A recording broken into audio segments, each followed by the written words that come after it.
Oh. Oh, that was a hell of a crack. Jesus.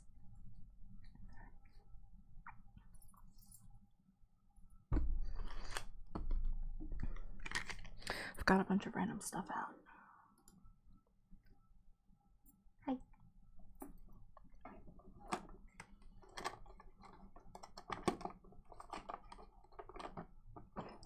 Whew. I know. All the crackities. The crackety wackities.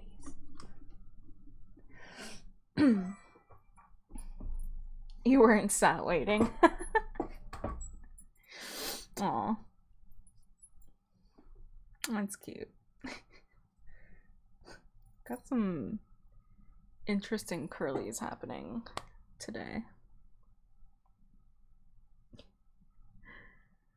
How are you guys doing? I'm waiting because my computer was being a bit, so if it's gonna die on me, I want to give it the time to do so, before we start like really getting into it. Back from the grocery store, did you get any dino nuggies?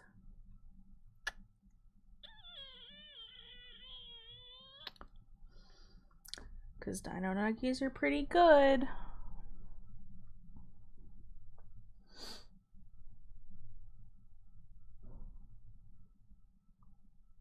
It was not on the list. Well, it sounds like you should definitely be adding dino nuggies to the list. Aw, thank you, Toy. No room in the freezer. Well, shit. Oh, let's get my Finchy. I hear a cat. There's a little jingle jangle and a meow outside the door. Should we let him in?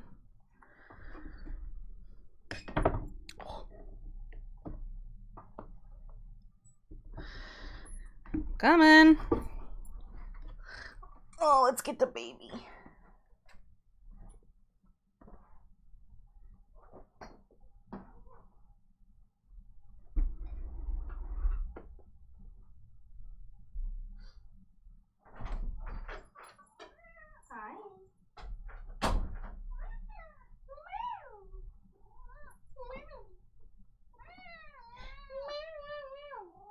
I know. Yeah, come on. Yeah, come on. Come on. You know you want to jump up. Don't even. You know that you're gonna jump up on the table anyway. Yeah, you. Come on. Come on.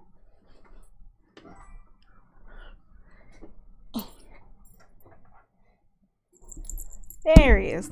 Hi, buddy. Come here. Come here.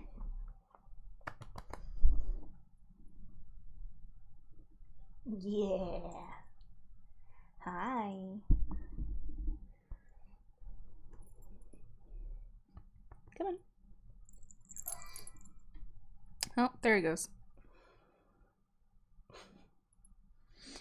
Hi, buddy. Oh. Ow. Hi. Hi, cat. Are you gonna sit and read with us? Is that what you're gonna do?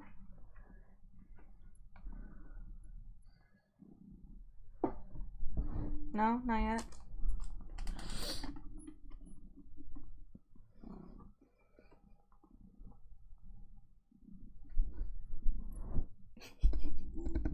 Hi.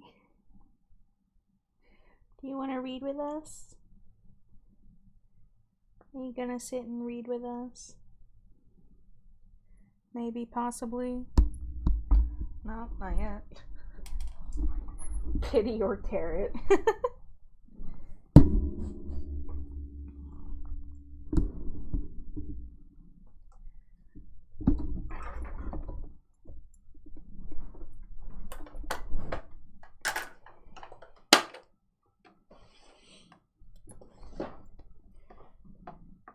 Come here.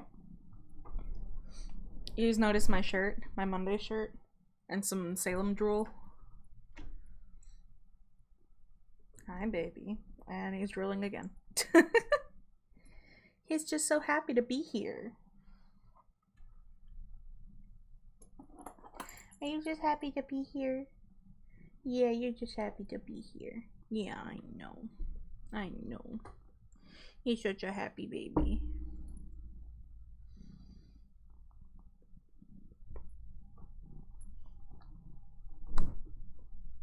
Immediately turns back around. It just annoys me that for a long time I was genuinely concerned that like there was something wrong with his mouth. Like, does he have something in his throat? Is his like tooth cracked? I was like Googling and whatever. I fucking took him to the vet and they were like, I don't know. And then a separate Google later, it's like, no, he's just fucking happy. Like, why couldn't the vet tell me that?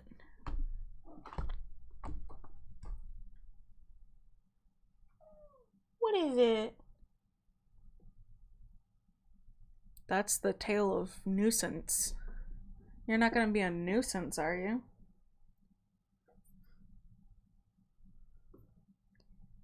He is eyeing my plant over there. I don't like that. Sam? What are you doing?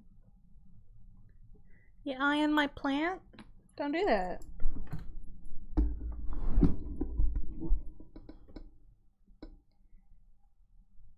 What are you trying to eye my plant for? Hi.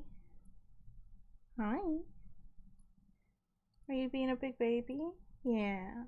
You're being a real big baby. What is it?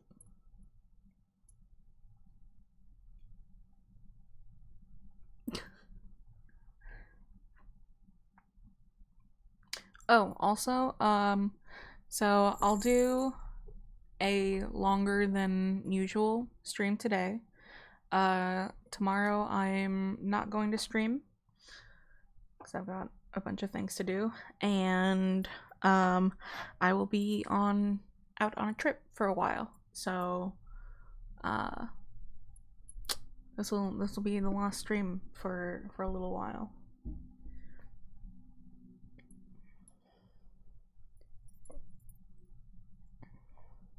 You need to decide whether or not you need to be kicked out or not.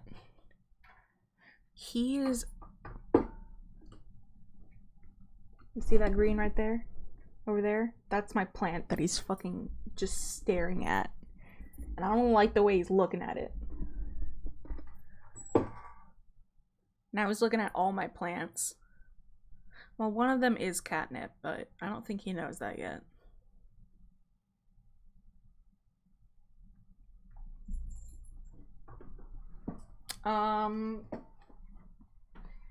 I see you making Google eyes. Yeah, you. Yeah. Yeah, you. Say bye, everyone. Bye. Yes, you.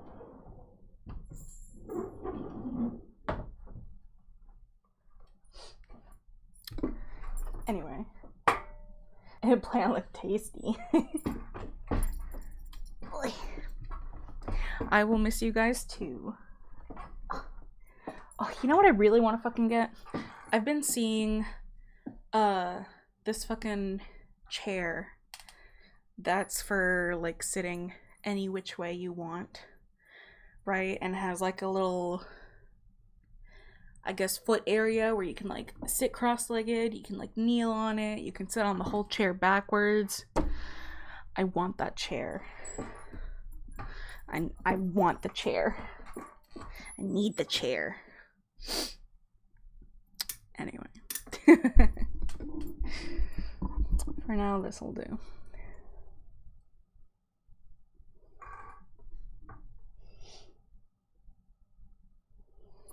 There we go. Also, my ice machine has not been working. I don't know why. So that's great. I love that for me.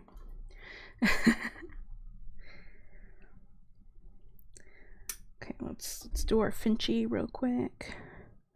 Had some pasta earlier. Oh my god, my egg is hatching. Wow. Oh, you can't see that. Hang on. Wow, I got Flutter the Flying Heart.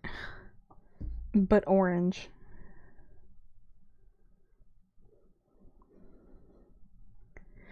Wow. Oh wow, I didn't know they came in different colors. That's what that means? Holy shit. Wow. So now I've got 2 colored bitches.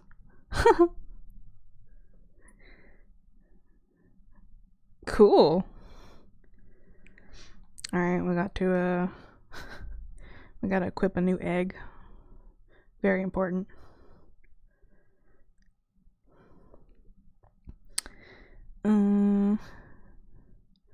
We did that. We did that. We did that. We did that.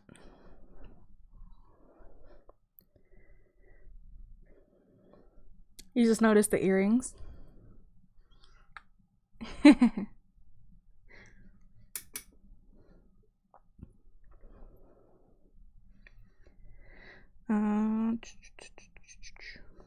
Ooh, some Red Wings.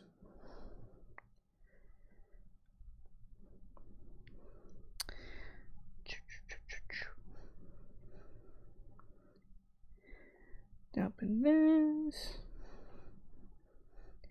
Gotta see if there's any like pretty colors.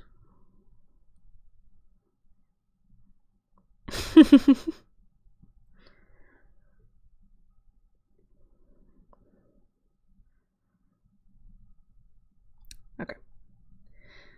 Ooh, what did we get for today? Oh my god, I got another dragon costume. I'll be a pink dragon. Now you're doing mine. Good. Everyone should do their Finchy. If you don't have Finchy, you should get it. It helps you take care of yourself. Okay. Okay.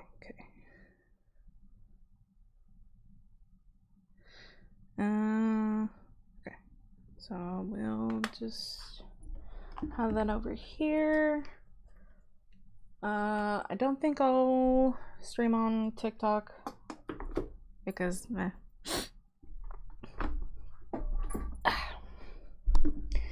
Okay. Are we feeling ready-ish?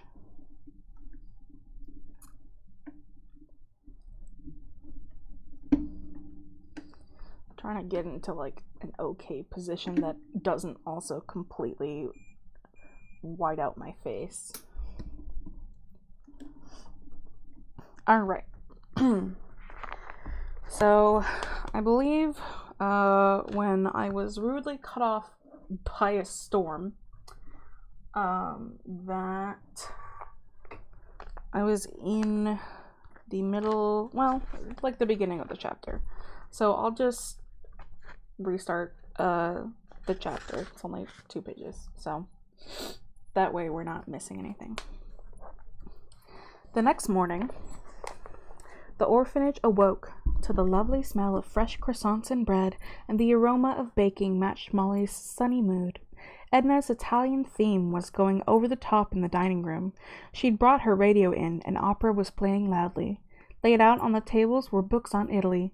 Been to the library, Edna? Molly asked, helping herself to a croissant and a sweet bun from a plate. Yes, you see, I'm a fan of Italy, Edna explained politely, as if Molly didn't know. I love Italy, Italian cooking in particular. The Italians really bleeding know how to live. She poured Molly a hot chocolate. Let me do that, Edna, said Miss Adderstone with a toothless smile, tugging the chocolate jug from Edna's stubborn grip. Molly, my dear, let me see you.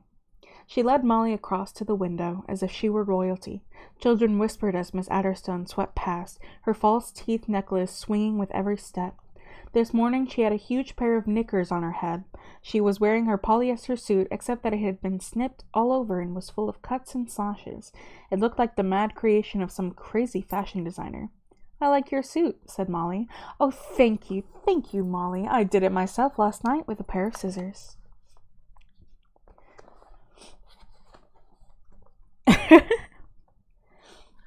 Sophie, are you being silly? How do you know the answer is yes?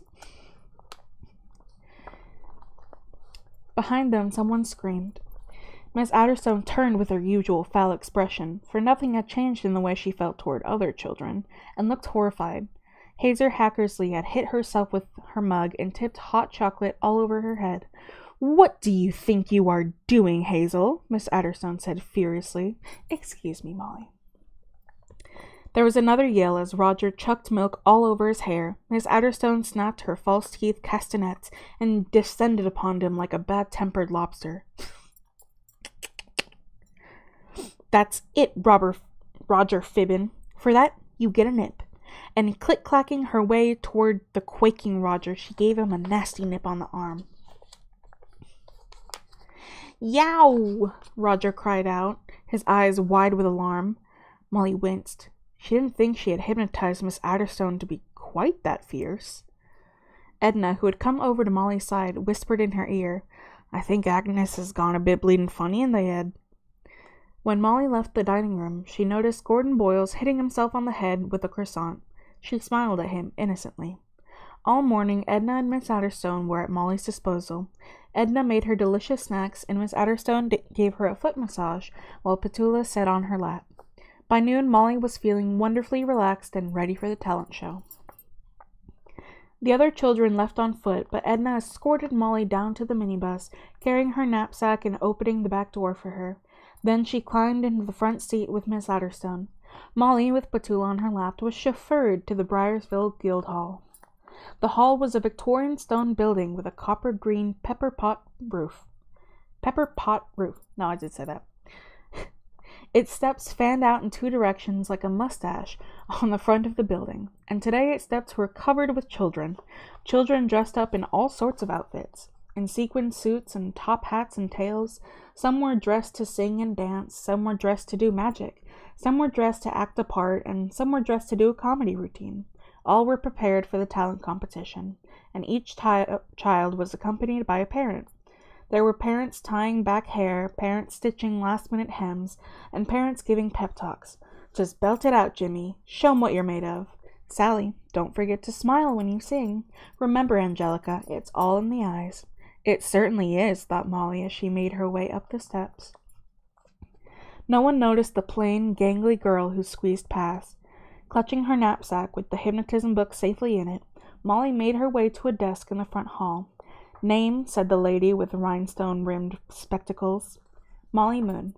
"Address?" "Hardwick House Orphanage." The woman handed Molly a card with her name on it. "Make sure you're backstage when the show starts, and you'll be told when you're on. Good luck," she said with a kind smile.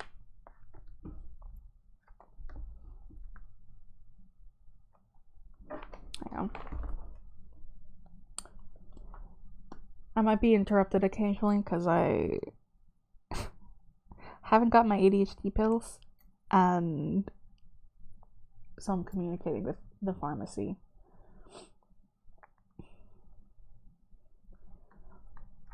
So I just gotta... Anyway. Thanks, I need it. Molly walked down a parquet-floored passage to the tall-ceilinged grand hall where hundreds of metal chairs with red canvas seats were lined up in rows, some already occupied. Molly saw a low platform in the middle of the room with 6 chairs on it. These were for the judges. The passages around Molly echoed with voices singing musical scales as contestants warmed up. She walked past Hazel and Cynthia, who both made faces at her, and entered the backstage room. This was like stepping into a cage of brightly colored birds, all squawking and clucking. Mothers and fathers fussed over their children, and children fussed over their costumes. The sight of these family groups gave Molly a pang of envy. She turned away and sat down in the corner in front of a television that had the sound turned off. Molly felt that it was only fair that she should win the talent competition. These other kids had it all easy in their lives compared to her, but Molly's confidence was slipping.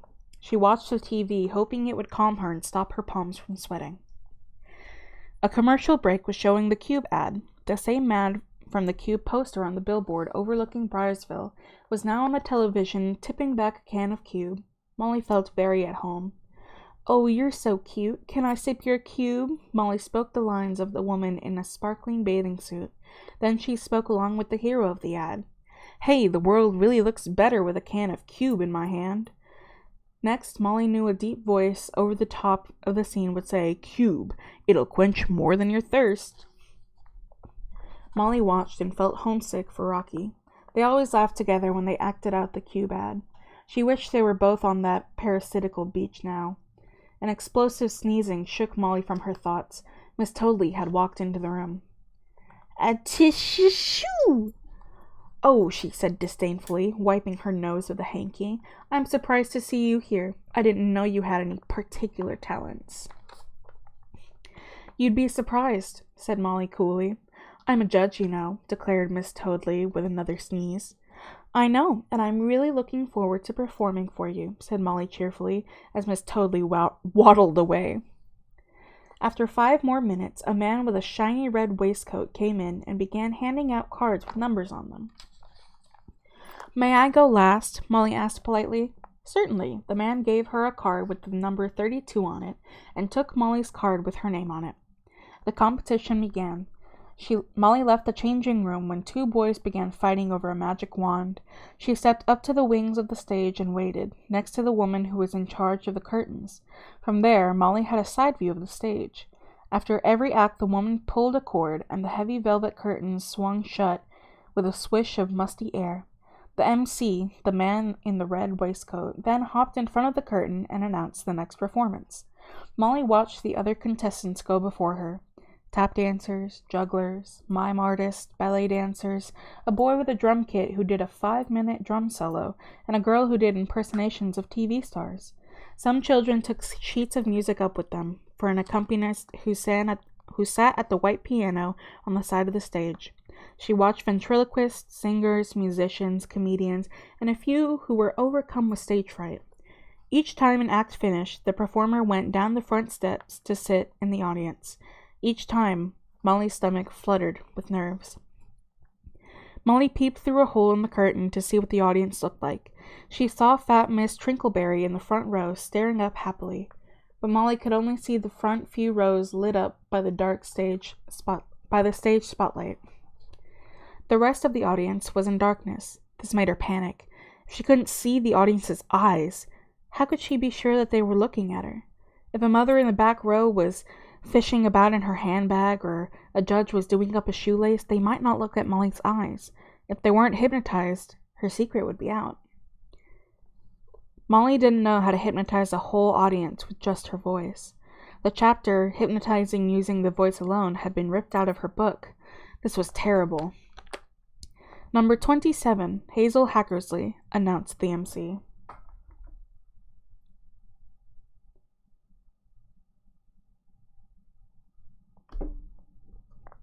Hazel bustled out onto the stage. Molly should have enjoyed this delicious moment. The night before, she had had a meeting with Hazel, but instead she was worrying about how to see her audience. Hazel's dance began. A dance? Really, it was more of a stamping about the stage. Hazel jumped and stomped as if she were hammering nails into the floor. She sang, or rather shouted, her cat song, the words of which had changed. Now it went, "I'm sorry I can't dance. I'm sorry I'm a brat. I'm sorry I'm a bully. It's just I am a prat." When she came off stage, smiling as if she'd just given an Oscar-winning performance, there was a shocked silence before a few people began to clap half-heartedly. "Oh dear," said the curtain lady. "I don't think that'll win." "Number 28, announced the MC, and Molly's stomach cramped painfully, confidence draining out of her. The darkness in the audience was terrifying. She sat down, trying to compose herself, trying to get the feelings in her eyes, but doubts kept interfering with her concentration. This was dreadful. And then Molly's desperate mind had a brainwave. Number 30 was a boy who did bird impressions and made the audience ooh and ah. Number 31, a girl dressed as a Greek goddess, went on. It was now or never. Molly focused her eyes and tapped on the MC before the shoulder. When he looked around, her eyes locked onto his. Then Molly turned to the curtain lady and looked in her eyes too. She had to hypnotize them now, as they weren't in the audience. Number 31 finished. The jolly man went back on stage.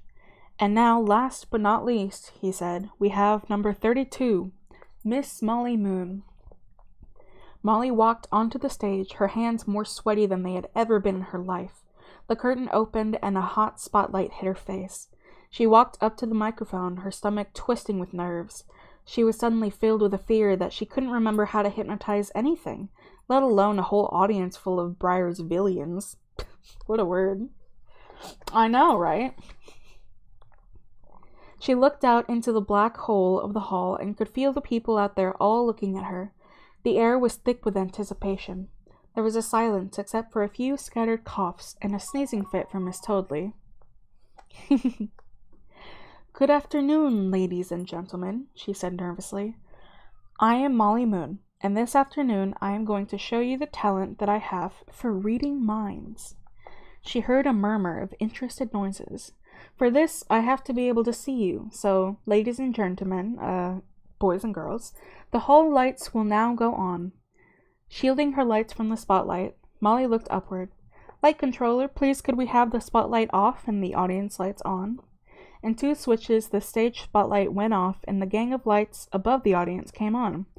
There were lots of people out there. In the front row, Molly noticed Hazel hitting herself on the head with her cat's tail. Ooh, a coin flip. We'll do it at the end of this chapter. Hello, everybody, Molly said, feeling calmer. Now, ladies and gentlemen, I can show you what I can do if you'll let me concentrate for a moment. Soon I will start to get telepathic thoughts, your thoughts, and I will tell you what you're thinking. Molly stared at the floor. From the audience's viewpoint, this girl looked the part.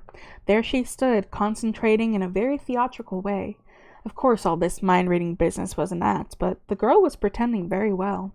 Then, when the girl looked up again, each person in the hall thought to their surprise how, on a second glance, this girl was much more special than they had first thought. The wafer-thin, plain child was really rather enchanting. The longer the audience studied Molly, wondering why they hadn't seen her charm before, the more ensnared they became by her mesmerizing gaze. It won't take long now, Molly said as she went methodically through the rows of gaping faces, checking each person's eyes.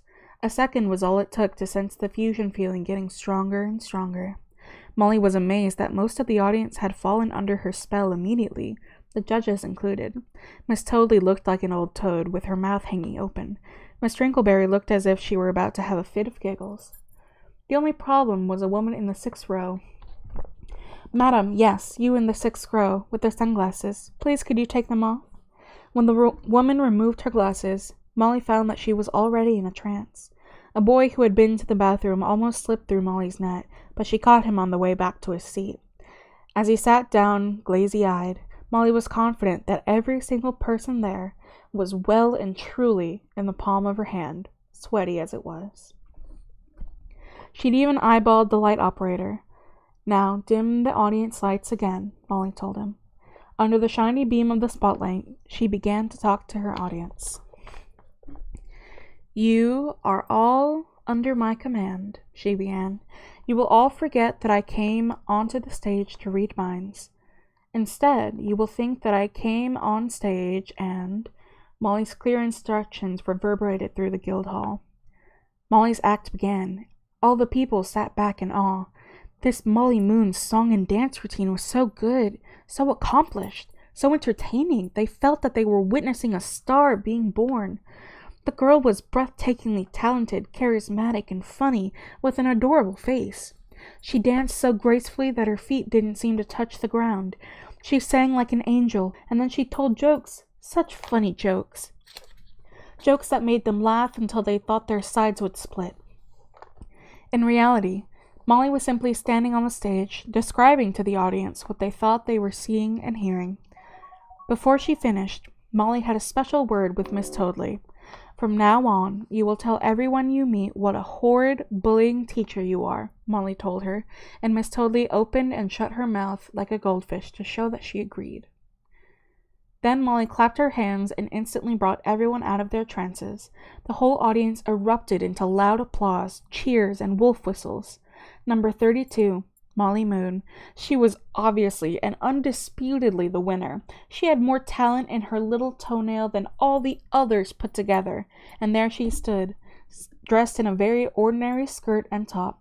Just went to show that all those fancy outfits really weren't necessary.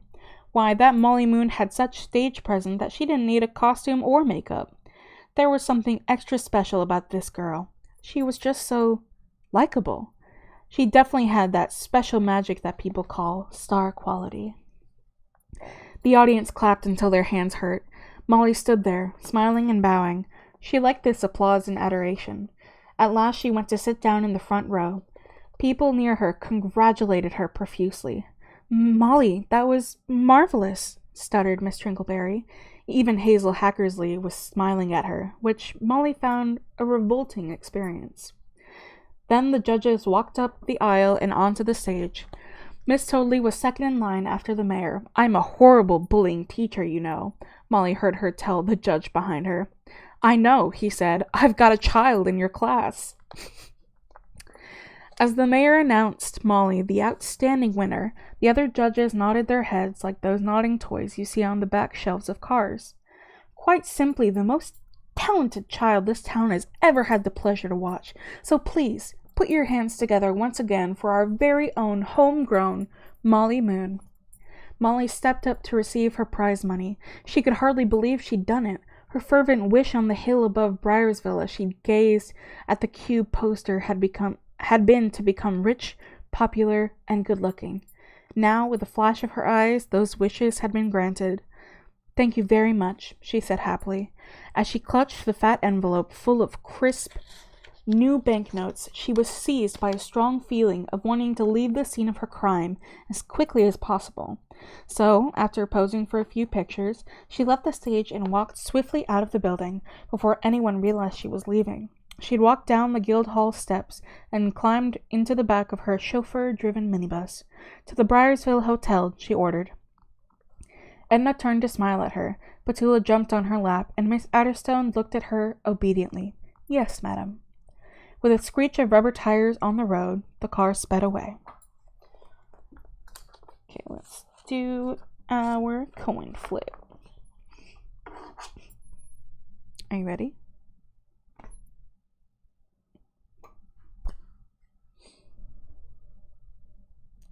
You get to drop. You get to be all the way melted down into nothingness. You get to just sink. You get to just be mindless and blank and empty.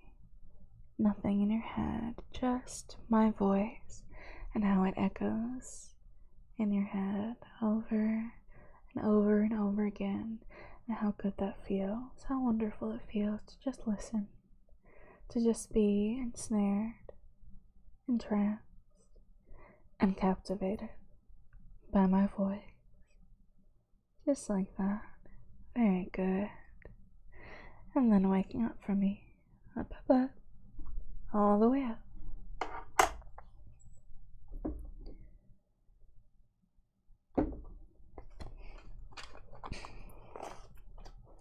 All the way up for me.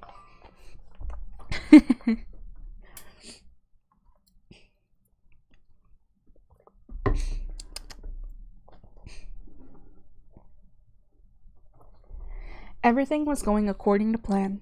Molly and Petula spent the afternoon in a room in the Briarsville Hotel, and while it was far from being the best hotel in the world, its beds were old and lopsided, and its oak furniture was scratched and worn out, it was a good place for Molly to catch her breath.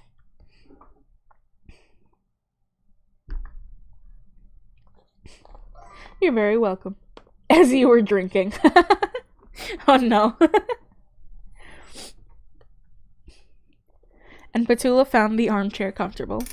Molly instructed Miss Adderstone and Edna to wait for her in the minibus, while she started on the next phase of her plans. She picked up the telephone and called the international operator. "The name's Alabaster. They live in America," Molly explained. "I'm afraid you'll have to be a bit more precise than that," the operator replied. "Which state and what's the town?" Polchester or Pilchester or Portchester. It's somewhere near New York City. "I'm sorry, but this is just too vague," the lady said. "There are thousands of alabasters in New York. It would take me all night to go through them." "Are you feeling relaxed?" Molly said slowly. "Sorry," said the operator. "If this is some sort of prank, you can hang up now." "No, thanks for your help," said Molly. She was very disappointed to learn that Rocky was going to be a lot more difficult to find than she'd expected. "I paused you drinking." Still, Molly was excited to be in the hotel room. She switched the television on and sat down to count her prize money. Inside the envelope, the money was in a bundle held together by a flat piece of paper. Molly ripped the paper off and fanned the cash out like a pack of cards. She had never held a 10-pound note and never even seen a 50-pound note, let alone 60 50-pound notes. 3,000 pounds looked good, smelled good, and felt good. The money made Molly feel powerful and free. She could go anywhere in the world with 3,000 pounds. Australia, India, or China, or America, to find Rocky. That's what she would do. But first she wanted to get a few things. So, putting the money into her pocket and her hypnotism book under her jacket, she and Petula went shopping. "Aw, for Cat and Yummy?" "Aw, well, they're such good little pets for me." "Yeah, good little kitten, a good little drone. Well, 2 drones, technically. And they're such good little drones for me. They're very obedient pets. And I care about them a lot, and I hope that they're enjoying watching, listening to me read."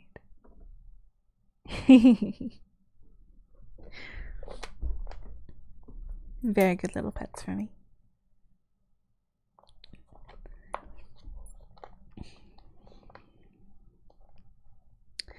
"10 minutes later, they were walking down the Briarsville High Street. Molly was carrying a traveling basket for Petula, which she had bought in Animal Love, the pet shop. Petula was looking proud and perky, with a brand new red collar around her neck. Molly stopped at the optician's and, on a whim, went inside. 5 minutes later she came out again in a pair of sunglasses. She'd always wanted a pair, and now she felt they might also be useful to disguise her. She didn't want people recognizing her from the talent show. Then she continued on around the bend in the road and paused in front of the wooden-framed window of the antique shop. Moldy old gold. "Aw, and praise for Julia for being such a good girl." "Yeah." "For being such a good little tiger for me, and such a sweet friend, and such a good little pet who's always obedient and always very, very kind. And we all love you very much." "You're a very, very good girl."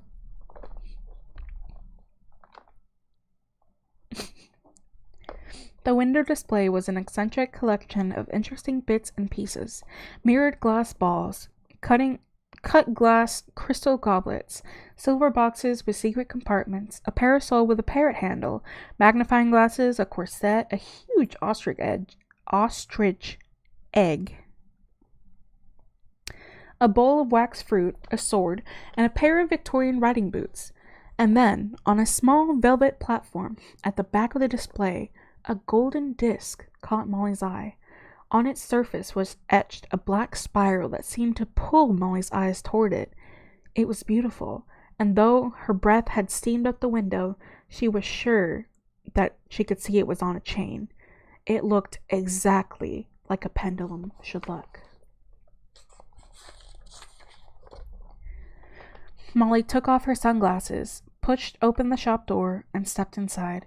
An old-fashioned bell rang over the top of the door, alerting the shopkeeper, Mr. Mould, who was at the back polishing a pair of antique spectacles. He briskly licked his fingers, tweaked his bushy eyebrows, and scurried to the front to meet the customer. When he saw a scruffy child with the pug dog, his eagerness faded. Good afternoon, he said, adjusting his collar. Afternoon, said Molly, looking up from the display case full of jewelry and fancy hairpins.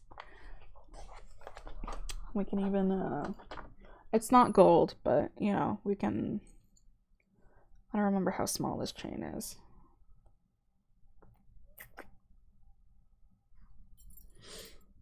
Quite small.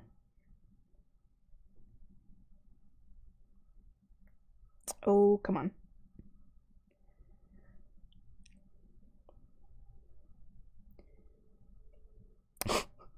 If I can even manage to put it on for the bit. There we go. There. For the bit. Afternoon, said Molly, looking up from a display case full of jewelry and fancy hairpins. Can I help? Asked Mr. Mold. Yes, please. I'd like to have a look at the pendulum from your window display, please. Molly had decided to treat herself. She needed a proper, heavy pendulum, and it would be the perfect present for herself to celebrate her achievements in hypnotism. A pendulum. Hummed the shopkeeper. He went to the window and reached inside. Then he brought out a tray and put it on the glass counter between him and Molly. I think there may be a pendulum sort of thing in here. Molly looked inside the drawer. It was full of colored bead necklaces, chains, lockets, and pendants, but the pendulum she'd seen wasn't there. The one I'm talking about is the golden one on the velvet at the back of the window, she explained.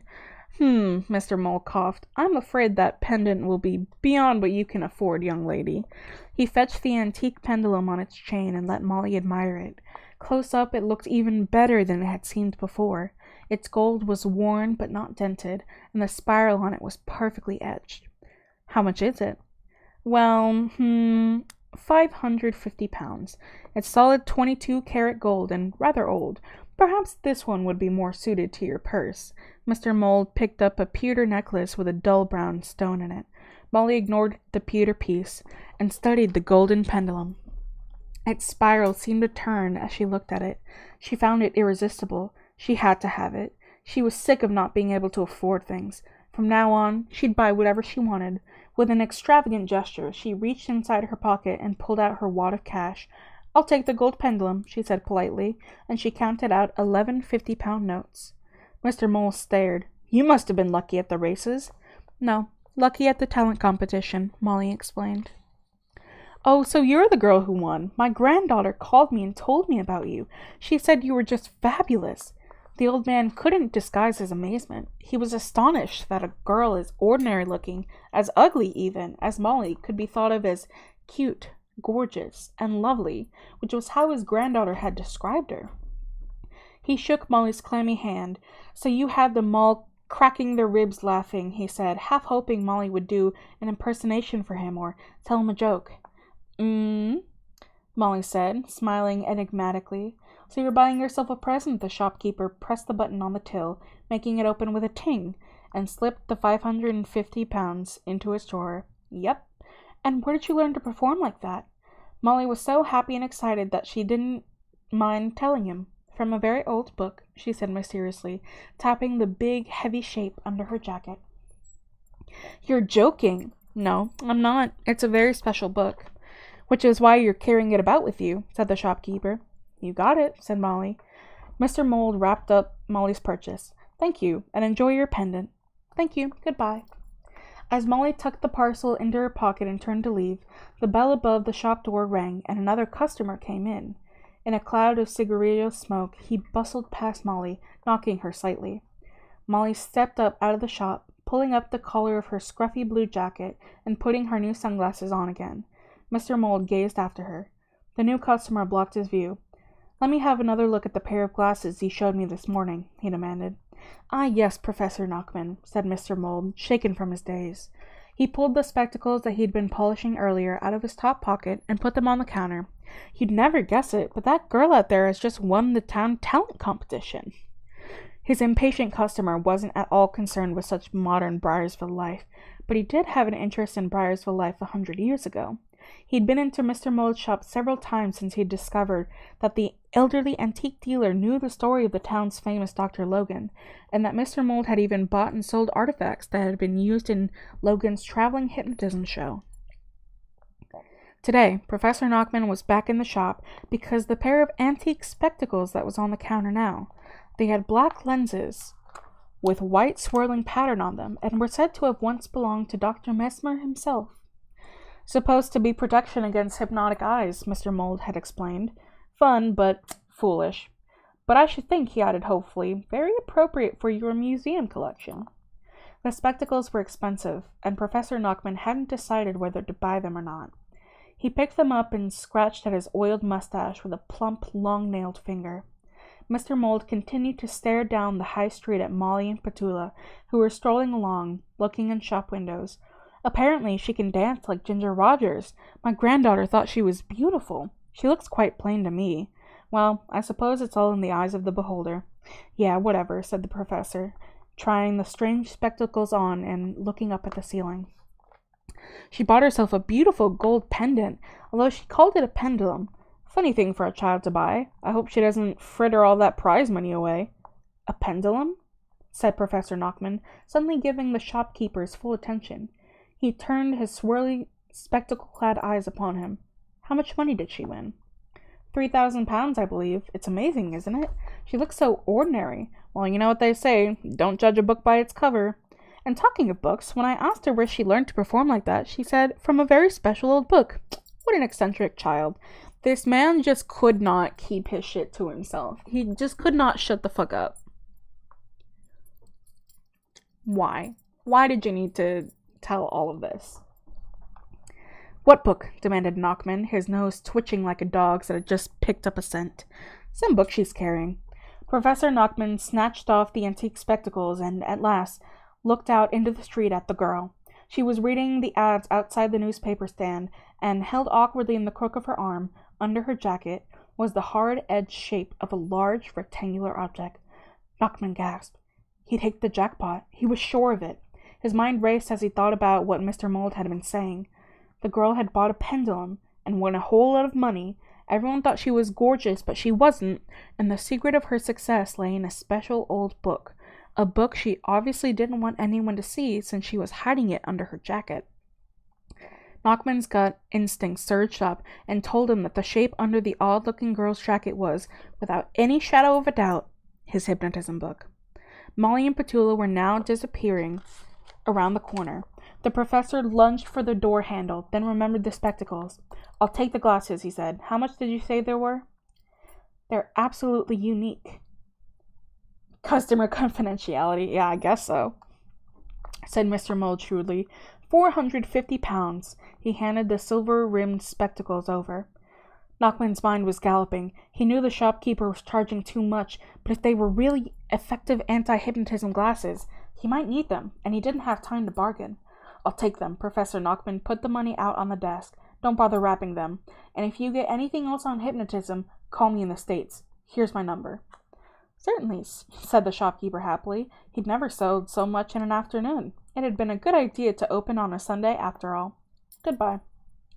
Professor Knockman hurried out of the shop, threw his cigarette on the ground, and looked frantically for the girl.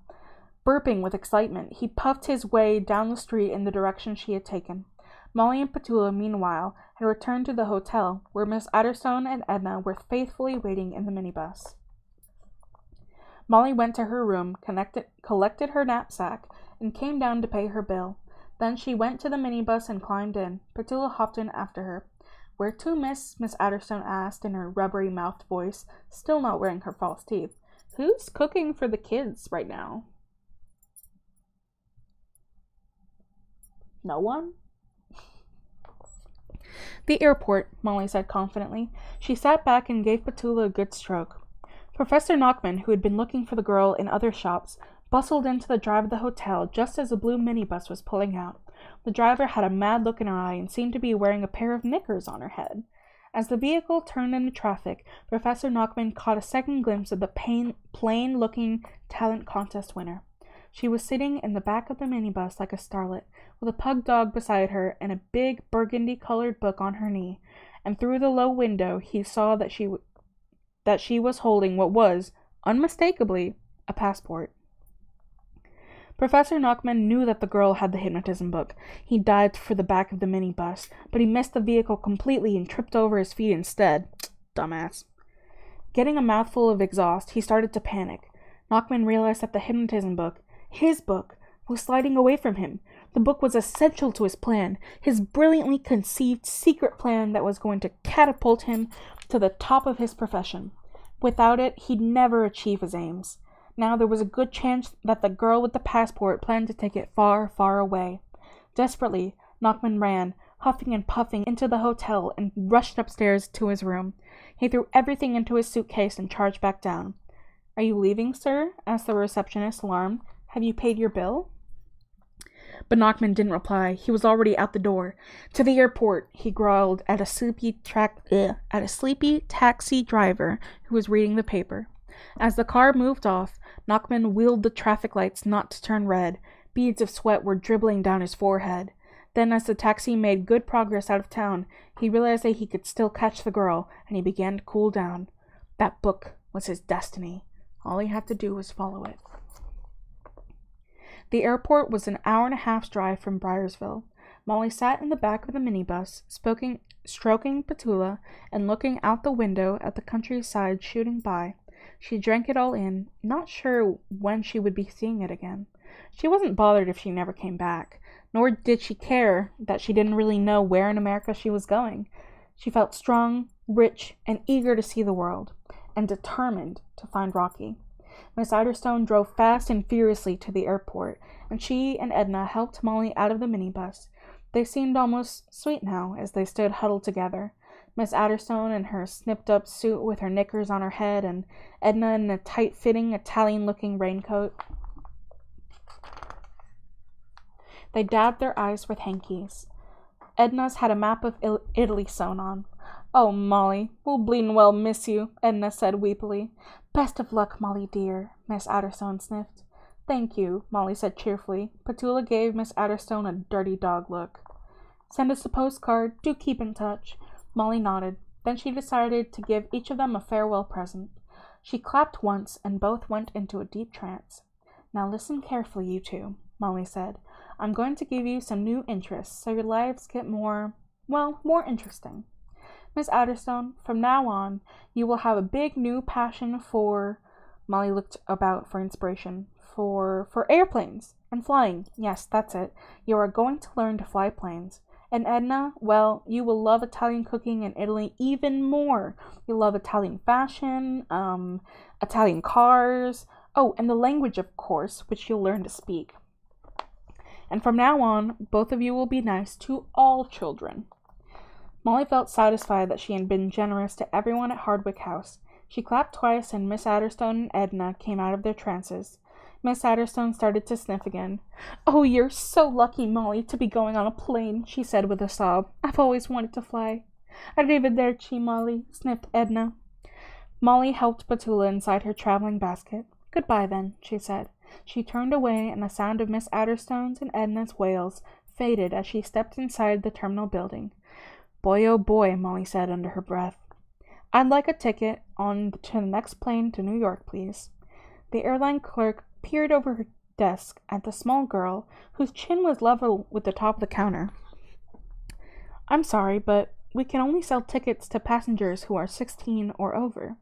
Molly took her sunglasses off, and her eyes beamed out irresistibly. "I am 16, Molly said, giving the woman her passport. The clerk suddenly saw a girl who was obviously at least 16. "Madam, of course, I wasn't thinking properly. I do apologize, but I'm afraid it's too late to check in for the next flight. It has nearly finished boarding. It leaves in 20 minutes. Molly increased her eye voltage.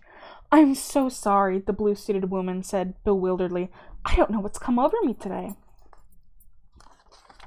"For a VIP like you, madam, of course I can arrange everything. That'll be £450. Do you have any baggage?" "No." The woman took Molly's money and wrote a few details down before handing her a handwritten ticket and a boarding pass. "Please make your way as fast as you can to gate 25. Have a good trip." Molly hurried through the departures gate and up to the x-ray machines.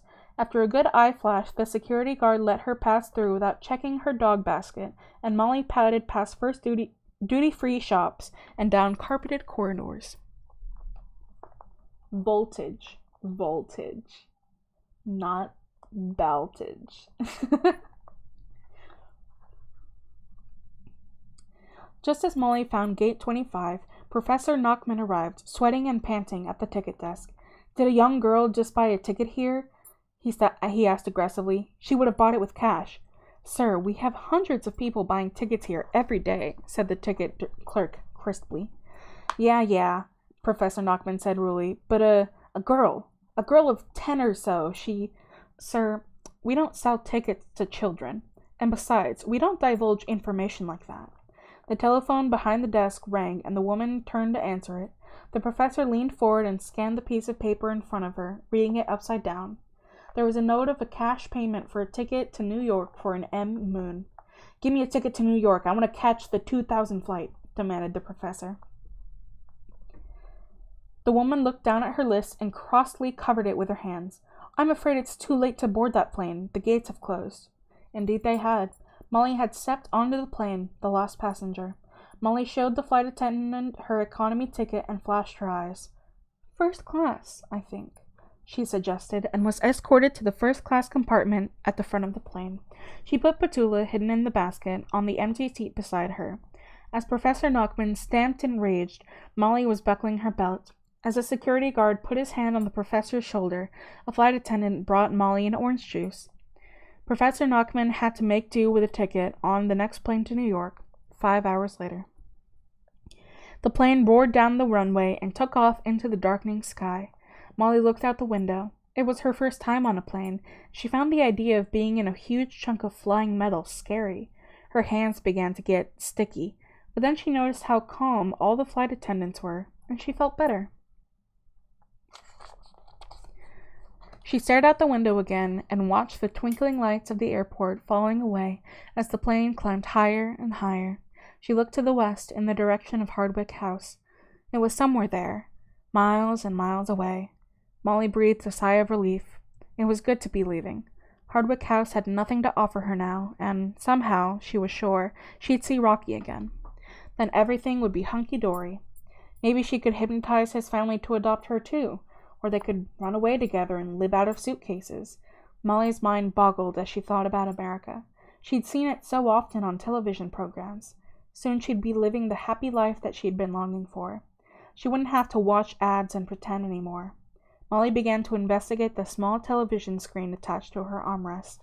From the viewing gallery on the airport roof, Professor Knockman fumed as he saw the plane taking off. M. Moon, he muttered. I'm on to you, M. Moon. He twiddled the golden scorpion medallion, not metal lion, that hung around his neck. So you've got the book, and you've learned a few tricks. Well, ain't you a smart Alec?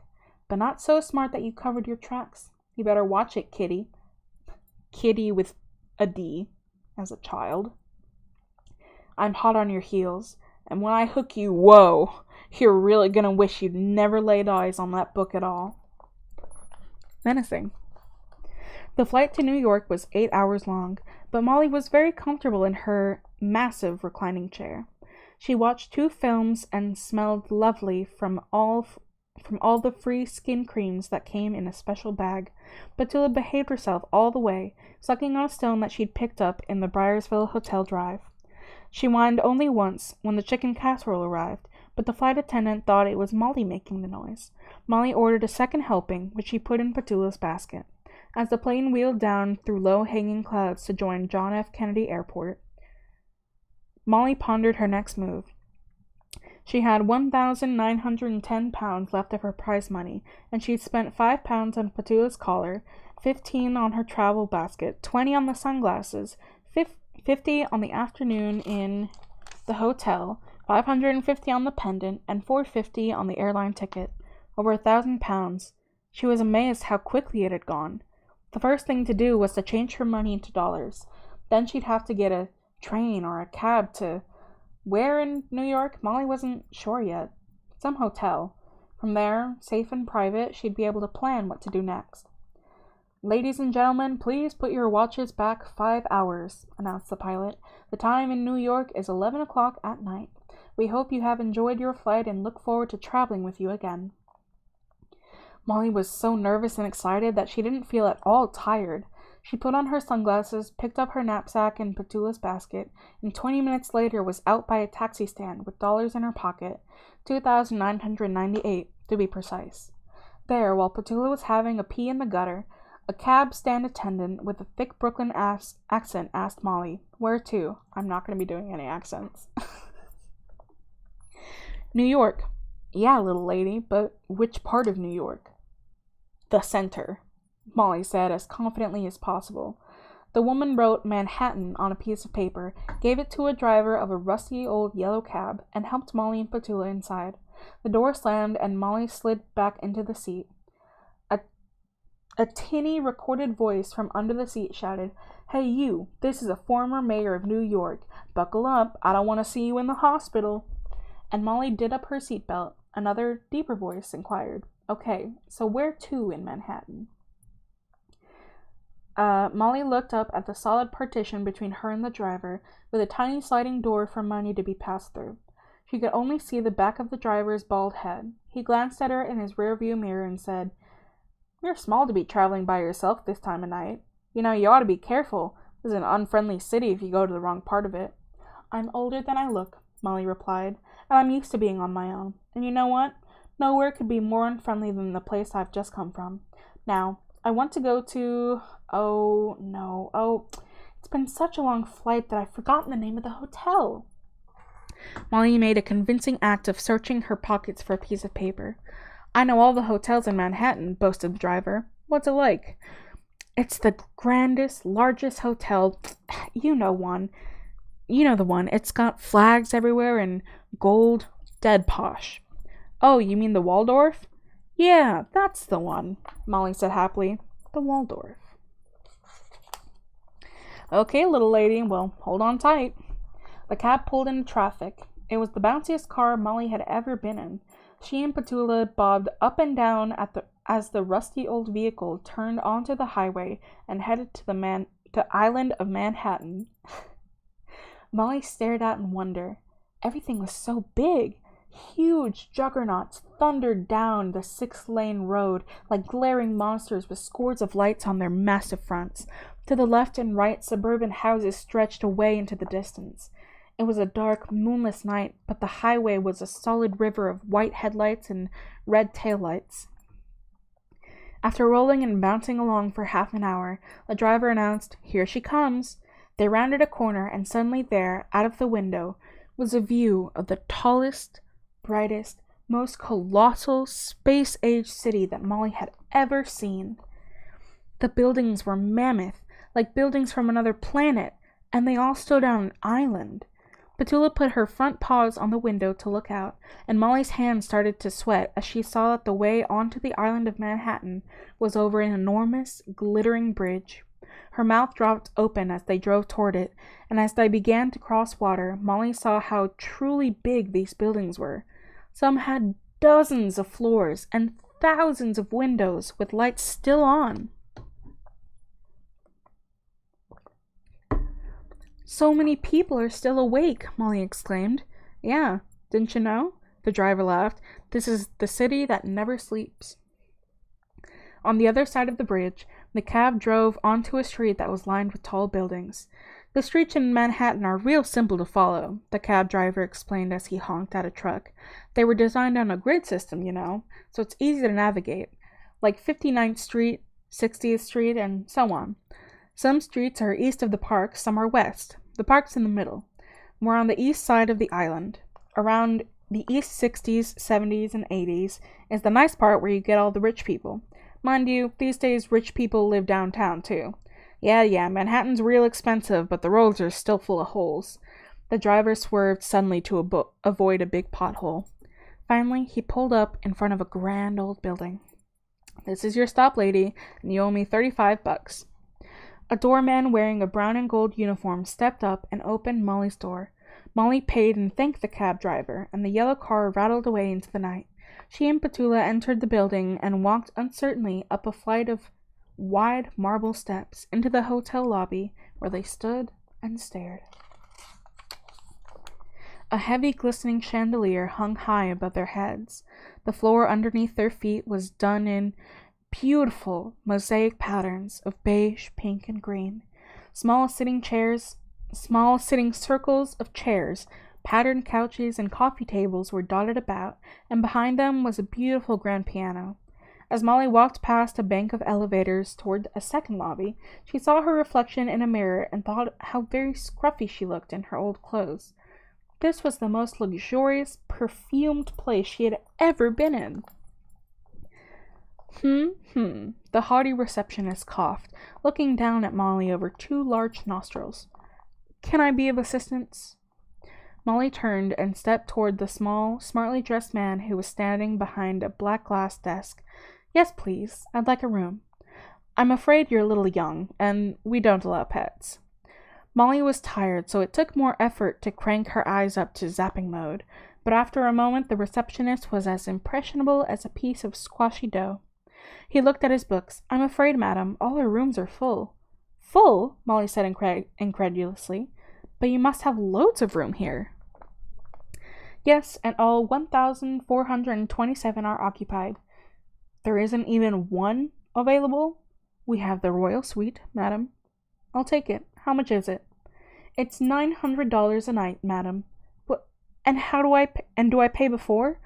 No, madam. You pay your bill when you leave. Molly had only 2,963 left. The royal suite was more than she wanted to spend, but she was too tired to set out on a hotel hunt.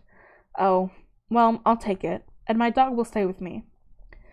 The man gestured for the porter. Follow me, the porter said.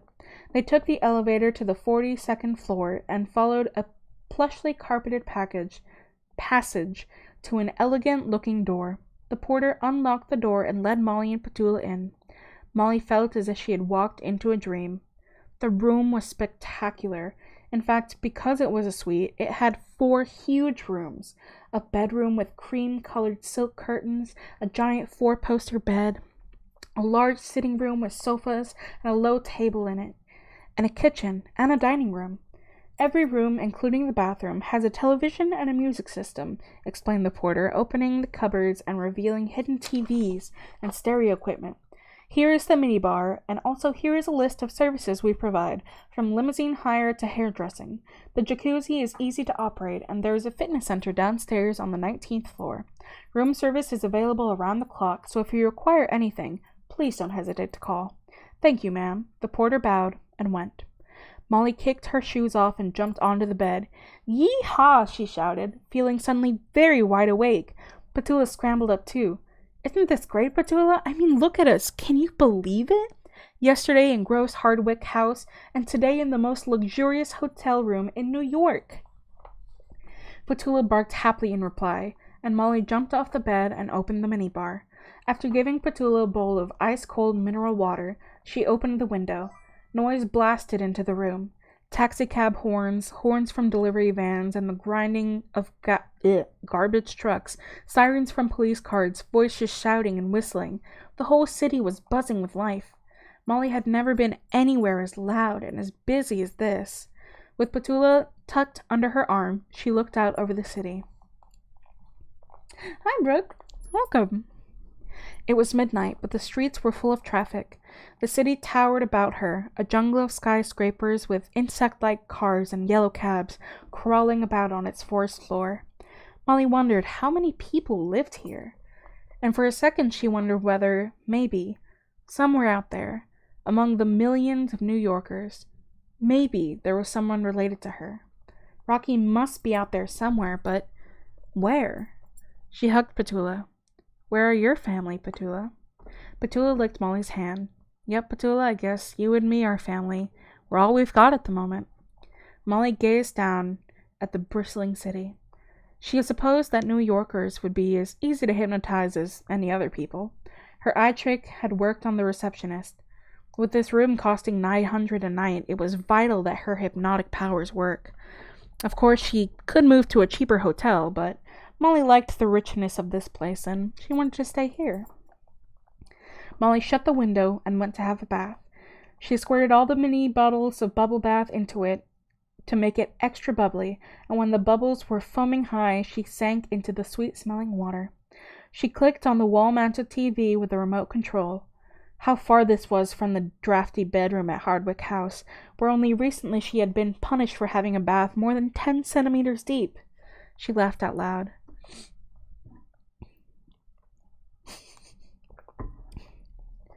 There were hundreds of television channels. Molly surfed through them happily. There were news programs, talk shows, music programs, fitness programs, religious programs, and movies, and ads all the time. Molly noticed that some channels had commercials every 5 minutes with hardly any programming in between. Some ads were repeated over and over again. Buy this, you need this, you really do need this. As Molly watched, amazed by the regularity of the commercial breaks, it struck her for the first time that advertising was like a sort of hypnotism. A hypnotism that persuaded people to buy things. A sort of brainwashing. Perhaps if people watched an advertisement that told them you need this often enough, eventually they'd believe they did need whatever it was. Then Molly caught her favorite, the Cube ad, and she felt all warm inside. How much closer she was now to being one of those glamorous people on the beach. She started to sing along. Cube if you're cute, Cube if you're rude, everyone loves you 'cause you're so cube. I know, crazy. The blue-eyed man on the TV winked. I'm so popular. I've been cubed. Not as popular as I'm going to be, shouted Molly, throwing a wet washcloth at the TV and pressing the jacuzzi button on the side of the bath.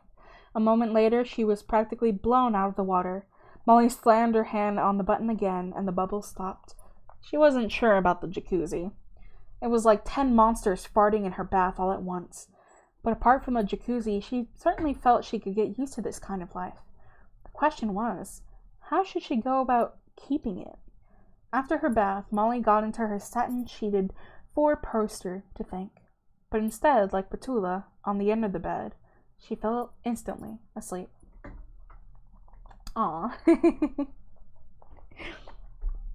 Nachman was 4 hours from landing at JFK Airport.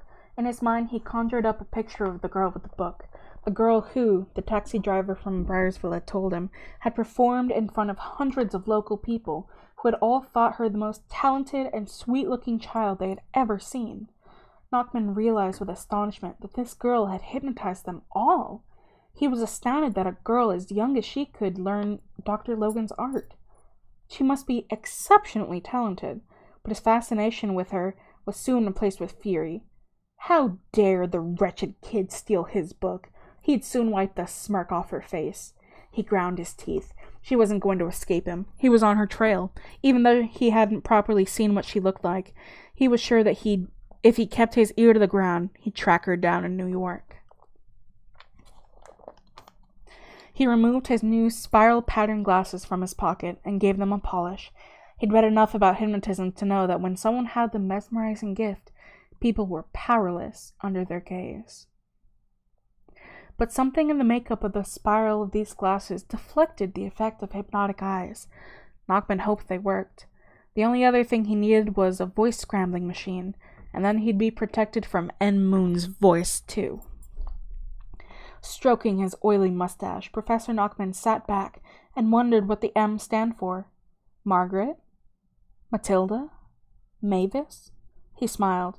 Perhaps it was a good thing that this girl had found the hypnotism book. Maybe she was better at it than he could ever hope to be. Ugh, got something in my eye. It sounds a bit like being hunted.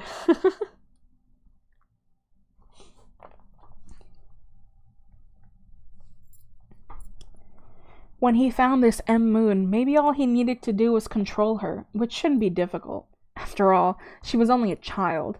And suddenly the ruthless Nachman realized that, far from being his rival, this M. Moon, whoever she was, could be a gift horse in disguise. Why, she was surely the perfect accomplice to help him achieve his ambitions. She could give him a ride to the top. When Molly opened her eyes the next morning, the hotel room made her jump. The luxury of it was a shock. The cream carpet and heavy silk curtains made her feel as if she was in a chocolate commercial.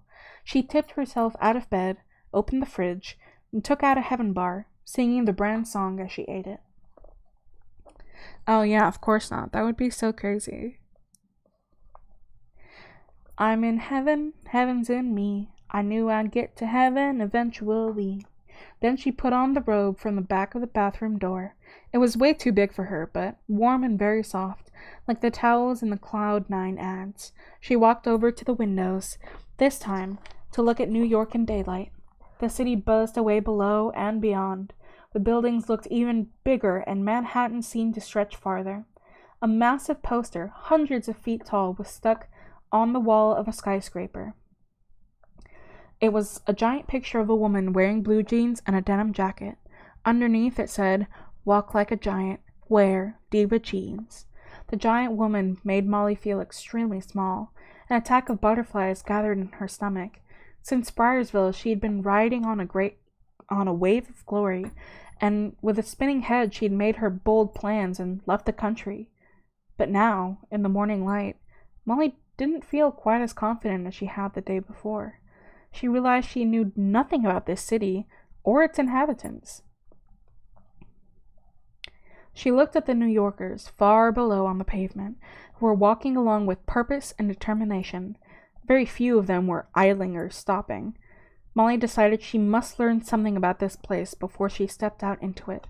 But before she did anything, she had to have some breakfast, so she called room service. 15 minutes later, a skinny waiter pushed a table on wheels into Molly's suite. It was laid with a white tablecloth, cutlery, and delicate white china plates, cups, and saucers.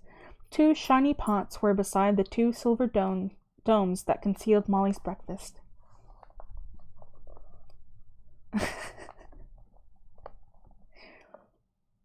You feel like an absolute menace. What sounds are you making exactly? What little noises could you be making? The waiter handed Molly a piece of paper. "Sign, please, madam," he said. Molly signed, and the waiter left. Molly looked at the slip. Her breakfast had cost $25. A second swarm of butterflies, great big Amazonian butterflies, filled her insides. She knew that the hotel bill was going to eat up the rest of her prize money quickly. On top of this, she needed money for life in general, for the little things like chewing gum, ice cream, cotton candy, and magazines. She couldn't go around New York hypnotizing everyone for everything, because sooner or later someone would see what she was up to, and then she'd be in big trouble. Molly's butterflies turned into tummy rumblings. Deciding to think about her dilemma later, she lifted the silver domes. One plate had a sausage on it. This was Petula's breakfast. The other had 4 ketchup sandwiches. In the little silver pot was some purple liquid. Beside it a note that said, "The Waldorf regrets that in America we do not have orange squash concentrate. We do, however, have granita, a cherry-flavored syrup to which water or lemonade can be added. We hope that this substitute is satisfactory."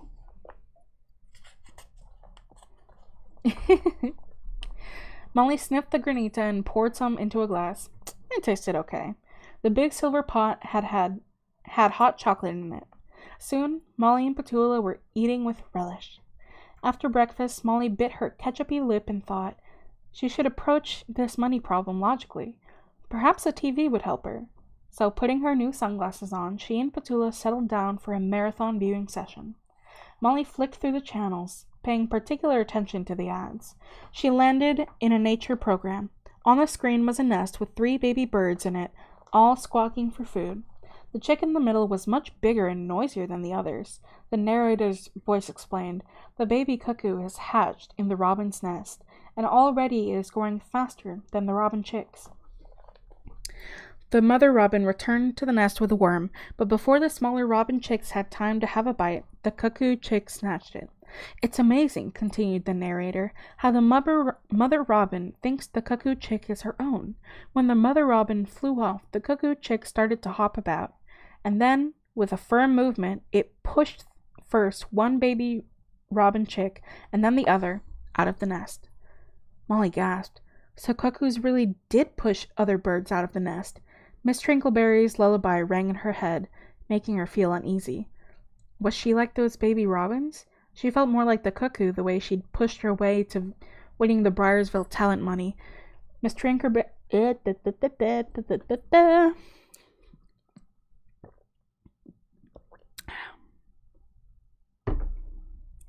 Miss Trinkleberry's song had never made much sense to her. Now it made even less. With a little shudder, she switched channels. By lunchtime, Molly's eyes were feeling rectangular. She'd been surfing the channels for 3 hours and knew much more about America, but she still didn't have a clue how she would make any money. As for Rocky, Molly didn't know where to start looking for him. Like a helium balloon with a hole in it, her spirits were sinking lower and lower. Negative thoughts filled her mind. She must have been crazy to come to America. She got up and opened the minibar to get a drink. Inside were all sorts of things. Tiny bottles of whiskey, gin, and vodka, cartons of fruit juice, water, and Cube, too. Be cool, drink Cube, sang the ad in her memory. Cube would help her. She certainly did need to cool down. She needed to be Cube cool. So she took a can and cracked it open. Minty, fruity bubbles fizzed up her nose as she swallowed, and as she glugged, the Cube ad came on the television screen. It was quite something to be drinking her first full can of Cube at last, and to be watching the Cube crowd on TV at that same moment. Molly smiled. 17 books, damn. Lots of books. Hey, the world really looks better with a can of Cube in my hand, the white-toothed man grinned. Yeah, agreed Molly, drinking the rest of her can at once, making a victory sign with her fingers at the man on the box. Suddenly, the world really did look better. Molly felt certain that everything was going to be all right. For a moment, she felt just like one of the people on the screen. Then she burped and the feeling was gone. The ad switched to one about wood varnish. Molly was left with... My ice machine is just struggling. I don't know what's up with it. And Molly was left with an empty can in her hand and lots of bubbles in her stomach.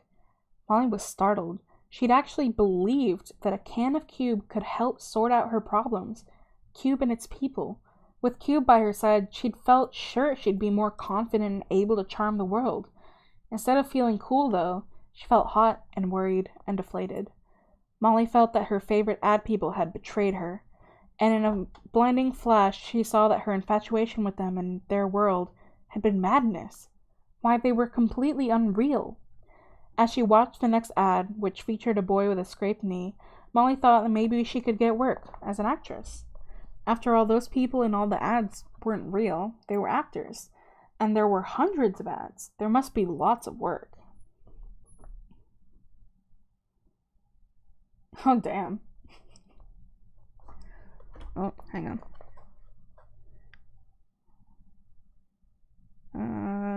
Yeah, okay. Nothing about pills yet. Maybe she could even get a part in a Cube ad. As Molly toyed with this idea, a new program started. A man in an orange suit sat on a pink sofa with a huge, spongy microphone in his hand. Behind him, a large flashing sign said, "Charlie Chat's Show." The man had a voice so deep that it sounded as if he gargled with gravel in the mornings. Oh, the ice machine wants me to have a Cube. It wants me to have no ice. It's not making any ice. I need my ice.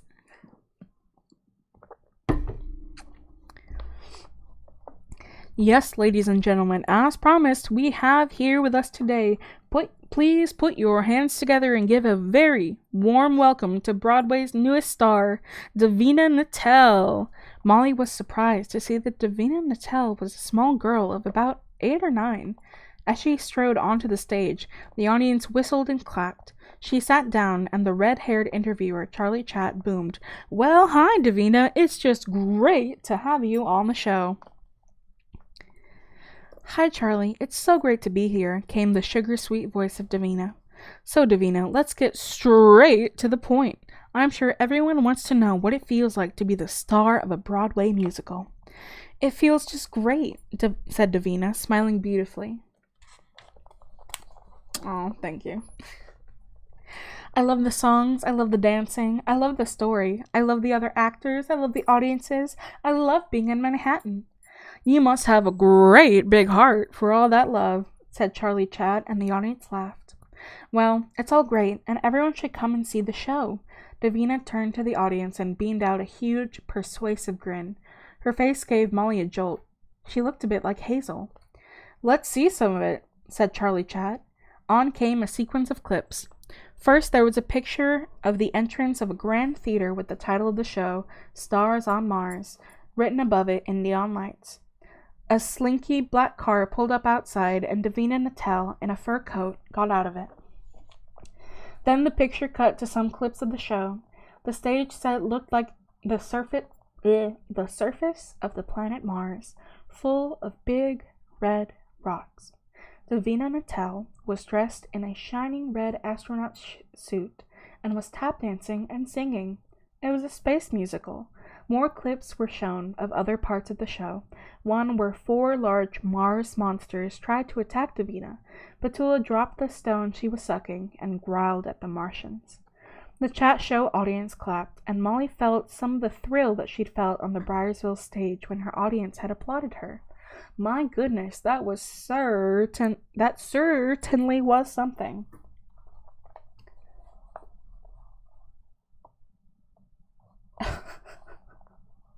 Yep, that's it. That's what I need.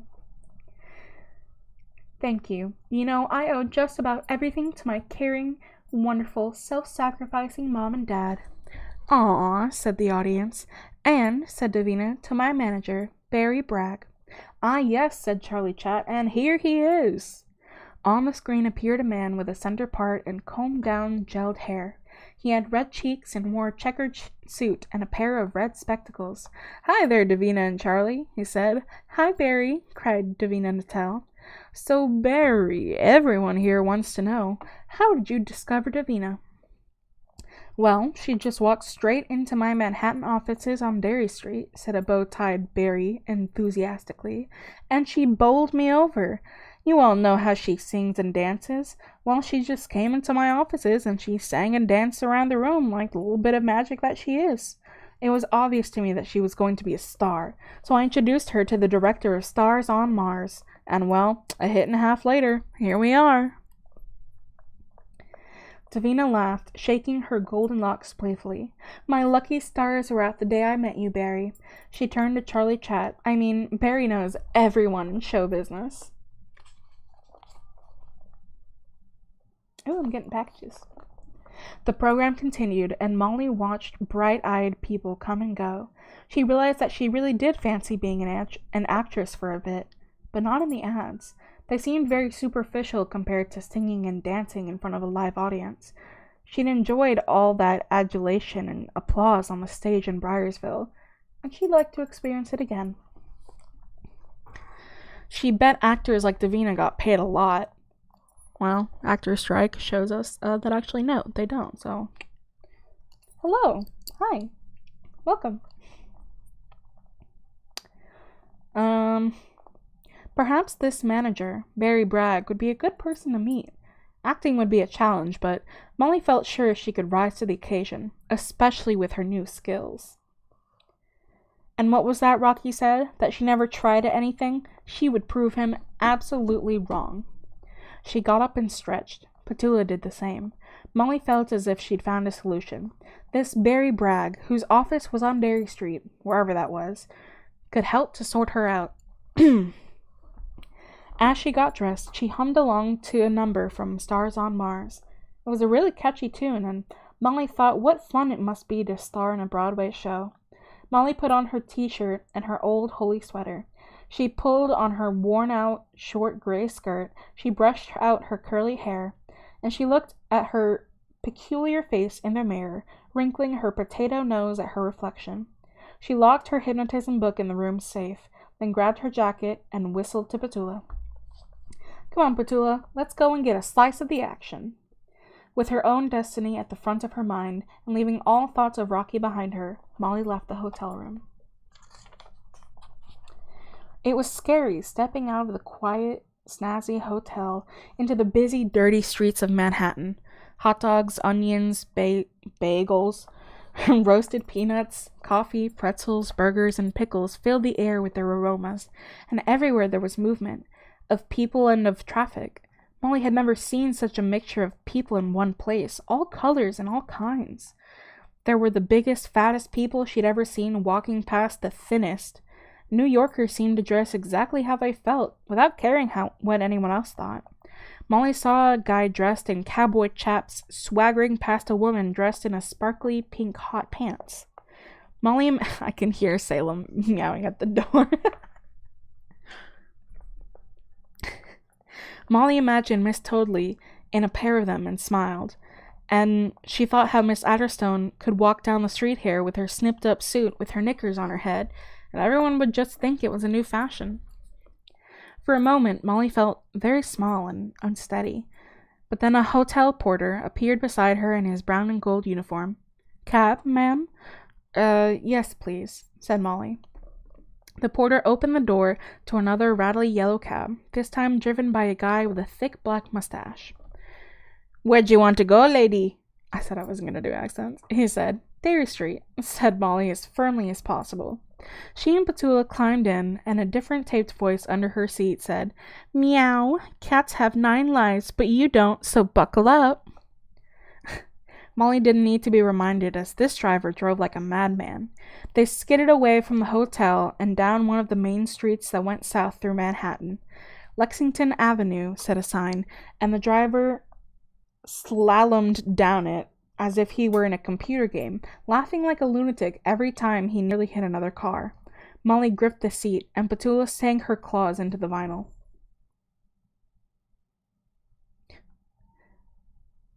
The boys have some zoomies. Above them, on either side, enormous skyscrapers shot upwards, great walls of glass and steel. At street level, billowing clouds of steam rose up through the grates in the pavements. Molly looked at the map on the back of her driver's seat.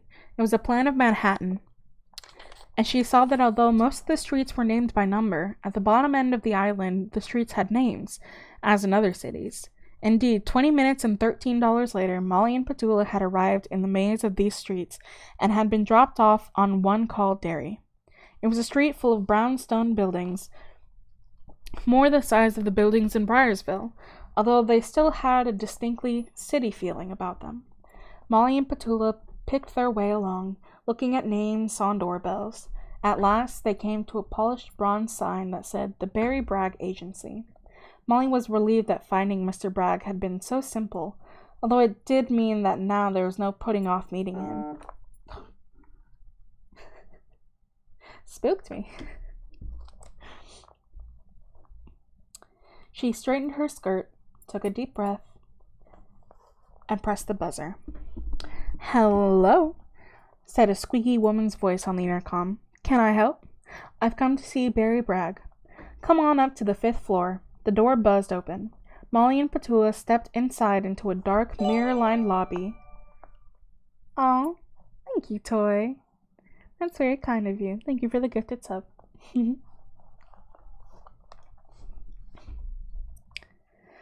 A mirror-lined lobby that smelled of oranges and vanilla. They crossed its shiny stone floor to a small elevator. Soon, they were at the 5th floor. "Good morning," said the receptionist, who looked like a Barbie doll. She cast her black-lashed eyes over Molly, registering her scruffy clothes. Then she noticed Petula. "Ah, so it's a dog act, is it?" "No." The receptionist looked in Mr. Bragg's calendar. "I wasn't expecting anyone this morning. Do you have an appointment?" "Yes," said Molly, thinking of how she'd made up her mind to see Barry Bragg after watching him on TV. "Yes, I made my appointment in person with Mr. Bragg this morning." "Oh, I see," said the receptionist. It didn't cross her mind that Molly might be lying. "Mr. Bragg will be out in a minute. Please take a seat." Molly sat down to wait. She and Petula watched, fascinated, as the secretary took out a makeup box the size of a toolkit and spent 10 minutes painting her very pouty lips. "Well, thank you for coming," came Barry Bragg's treacly voice. His office door opened. A young boy with a big duck puppet emerged with his parents. They were all smiling. "Well, thank you for seeing us," said the mother. "Shall I call you?" "He was fabulous, fabulous, fabulous," said Barry Bragg. "But don't call me. I'll call you." "Thank you, sir," said the boy, and his duck said, "Thank you, mister." "Oh, Jimmy, he's unstoppable," said his father proudly.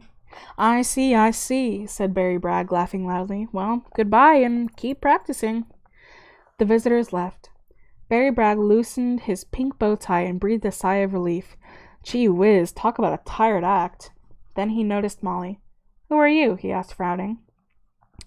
"She said she'd made an appointment with you," explained the receptionist, realizing slowly that she'd been duped. Molly nodded, steeling herself for what she was about to do. "No parents?" asked Barry. "No," said Molly. "Well, how refreshing!" exclaimed Barry Bragg. "I tell you, the worst part of this job is the parents. Pushy parents. They're the bane of my life. Gee, a kid on its own is welcome. Come in." This was the first time that having no parents had been to Molly's advantage. "Thank you, Mr. Bragg," she said as she stepped into his purple and gold office. "So," said Barry Bragg, eyeing Molly's scruffy outfit as he sat down on his desk, "what kind of act he got? Some sort of Cinderella thing? I like the raggy getup. It's got real authenticity." He opened a cigar box. As he lifted its lid, it started to sing, "You've got to pick a pocket or two." He selected a short, fat cigar and bit the end off, spitting it out behind him. And he picked out a lighter shaped like Charlie Chaplin.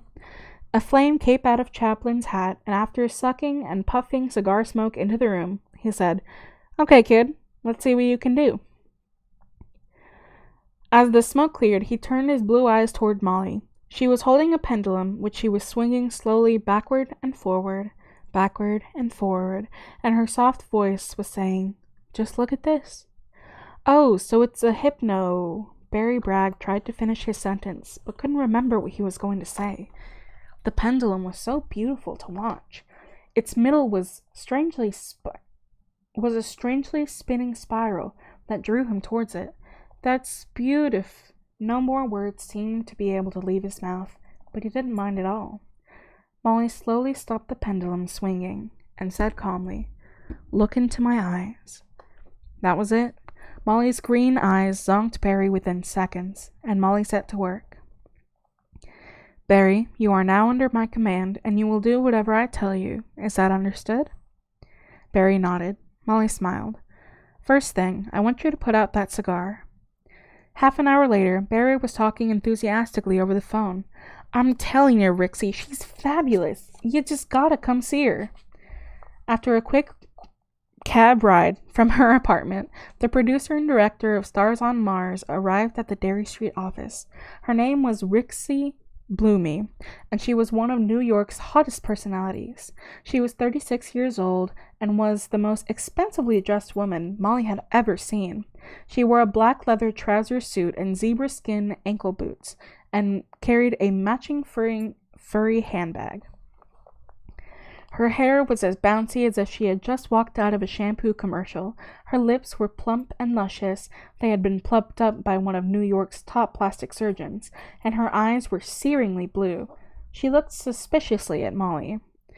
"Well, Barry, I know you brought me Davina," said Rixie Bloomy. "But, honey, this girl's no looker. Look at her blotchy legs. Sweetie, I think you're losing your touch."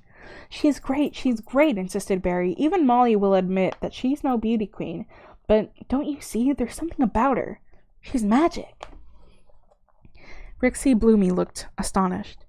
"Shall I show you what I can do?" suggested Molly. Within the time it takes to sharpen a couple of pencils, both Rixie and Barry were gazing glazy-eyed at her. "So what I want," Molly instructed, "is a part in a big musical here in New York, and I want one that pays well. What have you got?" "Nothing," said Rixie Bloomy, her head swaying. "All the shows we're doing have adult parts in them." Molly faltered. There must be some big acting job out there that she could take. She wanted one. More than that, she needed one. She simply had to get some money. Then she saw Davina Nattel's picture on the wall. Molly was reminded again of Hazel.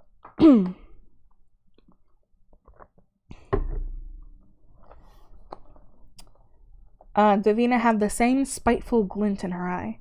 Memories of Hazel being mean fired through Molly's mind. Right, then I'll have Davina Nattel's part in Stars on Mars, she said.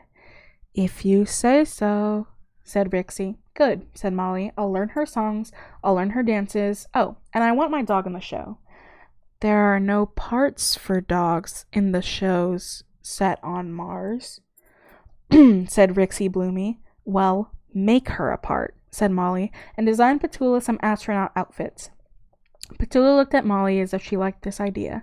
And, continued Molly, I'll need all the bills at my hotel paid for. I want to get paid twice as much as Davina Nattel.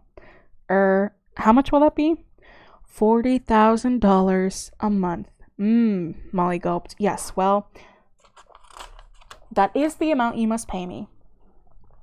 And I want loads of new clothes because, as you can see, mine are a bit shabby, and I'd like a chauffeur-driven car that waits for me at all times, and while you're at it, make that a Rolls Royce. And I want a never-ending supply of candy. I'll tell you which ones I like later.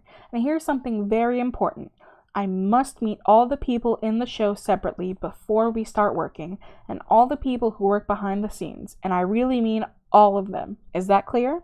The two New Yorkers nodded. Lastly, I don't want to meet Davina Nattel. Have you got some other show you can put her on? No. Oh, well, never mind. And why do I want all this? Asked Molly, leaning back in her chair to look proudly at her puppet creations. Because you are the most talented kid to have ever hit Broadway, Barry sighed. Because you're pure genius, Rixie Bloomy nodded. Molly shivered inside. This was going to be a mammoth challenge. She hoped she was up to it. It was all so easy. At 4 o'clock that afternoon, Molly was dancing around her hotel room, sucking a chewy candy and singing along to the CD of Stars on Mars. Scattered around were open boxes full of tissue paper, with new clothes spilling out of them. Rixie Bloomy had chosen them, and Molly had spent the afternoon trying on jackets, dresses, trousers, and shoes. The coffee table was now a candy table, with 2 huge bowls filled with all sorts of candy, and one of multicolored marshmallows. Petula had taken to patrolling the windowsill, barking at scrawny pigeons whenever they landed. After the last number, Molly switched off the CD player and lay on the bed, wearing new jeans and a cool t-shirt with a shiny moon on it. She wished she could tell someone about all this. Namely Rocky. Maybe he had telephoned Miss Atherstone and left his new address by now. It was 5 hours ahead in England, 9 o'clock, so Atherstone would still be up. Molly picked up the telephone and dialed. After 6 rings, the telephone was answered. Good evening, Hardwick Orphanage, said the familiar voice of Gary. Oh, hello, Gary, said Molly. Molly, where are you? Atherstone said you'd gone on a plane. I'm in New York, said Molly, thinking how impressive that sounded, and the plane was brilliant. But look, can I speak to Atherstone? Atherstone's gone. Gone shopping? Gone to have her bunions done? When will she be back? She's never coming back, said Gary, suddenly whispering. She's gone. And Enda, too. Atherstone said they wanted to be nice to children from now on, so they were leaving us to rule ourselves, and we could do anything we liked. This was the last piece of news Molly expected to hear. Why are you whispering, Gary? 'Cause Hazel's nearby, down the package. She's in charge now, see, and... Gotta go, bye! The line went dead. Molly dialed again, but this time the phone was busy. The idea of the orphanage being run by Hazel was horrifying. Then Molly supposed that Miss Trinkleberry would keep an eye on everyone, and she relaxed. She wondered where Miss Atherstone and Edna had gone and felt responsible. She hoped they weren't doing anything dangerous. Visions of Miss Atherstone snipping up other people's suits and Edna hitting people who didn't like Italy filled Molly's mind. Molly telephoned for the orphanage once more. Gary picked it up again. Hello, it's Molly. Hi, Molly, came Gary's tiny whisper. Look, the thing is, Molly, I'm not supposed to answer the phone. Hazel gets very cross. I've got to go. Gary, stop. Before you do, I want to give you my number in New York, in case Rocky calls. It's important. Have you got a pen? Yes, I think there's one in my pocket with my mouse. No, Squeak, you stay there. Sorry, Molly, Squeak nearly escaped. Oh yes, here's a pen and, some paper. Okay, said Molly, and she gave Gary her number at the Waldorf. The line cracked, and if Rocky calls, give him that number. Gotta go, Molly. Hazel's not in a good mood, and I don't want her catching me. Bye. The phone clicked. Bye, murmured Molly, not at all confident that Gary would relay her message to anyone. But she didn't worry for too long. Molly looked at a box of clothes and marveled at how quickly her dreams were coming true. Petula gazed through the window to watch the November lights of the city start to come on. If she'd had magic X-ray eyes, she would have seen that 25 blocks away, in a cheap, dingy room, Professor Knockman was stretched out on a bed, snoring, underneath a single light bulb that hung from the ceiling. On the floor of the room and all over the bed were newspapers. Professor Knockman was gambling that whoever this M. Moon was, she was going to be in the papers sooner or later for doing something extraordinary. And like a bloodhound, he was ready to pick up the scent.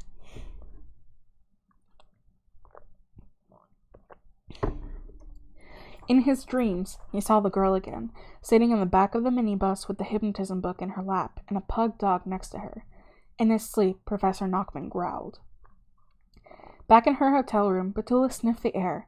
Somewhere out there, a long way off, someone was thinking about her. She knew it, and she didn't like the way he was thinking.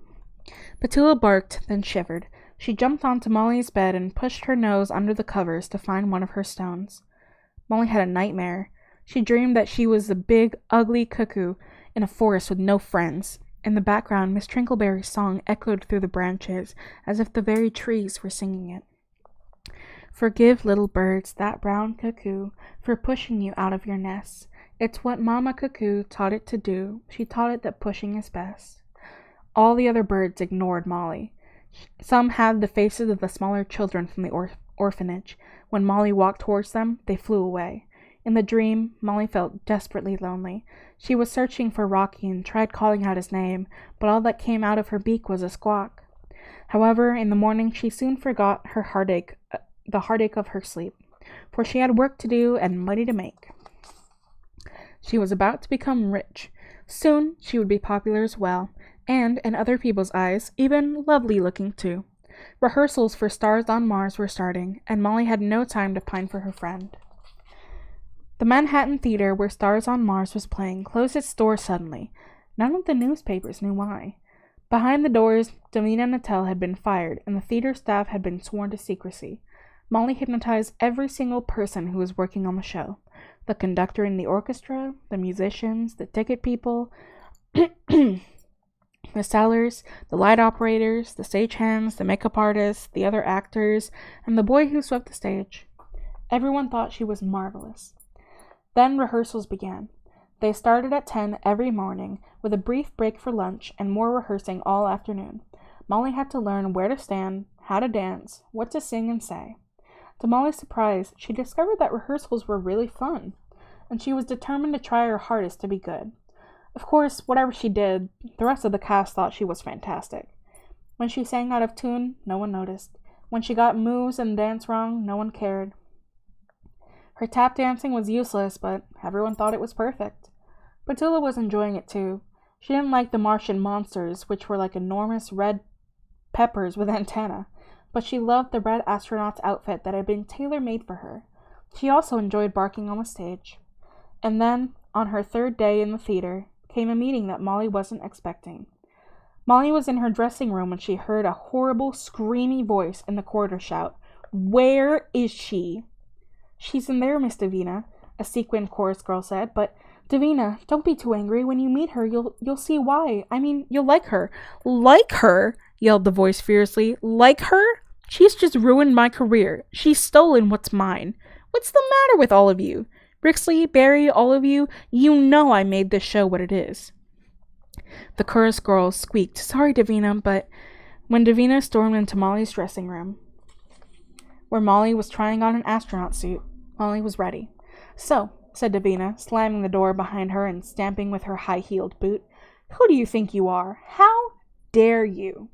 Then her mouth plunged open. "Are you Molly Moon?" she said in disbelief. Molly looked at Davina, the singing, dancing prodigy, the starlet whose performances everyone loved to watch. And Molly was fascinated. For even close up, there was a bug. Davina didn't look like anything special. Without makeup, her face was pale and rather sickly looking. Her blonde hair was limp and greasy. Her eyes were bulgy and had gray rings underneath them. But you're so ordinary, said Davina, amazed. So are you, said Molly, equally bewildered. They said you were really, really special, said Davina, too dumbstruck to register Molly's remark. How could someone as ordinary and as lumpy-nosed as you take my part? She was overwhelmed for a moment. Then, grinding her teeth, she took a step toward Molly and in a calm, charming voice said, That's my costume. I think you'd better give it back. Her eyes fixed on Molly's. Molly calmly looked back and suddenly noticed the pupils of Davina Nattel's eyes were huge. More than that, in fact, they were spiraling and dark, like swirling black whirlpools. Molly felt unsteady, as if the ground were starting to disappear. Quickly, she concentrated and gave Davina a strong blast of her hypnotic eyes. But she was shocked to find, as she increased her voltage of glare to maximum power, that Davina's eyes had a strong pull. With every ounce of focus that she possessed, Molly stood firm until the ground felt balanced again under her feet. This was a big surprise. Davina Nattel had the gift. She could sing and dance, but on top of this, she had the gift. She had the gift without really knowing what it was. It wasn't as finely tuned as Molly's, but she obviously used this power over other people to influence them and charm them. Molly felt as if she almost wanted to make friends with Davina. She could train her, and they could become partners. They'd be unbeatable. But these ideas went out of her head when she heard what Davina was saying. You're so plain, so ugly even. You're not the kind of girl anyone would like to watch on stage, so why don't you just give up? You're not made for stardom. You're just too boring. You've got no charisma at all, and your dog is revolting. Shit. Oh, and another coin flip. Okay, we'll do it at the end of the chapter. Coin flip. Petula whined, and Molly determinedly increased her eye beam again. But Davina's angry glare shot back. It was a tug of war between green and blue eyes.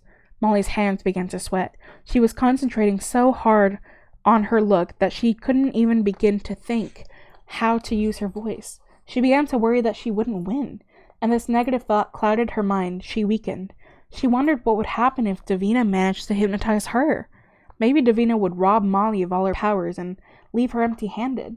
Molly imagined herself as a tramp on the New York streets, lost and confused, with a mind blanked by Davina. It was a future too horrid to contemplate, and so scary that it gave Molly a surge of energy. This sizzling knockout stare that made her hair stand out from her head, the tension snapped, and Molly had won. My eye beam. Alright, we shall.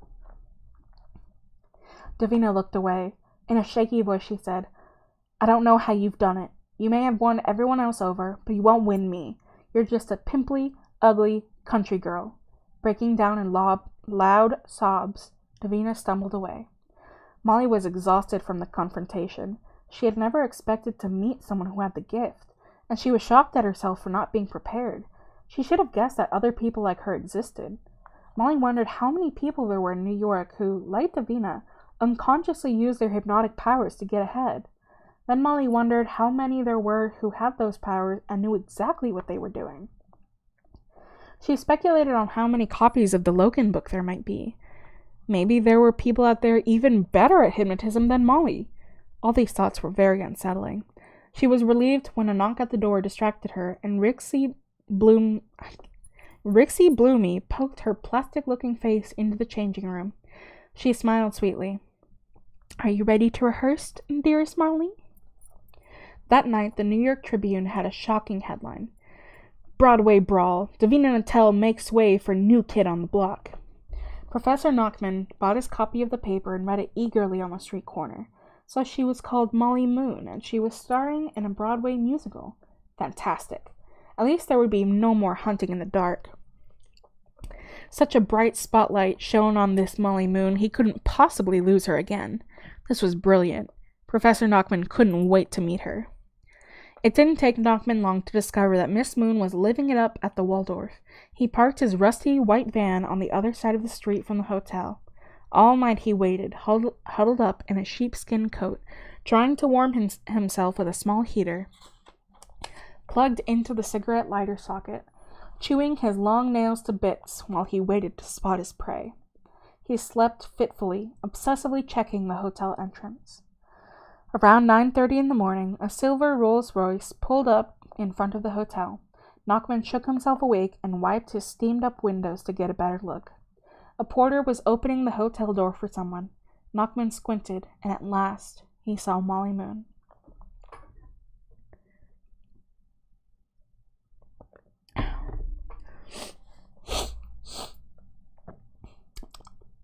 Hypno Wars.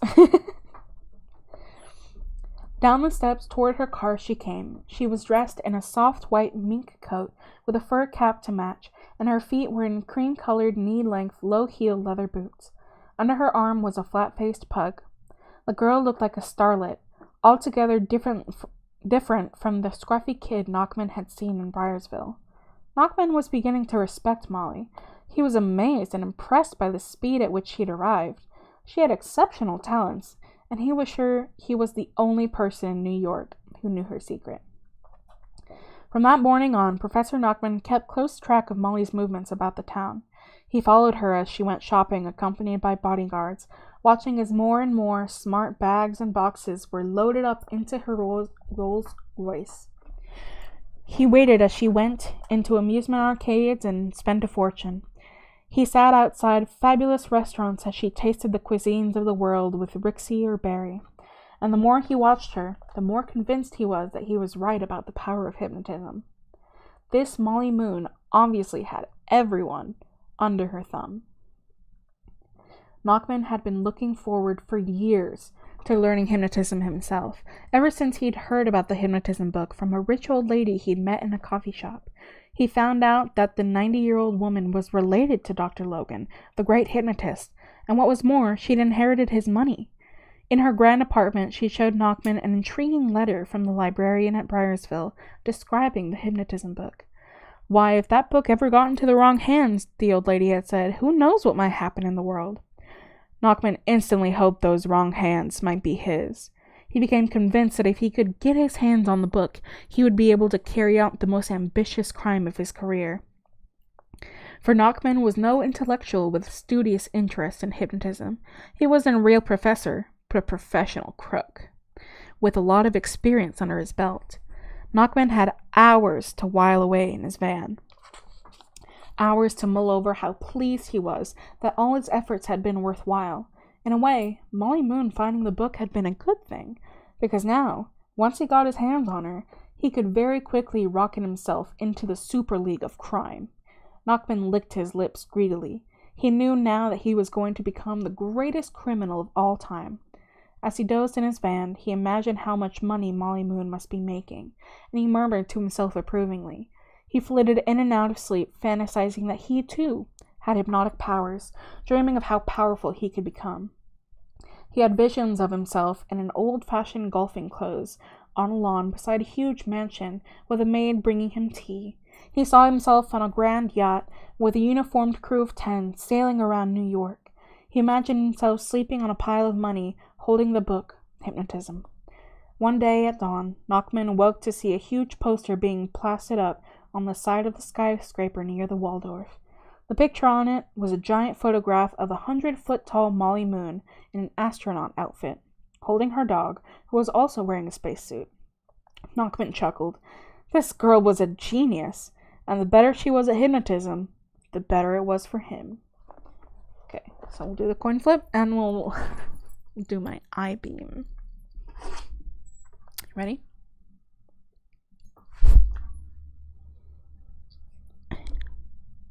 Oh, damn. Well, it's okay, because you're about to get knocked out by me anyway. So, we can do a little... Okay, ready? I'm going to do it Molly Moon style.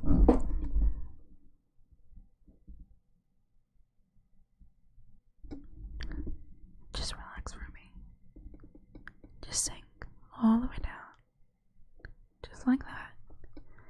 Just being caught in my eyes.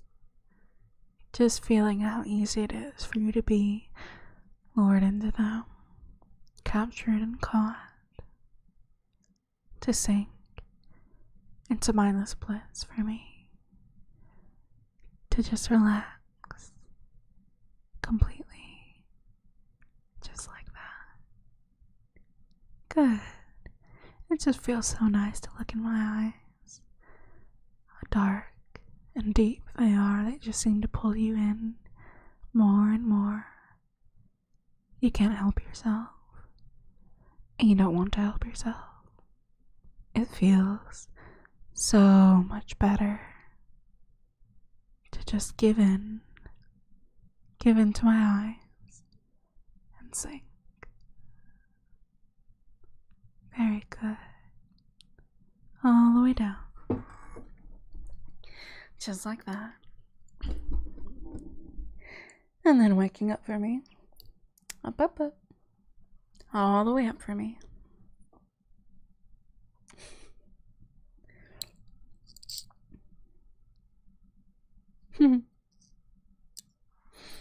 Actually, I'll probably take this off now.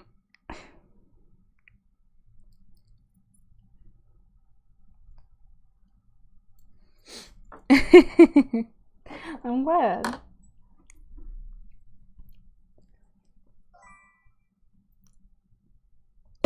Praise for H.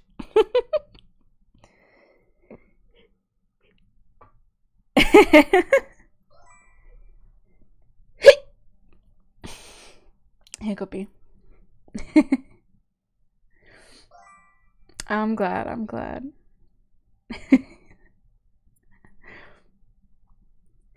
Praise for the little toy. You're being such a good girl in accepting your punishment for, what was it? Not going to sleep on time? You're doing a very good job. It's very, very amusing to watch you struggle to keep your name. You felt so safe. Oh, I'm glad. I'm very glad. I'm gonna have a yogurt real quick.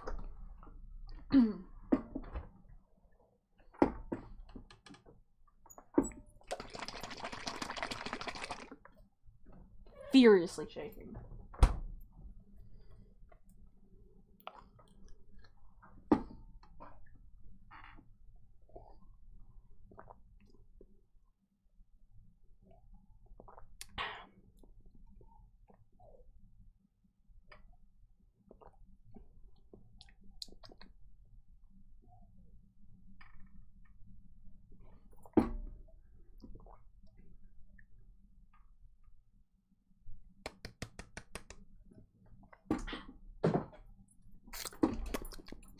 There we go.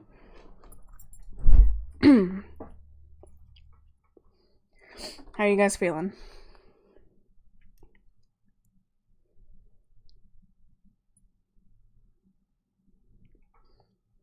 You're so very welcome. You guys feeling good?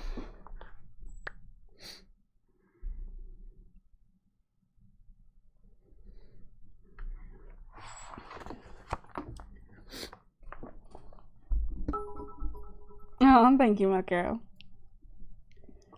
I'm good. I'm so glad. Let's continue, shall we? Chapter 19. All over town, people were gossiping about Molly Moon, speculating about who she was and where she'd come from. Her mysteriousness made her more and more interesting, and everyone wanted to see pictures of her in the papers. One paper nicknamed her the Cuckoo because she had stolen Davina Nattel's part, and TV shows sent camera crews to try to interview her, without success. Davina Nattel went on television and complained about how badly she'd been treated. Charlie Chat called the Barry Bragg agency again and again to beg for an exclusive interview with this Molly Moon on his chat show. Barry Bragg said it might be possible if the money was right. As Nachman's mind spiraled away in his van, a red rash broke out on his neck and face. He couldn't wait to get his hands on Molly, but it was proving very difficult to get close to her at all. There were always people wherever she went, bodyguards, journalists, photographers. It was exasperating. All he could do was watch and wait for an opportunity. Maybe after the opening night, Molly would start giving interviews and he could pose as a journalist. Knockman tried to relax, but was impatient by nature, and the situation was driving him crazy. He worried that someone else would discover Molly's secret. He sat in his white van smoking, eating cheesy potato chips, and looking suspiciously at other parked cars. The van was full of garbage. The discarded packaging from all the junk meals he'd eaten smelled disgusting, and Knockman smelled worse than ever. Now, on top of the smell of burgers and tobacco was the reek of cheap aftershave to cover up the smell of old sweat. He had mixed feelings for Molly. He was jealous of her, because she had found the hypnotism book first, and she had learned the tricks of hypnotism. But also because she was living the life of a star, while he was slumming it in this stuffy van. At the same time, he was in awe of her and her talents, and since he saw her as his property, he also savored her rise to fame. To keep himself sane, he'd stroke the golden scorpion that hung around his neck and say a mantra over and over that went, "The better it is for her, the better it is for me. The better it is for her, the better it is for me. Better it is for her, the better it is for me. The better it is for her, the better it is for me." As for her dog, he hated her dog. That pug. It was so smug. A smug, ugly pug, trotting around behind her. Knockman thought jealousy about Petula's luxurious bed and her fine dinners. Why, that dog was Molly Moon's partner, and her best friend. She would probably do anything for that dog. And then, as Knockman thought about Petula, he began to have a brilliant idea. His manipulative nature began to ooze with pleasure.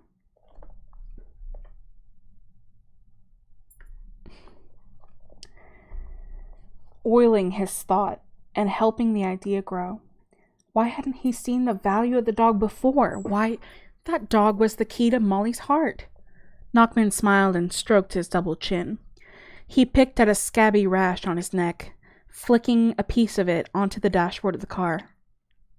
Then, thinking of Molly, he smudged the flaky skin across the plastic, and his mind hatched a nasty plan. At last, he could see a way forward.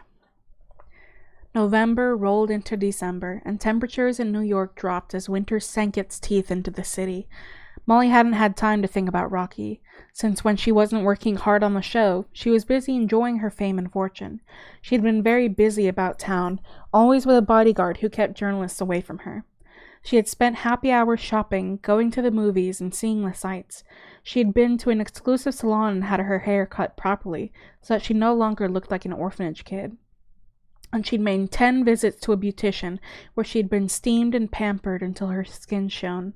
Although her hands still sweated, they now looked much better after expensive manicures. Her nails were shaped into perfect, polished crescents. A wiggle break. Molly loved her new life. She loved the attention she was getting, and the way people treated her with reverence. She couldn't see now how anyone could live life in any other way. It was so much easier when everyone adored you. And the more Molly lived this life, the more she reckoned she deserved it. What was more, she began to feel that it wasn't just because she'd hypnotized people that they admired her. She suspected that, actually, she did have star quality. Everyone at Hardwick House had simply been too uncultured to notice it. After 3 weeks of concentrated rehearsals, the opening night of the new production of Stars on Mars arrived. The pink neon sight in front of the theater now read, Stars on Mars, starring Molly Moon and Petula the Pug. Behind the scenes, Molly sat in her cluttered dressing room with Petula on her lap, feeling very nervous. Both were dressed in spacesuits. Molly's face was thick with stage makeup so that her face wouldn't look washed out under the strong theater lights. Her eyes were defined with black eyeliner so that they stood out, and her cheeks were sprinkled with glitter. Petula had been groomed, and both she and Molly had sparkly powder combed through their hair. Their other costumes, space wetsuits and their sequined space dance outfits, hung on a steel rail. Vases of flowers covered every available surface, sent by everyone who loved Molly. Rixie knocked at the door and popped her face around. Curtain up in 20 minutes, Molly. How do you feel? Fine, Molly lied. Well, break a leg, although you don't need it. You're a star, Molly. A sparkling star, and everyone will see it tonight. New York's gonna love you. Thanks, Molly said, her stomach heaving. Rixie disappeared. Oh, crikey, Petula. What have I done? Molly moaned. Now the idea of making her fortune by being in a Broadway musical didn't seem like fun at all. Her nerves were 1,000 times worse than they had been before the talent show at Briarsville. The thought of the audience tonight was truly terrifying. An audience made up of cosmopolitan New Yorkers, hard to please and ready to be dismissive. She knew the audience out there would be skeptical, critical, aggressive, and very, very difficult to excite. But worse than that, difficult to hypnotize.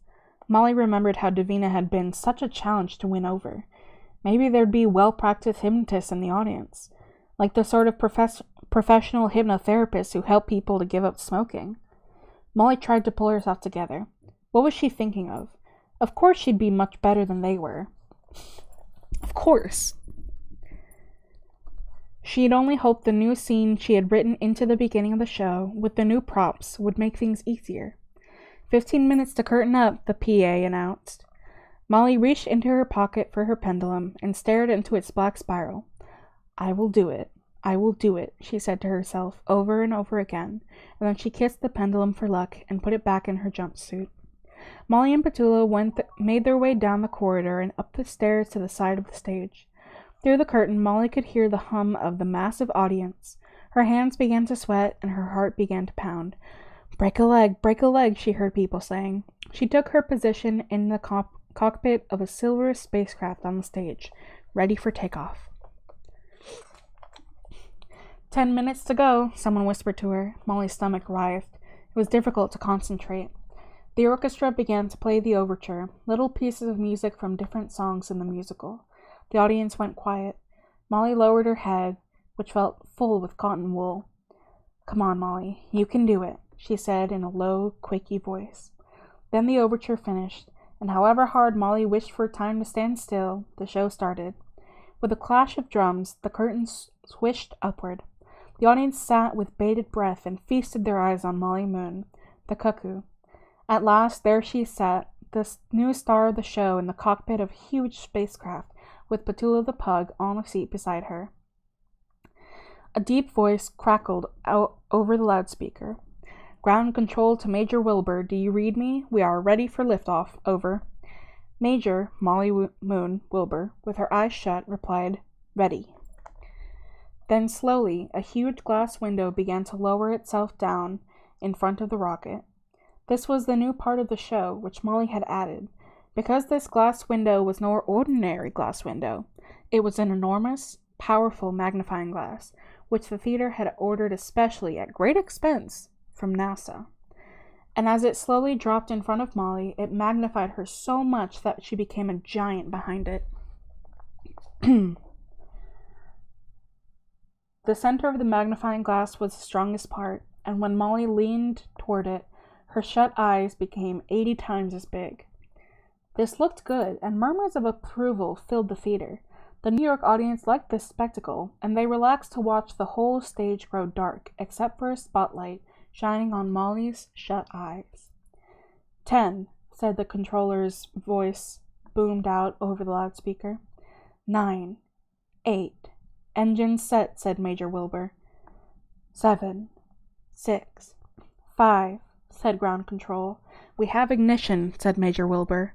4, 3, 2, 1, and we have liftoff. Up. Wake up for me. I already know some of you.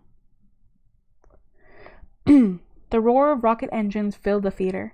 Orange lights flashed around the cockpit like fire from the rocket's engine, and then Molly's eyes, as huge as the hugest of TV sets, opened. Molly was composed at last, and her magnified eyes swept over the audience like lasers. From the front rows to standing room section where people were sucked into the hypnotic whirlpool of Molly's gaze. Yes, you are very predictable. Molly felt a surge of something like electricity in the air, which made her tingle from head to toe. It was the fusion feeling, but on a massive scale. Molly stretched her gaze to the back of the theater, then dropped it to the front. Molly felt hugely powerful. She felt sure that everyone had been hit, and she knew that the theater doormen were under instruction not to let anyone in. She was safe. "Just look at me," she said, in case there was anyone out there who hadn't looked up yet. "Just look at me," she repeated slowly, her voice like a vocal magnet. Molly had woven her hypnotic instructions into a song she had composed. She sang it now with no instrumental accompaniment, a plain, haunting tune. "You will be bowled over by this show. It'll be so good you won't want to go. My dancing and singing will thrill you to bits. My jokes will give you giggling fits. This blockbuster show was destined to be. The star of the 21st century is me." Molly clicked her fingers, and the roar of the rocket launchers filled the air. "Yes," said Molly, her face now in the center of the magnifying glass. "We have liftoff." The magnifying glass pulled up and away, and the real show began.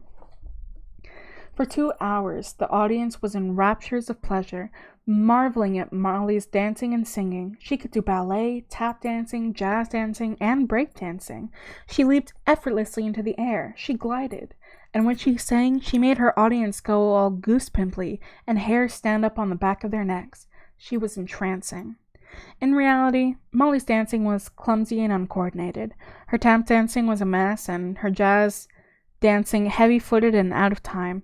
But Molly was having a lovely time dancing, and she got really involved with the Martians' battle scene. Her voice was flat and out of tune, but no one cared.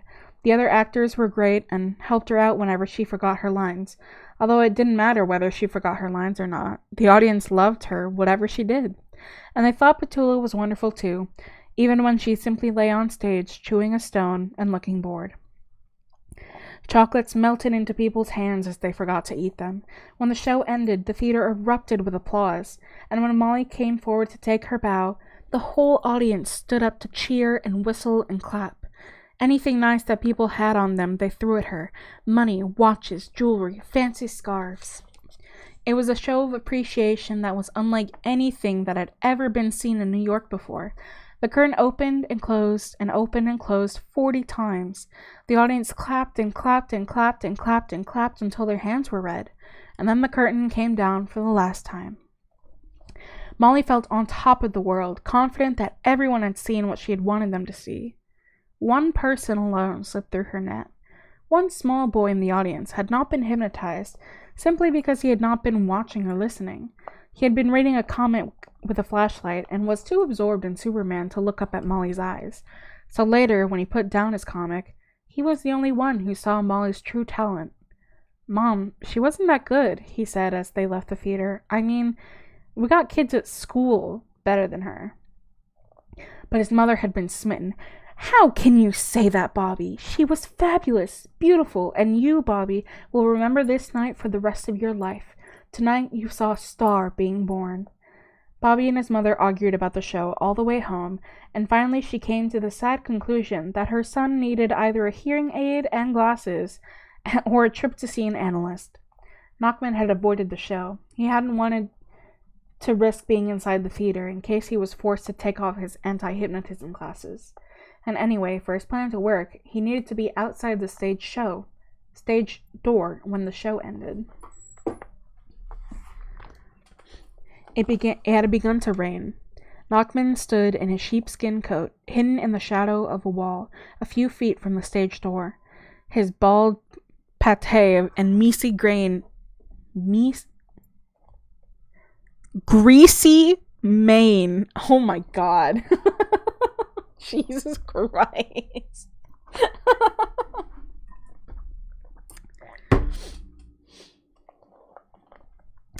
Of hair were splashed with the shower. Raindrops trickled down his neck and off the end of his nose. Look, it's fine.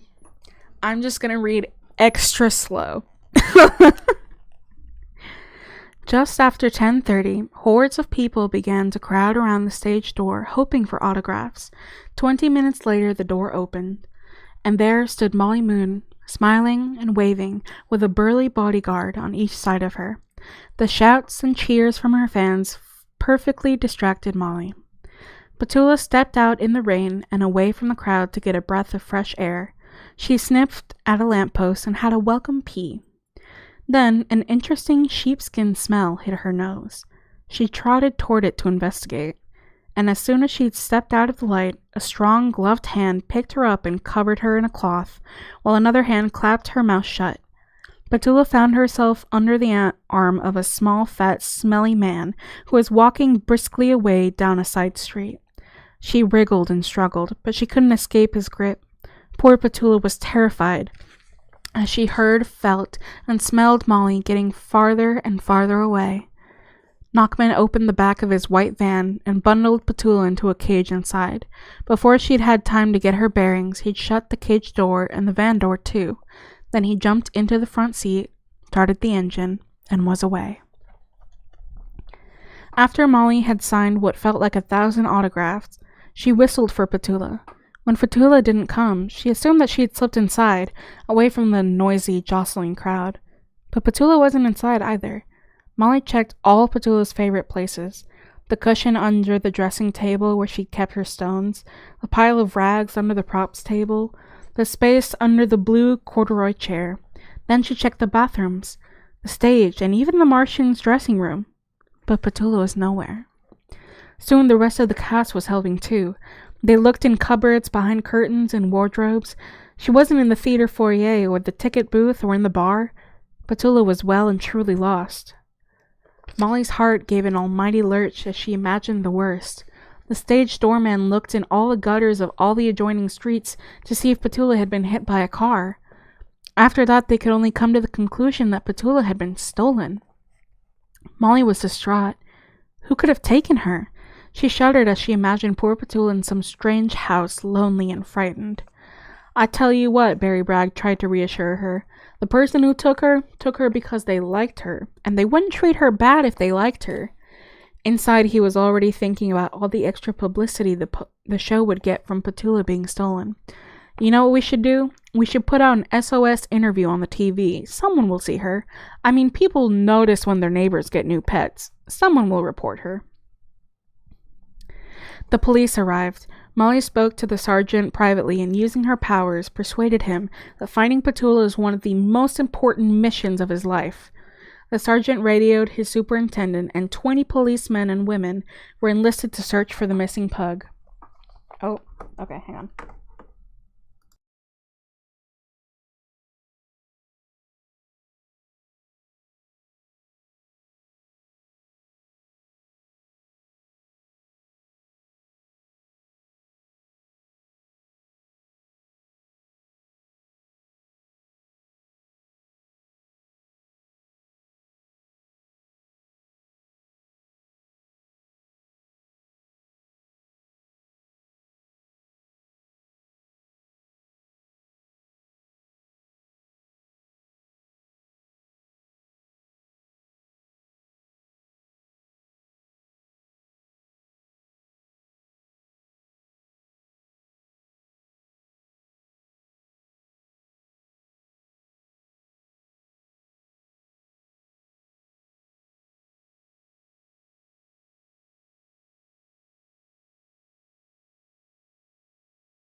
Okay, I'm here. Just problems after problems with my fucking pills. Anyway. In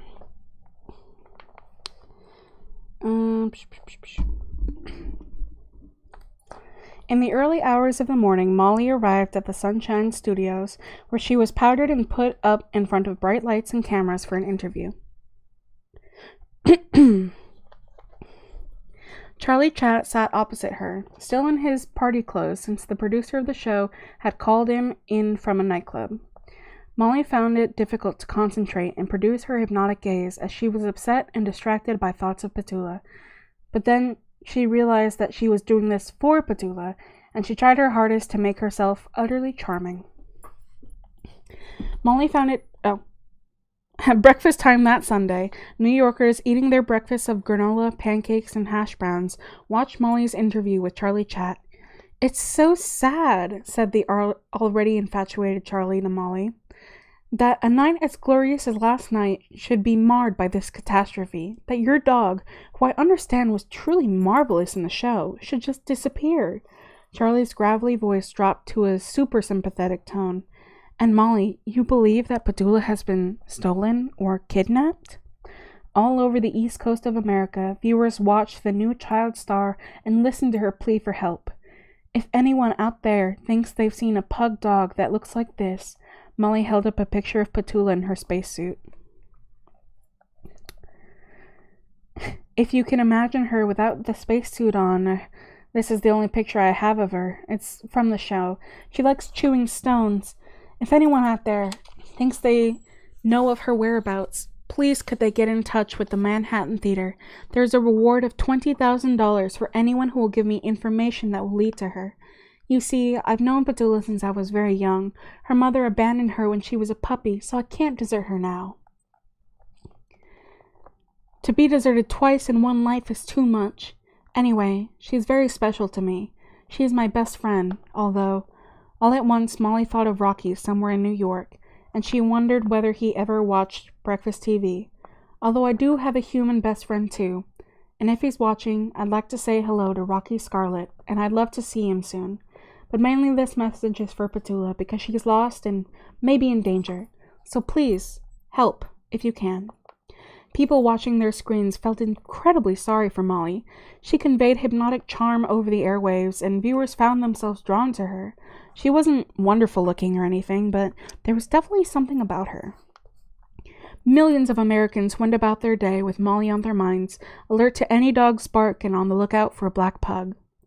Throughout the day, Molly's broadcast was replayed regularly on television, and no pug in the city was safe as well-meaning, reward-seeking Petula rescuers snatched dogs from their real owners and took them to police stations.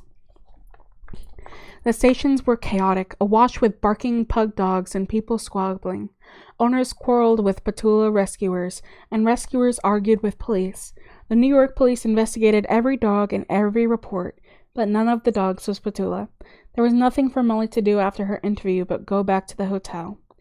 It was Sunday, so there was no evening show, and it was very lonely in her suite without Petula. Molly thought of all the adventures they'd been through. She felt utterly miserable as she thought of Petula's soft, velvety ears, which she longed to stroke. For the 50th time, she hated herself for losing sight of Petula, for being vain and wanting to sign autographs. And then the phone rang. "Hello?" Molly said hopefully. "It's a Trapula." "I've got your dog," came a heavy voice down the line. "What? Where? Oh, thank you. Is she all right?" gasped Molly in relief. "Listen to me," said the cold voice of Knockham. "If you want her back, you'll do as I say. First thing is you say nothing on the phone now. If you say anything, I'll disconnect." He guessed that Molly might try to hypnotize him with her voice, and he didn't want to risk that. "You just say okay. Okay?" he ordered. "Okay," Molly whispered. She was scared and shocked. This person was a lunatic. She didn't want to displease him. Oh, I gotta sneeze. Never mind. The voice continued. "If you don't do exactly as I say, I'll kill the dog. Is that understood?" Molly went cold. "Okay," she said again. The word kill began to echo like a loud alarm bell in her head, and Molly's hand started to shake so much that the phone banged against her cheek as she held it. All right, said the man. I'll meet you at the Bandshell in Central Park at 6:30. Come alone. I won't be bringing the dog, but I will bring her collar so you know I'm for real. If you bring anyone with you, or if you get the cops involved, I'm telling you, the dog dies, okay? Okay, Molly stared at the wall, hardly able to believe that this nightmare was happening. Okay. I'll make my demands. If you agree, the dog returns, okay?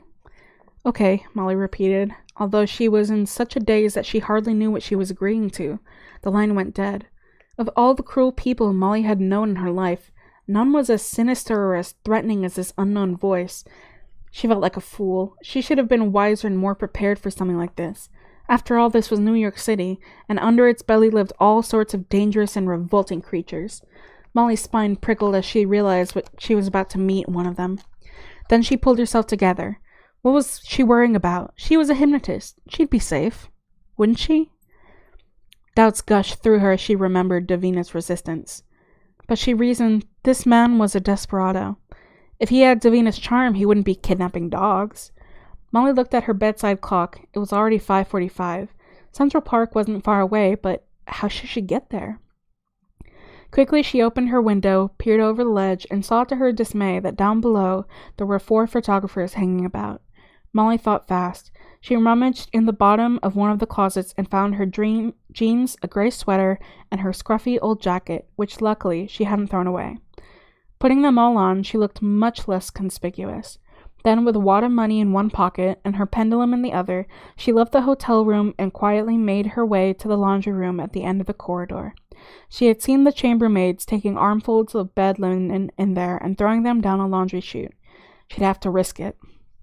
It was a fast, dark ride to the basement of the hotel, and Molly landed in a pile of dirty laundry. She peeled a smelly pillowcase off her head and looked about. With no one in sight, it was easy to make a break for the service entrance. Outside, she found a delivery man's bicycle and climbed on it, but since she was a bundle of nerves, it was too big for her. She fell off twice and scraped her ankle on the bicycle chain before she finally managed to balance herself. Then she was pedaling uptown, her curly brown hair blowing in the wind and her expression one of anxious determination. As the asphalt passed beneath the wheels of the bicycle, Molly was persuading herself that there was no need to be afraid, that this man would simply be another of her victims.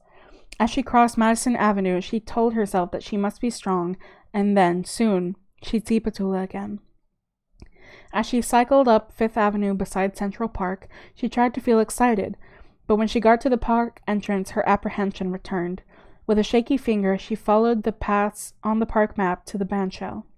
The park looked beautiful. The moon had emerged from behind the clouds, throwing its light upon the giant leafless trees. A clammy mist seeped over the ground and swirled around Molly's ankles. Taking care to look about her often, so that no one could spring on her from behind, Molly cycled steadily into the center of the park. Brave as she tried to be, every snapping twig, every rustling in the bushes made her heart pound. Occasionally a jogger or a rollerblader shot by, but for the most part, Molly was alone in the darkness. When she got to the Bandshell, no one was in sight. She propped the bike up, climbed in the Bandshell stairs, and stood on its icy platform. A clock broke the silence, chiming 6:30. It began to rain. Molly waited and waited, trying to compose herself. Her heart thumped so loudly that she felt it might burst through her ribs. Suddenly, a small, round figure that she recognized appeared, darting from bush to bush. Then, looking up, it hurried up the path towards her. The man began to climb the Bandshell steps. The anticipation and fear were too much for Molly, and her teeth began to chatter. She clenched them shut, only to find that her head was shaking. A chill December gust blew the smell of the man toward her. It was a foul smell of hamburger fat, sweat, and old tobacco, and it made Molly feel sick. As the man came up the steps, Molly saw he was wearing headphones and strange dark glasses with a spiral pattern in the middle of them. On one hand, he was holding a briefcase, and in the other a microphone. This was wired up to a machine of some sort on his belt, which in turn was attached to the earphones. He was clad in a sheepskin coat, and he was, Molly decided, definitely very, very weird. But nervous as he made her feel, Molly concentrated on bringing her eyes up to hypnotic peak. As he stepped onto the bandshell, she looked up at him with her eyes on full glare. "Welcome," she said slowly, intent on putting this nasty rat into a very deep trance. I put another sweet little rat into a very deep trance. That's different. But instead of being stopped in his tracks, the man took another step toward Molly and pointed his microphone at her. "I'm afraid, Miss Moon, your hypnotic eyes will not work on me, since I am wearing anti-hypnotism glasses designed by Mr. Mesmer himself. As for your hypnotic voice, I am not hearing it, but its voice is processing what you say and scrambling your tone. Through this, you sound like an alien from outer space." Molly was stunned. Then she saw the golden scorpion that hung round the kidnapper's neck. Its diamond eye flashed in the moonlight, and at once she recognized the ugly face of the professor from Briarsville Library.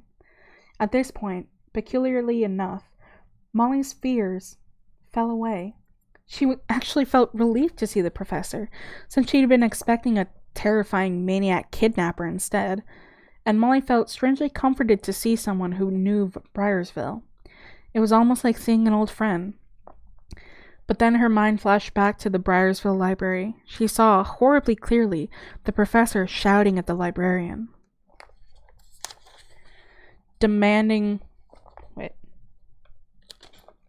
He was demanding a book she had lost. A book by Dr. Logan. The book Molly had stolen. Molly looked at the professor's extraordinary gear. Within the time it takes a net to slow a butterfly, she realized that she was in deep trouble.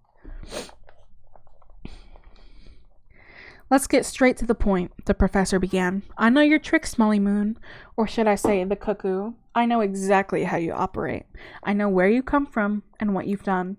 That hypnotism book you found was mine. I paid for it. It was my property. I've known about Logan's hypnotism since before you were in diapers." From behind his squirrely spectacles, Nachman was actually starstruck by Molly. Everyone else was starstruck by her because they'd been hypnotized, but Nachman actually was.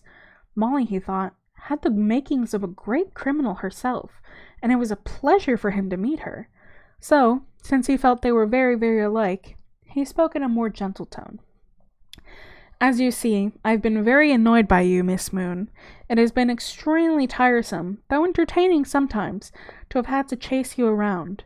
It has pushed my patience to the limit, and I think you'll understand when I say that I expect something in recompense for my inconvenience." Molly's heart thumped. This was extremely unnerving. She wished someone else would come by, and she looked about for help. Nachman said immediately, "If you want to see your dog again, you can't think of getting anyone else involved. You do want to see your dog again, don't you?" Molly nodded unhappily. Nachman reached into his pocket. "Here," he said, chucking a red leather strap onto Molly's lap. "It's her collar."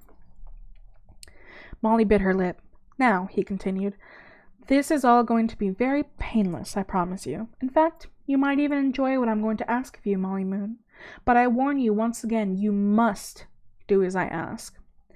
Because if you don't, I assure you, you won't see your pug again, and there will be many, many more people in New York who will learn about your little secret. Let me put it like this. I'm sure a lot of people would be very upset if they knew how you deliberately cheated your way up to the top. In fact, in court of law, you could be convicted of fraud. Of course, someone of your age wouldn't go to jail, just a youth facility. But I've heard that those institutions aren't very comfortable places, much worse than bad orphanages." Nachman smiled with a sinister glint in his eyes. But Petula," Molly stuttered. "Is she okay? We'll come to her." "What do you want?" Molly burst out. "Money? I've got loads. Just tell me." "Money?" Professor Nachman chuckled. "In an indirect way, yes, I do want money. There is a matter," he said, opening his briefcase. "Yes, there is a little matter that requires your cooperation." Nachman took a large envelope out of his case and with a gloved hand passed it to Molly. "This envelope contains all you need to know in order to help me. I want to borrow your skills. Just for a day. It's a small favor. In in return for the good fortune that my hypnotism book has brought you." "What do you want me to do?" Molly asked, taking the envelope as if it were about to blow up in her hand. "I want," Knockman sighed lazily. "Well, the first thing I want, of course, is the book Hypnotism. That goes without question. The second thing, this favor thing, is this. I want you to help me rob a bank." "Rob a bank?" Molly gagged at the words, and Knockman laughed condescendingly. "Hadn't it crossed your mind, Miss Moon, that you might be able to use your skills to rob a bank? There you were, dancing your little feet off to earn your dough when you could have had millions of times as much just by visiting a bank." I gotta say this.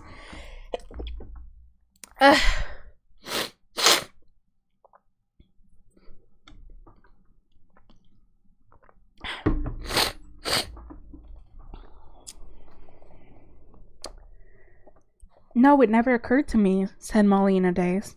"Thank you." "Come on now," said Knockman incredulously. "You don't have to be shy. You're showing all the signs of being a star criminal. You should be proud of yourself." "But I would never rob a bank," insisted Molly. "Oh, yes, you would, and you will.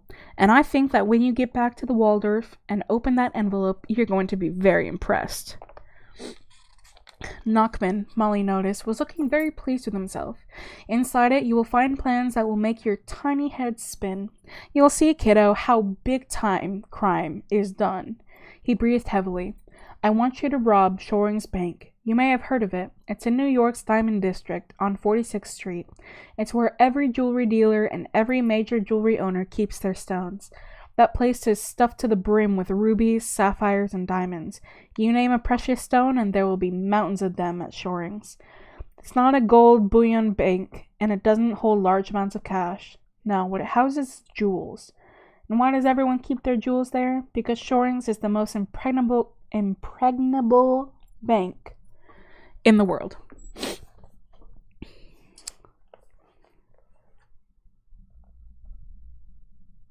"Breaking into it is as difficult as traveling to the center of the earth and back again, if you see what I mean.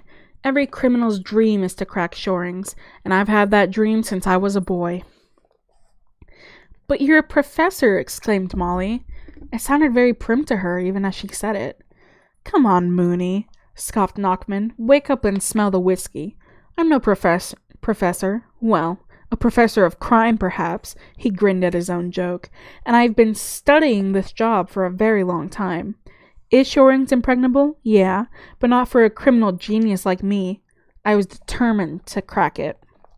So I worked there as a cleaner, and I cleaned real good, so there was no way they were going to fire me. I mopped floors, I cleaned bathrooms, but all the time I was studying the place and seeing how it worked. But after my stint there, I still didn't know exactly how I was going to rob it. Then I found out about the hypnotism book. And after that, I found out about you." Paper stuff.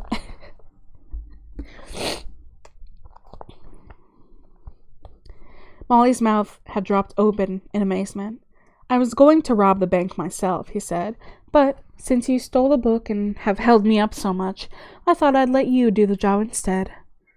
"Thank you," said Molly weakly. "So I'll leave it all in your capable hands." Knockman pulled his sheepskin coat around him.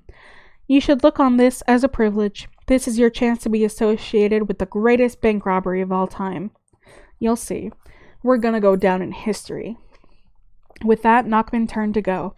He felt good. He'd never spoken to anyone about his ambitions or his work. "I'll call you to tell you when," he added, "and don't go doing anything stupid like talking to the cops. Just remember, I've got the pug." Then he waddled away. The meeting was over. Molly left clutching the heavy envelope, horrified. The idea of stealing millions of dollars worth of jewels from Shoring's Bank made her feel sick. But if she didn't, then Petula would die. Suddenly, everything felt very out of control. Molly left the bandshell and pushed the bicycle along the path. She felt guilty about the bike now. Even though she had always planned to return it, she felt like a thief. And then she thought about what Knockman had said, about her being a fraud. She was a fraud. She thought about the money that she'd won at the Briarsville Children's Talent Competition, and the way she'd pushed Davina Natel out of Stars on Mars. Molly was appalled at herself. Davina might be an annoying, spoiled upstart, but at least she had worked her way to the top, whereas Molly had conned her way up. How could Molly despise Knockman for wanting to rob a bank when she had been robbing people all along in her own way? Then Molly imagined what would happen if she did rob Shoring's bank. She'd be caught, of course. Banks, unlike theaters, were on the lookout for thieves. They had all sorts of high-tech equipment, alarms, cameras. Molly would be arrested, tried in court, and then sent to a juvenile prison. She could imagine how the papers would love it. Her picture would be splashed across the front pages, and the public would loathe her. Maybe the news would even reach Briarsville, and everyone there would know what Molly had done. Molly imagined how ashamed Miss Trinkleberry would be, crying as she made cupcakes. Oh, thank you for resubscribing. Welcome. Molly saw herself in a concrete cell, sitting on a bed, lonely and unvisited. Miss Trinkleberry would be too far away to come, and Petula wouldn't be allowed. What about Rocky? Would he visit her? Molly's eyes burned. She longed for a friend to confide in. She needed Rocky. Molly thought of him, and for the first time in weeks, her eyes filled with tears. She realized that she could have easily found him by now, and if she hadn't been so caught up in herself. She felt awful for forgetting him, and for chasing fame and fortune instead. Those things felt like nothing now compared to her precious friendship with Rocky. Tears drenched Molly's cheeks as she passed a wishing well. She stopped. An old saying came into her head. You never miss your water till your well runs dry.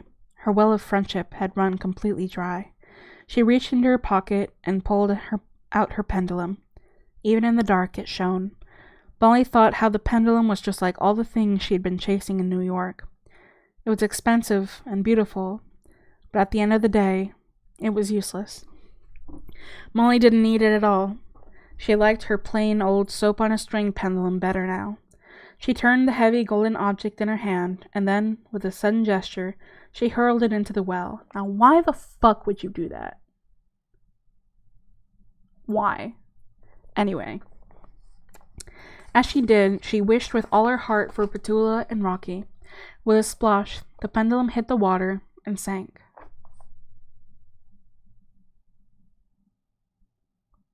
I know, but like, maybe that's materialistic of me, but like, what? That was gold. Molly cycled back to the Waldorf in the rain, turning the situation over and over in her mind. As she refused to rob the bank, Knockman would expose her and she ended up in jail. But worse than this, Knockman would dispose of Petula. Nightmare visions of Petula being left to starve in a cellar, or Petula being thrown in a river, or Petula being dropped off a skyscraper filled Molly's mind. Molly despised Knockman and felt very violent toward him. She felt like pushing him off a skyscraper. Her worry for Petula and her hatred for Knockman were all mixed up in her longing for Rocky and her general confusion.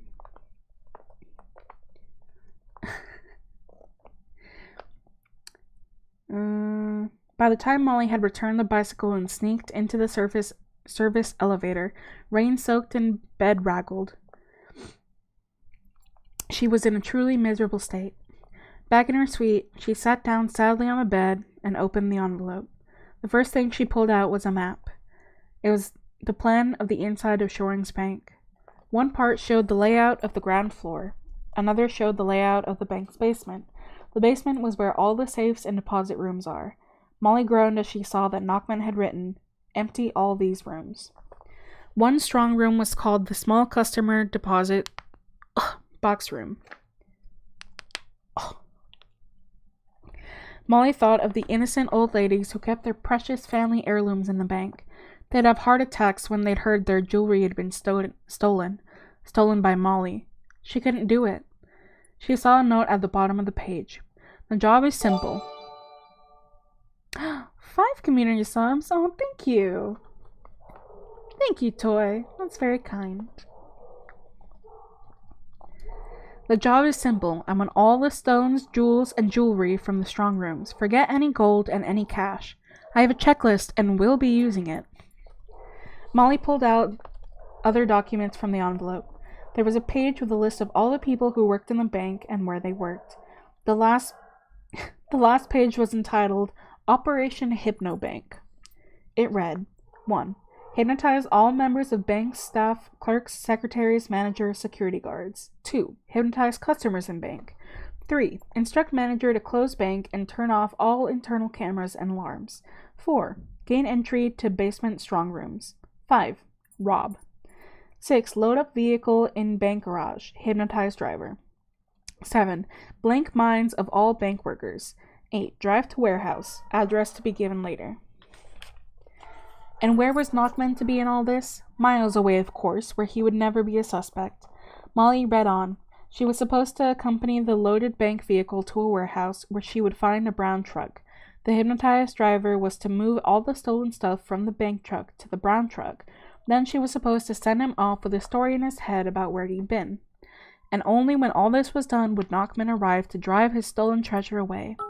Once he had traveled far enough away and checked that the truck contained everything from the bank, then, and only then, would he call Molly at the warehouse and tell her where she could find Petula. Thank you for the bits, Julia. When I have checked that all the boxes are there, I will telephone and give you the address where to find your dog, and you will find her safe and comfortable. Molly moaned. What if Knockman didn't give Petula back? What if he held on to her and got Molly to rob another bank? Or what if he made off with the loot and never told Molly where Petula was? Molly wondered whether she should call the police. But Knockman's words rang in her ear. If you get the cops involved, I'm telling you, the dog dies. Molly went into the bathroom to splash water on her face. She looked up at herself in the bathroom mirror, and she stared and stared. She wanted to hypnotize herself into feeling in control of the situation. But instead of changing, her face stayed the same. No fusion feeling crept up her legs. Her sad, tear-stained face looked back at her, and try as she might, she couldn't conjure up a confident-looking Molly. She realized how adrift she was, so helpless that she seemed to be losing her powers. This was horrible. Molly shook herself away from the mirror and turned back into the bedroom. A light was flashing on her telephone. Someone had left a message. Her heart sank as she realized it was probably from Knockman, with the address of the warehouse and the robbery date. Molly pressed the voicemail button with a shaking finger. Hi, Molly, came Barry Bragg's voice. Just to tell you again, you were fab, just fab in the show last night. Call me, it's Barry. Beep. Molly, this is Superintendent Osmond. Please call. We would like to talk to you about other ways we might be able to track your dog. I'm at 555-7889. Beep. Molly, my name's Miss Philpott. I got your number from Barry Bragg. He said you might be interested in some pug puppies I've got. Call me at 555-2956. Beep. Hi, Molly. Guess who this is?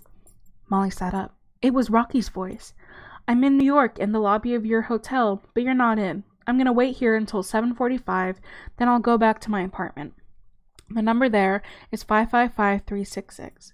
Molly looked at the clock. It was 7:40. She rushed out of her room and was soon whizzing down to the ground floor in the elevator. As the door slid open, Molly's eyes frantically scanned the people milling about in the lobby. Then she saw a head of curly black hair poking up over the back of a pink and white patterned chair. Rocky, you found me! Molly couldn't believe it. Rocky's fantastic brown face looked at her in surprise. Molly had never been so pleased to see anyone in her life. Hey, Molly! The two friends rushed at each other and hugged. For a moment, Molly forgot all her worries. She was so happy to see Rocky. It was like having a part of herself back again. Then they let go and stared at each other. Molly drank in Rocky's face. He looked as sunshiny as ever.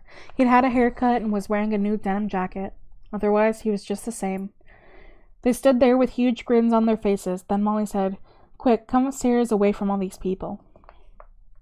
As she pressed the elevator button, she whispered, You don't know how glad I am to see you. Really, Rocky, you don't know. Same here, said Rocky. Oh, Rocky, really? I've got so much to tell you. How did you find me?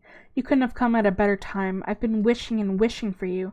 I'm so happy you're here. How did you know I was here? Did Gary tell you? Gary? No, I saw you on television this morning, when you were telling the whole world that Petula had been lost, explained Rocky. And then you actually said hello to me. It was surreal. I could hardly believe it was you here in New York.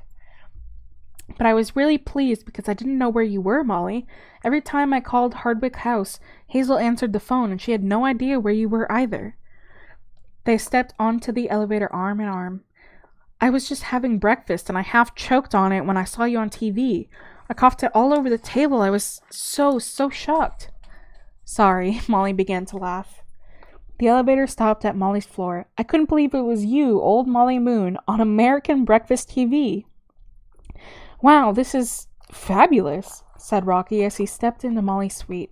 This is amazing. You have to tell me everything that's happened to you, Molly. I mean, this is so cool. Is this all yours? Well, it was mine and Petula's. Rocky picked up Petula's spacesuit and sighed. I'm sure she'll be found, he said. I mean, everyone's looking for her. You were very persuasive on that program. My new parents thought you were lovely. They were saying things like, oh, isn't Molly Moon sweet? She's like Shirley Temple. She's adorable. An awful thought suddenly hit Molly. Had Rocky been hypnotized by her over the airwaves? She couldn't bear it if her only true friend had been hypnotized into liking her, just like everybody else. Rocky, she said quickly, before you start thinking anything about me, stop right now, because I'm going to tell you how I got all this, how I got to be in Stars on Mars and everything. So don't decide that you like me until I've told you. And I warn you, you may not like me when you hear what I've done. But I have to tell you the truth, because otherwise you won't know who I really am. Calm down, Molly, said Rocky, frowning and sitting on the sofa. He helped himself to a marshmallow from the large bowl on the table. Okay, Molly said, taking a deep breath. First, I've got something to show you. Molly went to a cupboard and opened it. It's the thing that changed my life. It's what helped me get here. Molly clicked a combination lock and opened the safe's heavy steel door. She pulled out the hypnotism book, which she had wrapped in silk, and carried it over to Rocky. Inside here is the most incredible book, and I'm not joking, Rocky. It really is something special. This book is what brought me to New York. It brought me all its successes, but it's all ended in disaster. As Molly poured them both a cube, Rocky opened the package, and for the next hour, Molly told him the whole story, from when they had the argument by the cross-country track in Briarsville to hearing Rocky's message just now. She showed him the envelope of instructions from Knockham and Petula's red collar. When she'd finished, Molly tried to look Rocky bravely in the eye. So, now you know what I've been up to. The worst thing is I got so wrapped up in myself and blown away by fame and money and flashy stuff that I forgot about you. And then when I lost Petula too, I realized how awful it is without friends. You'll probably want to go now, but I just had to tell you everything. Rocky's expression was thoughtful. He rolled a piece of golden paper from chocolate around his hand until it was a small ball. You nitwit, he said. I'm not going to go. I've only just found you. Why would I want to leave my best friend, who has been almost impossible to find and who I've missed like mad? Rocky held up the golden ball and twisted it from side to side, so that it caught the light and shone. I mean, she may be half crazy and have done some things that she maybe shouldn't have, but so what? She's still the best person I know. I mean, look at this ball. If it was the only precious thing you owned and you'd had it all your life, you wouldn't just go and throw it away when a little bit of rust showed it on it, would you? Molly shook her head and looked at the golden ball. You can relax, Molly. I'm not going anywhere. I'm going to stay right here by your side, okay? So you can relax and feel good. Molly did feel good. Better than she'd felt in ages. It was wonderful to have Rocky back. He was talking to her now, but she didn't hear what he was saying. She was just listening to his warm, kind voice, realizing how much she'd missed it. It made her feel as if she had come home. But what am I going to do about Petula, Rocky? I can't see how to get out of this trap. All because of me, Petula's somewhere lonely and scared. She'd be better off feeling sick with Adderstone's chocolate cookies. Because now she might die. She really might. I mean, this guy is really mean, and it's all my fault. I should have just stayed at Hardwick House and put up with life there. I may have been bad at everything and unpopular, but at least Petula was safe and I wasn't being blackmailed into robbing a bank. In fact, I wish I was back there. I wish I'd never found this stupid hypnotism book. I wish I could just turn the clock back and all of this would disappear. All at once, Rocky clapped his hands, and with a whoosh, the hotel room disappeared. In its place was a wood, the wood beside the cross-country track outside Briarsville. Rocky and Molly were sitting on a bench, just as they had been the afternoon of their argument. They were in gym clothes with sneakers on. It was raining, and they were wet. Molly nearly jumped out of her skin. She looked about her in panic. They really were sitting by the Briarsville School cross-country track, in the rain. What's happening? Where's New York gone?" she cried. Rocky smiled. A roll of thunder growled in the sky above him. "Your time in New York never existed," he said calmly. "It was all a figment of your imagination, and my imagination, too." "But how?" Molly managed to stammer. "I hypnotized you," said Rocky. "You hypnotized me?" she said, aghast. "You hypnotized me?" Molly repeated. But when?" She felt disoriented and confused. The rain started to get heavier. Rocky said, "Just now, here in Briarsville, you said, 'I hate this place. In fact, I can't think of a worse place to be in the world. My life is just horrible.'" Molly felt very mixed up. "Did I? I can't remember saying that." "You just said it at the end of our argument," said Rocky. "What argument?" asked Molly, totally bewildered. "Sorry," said Rocky patiently. "I'll have to make this clear. You've been cross since this morning because Miss Toadley was nasty to you after the word test, and Miss Adderstone has been giving you punishments all week. You know, like cleaning the toilets with your toothbrush." "But," said Molly, "but I can't believe it's incredible." She could find no more words as it began to sink in where she was in the world and when. "You said," repeated Rocky, "that you couldn't think of a worse place to be, and that your life in Briarsville was a horrible situation. So I hypnotized you and showed you a worse place to be, which was an imaginary situation in an imaginary New York." "So Petula's okay?" asked Molly, shaking from shock. "Yes," replied Rocky. "She's probably curled up on Miss Adderstone's lap right now." "So Knockman doesn't exist?" "Nope." "And Adderstone's still at Hardwick House?" "Yep." "And she doesn't click her false teeth like castanets?" "Nope." "And you haven't been adopted?" "Nope." "And I'm plain old unpopular Molly Moon?" "You got it." "Wow," said Molly. The worry of Petula and the worry of having to rob a bank lifted off her shoulders. Her stomach relaxed and she felt 100 times better. "Wow," said Molly, still dizzy from shock and still half disbelieving that she was really back in her old world. "Wow, Rocky, where did you learn how to hypnotize? Wow, that story was amazing. Did you just make it up?" "Yep," said Rocky. "But Rocky, you could probably really hypnotize your way to the top. I mean, you're really good. That felt completely real. I actually felt like I was in New York for weeks and weeks." Raindrops splashed on Molly's sneakers. "I can't believe I really thought I was a hypnotist, and all along it was you." Rocky nodded. "But that was amazing," Molly said, remembering everything. "It really felt like I was in that show." Molly shivered.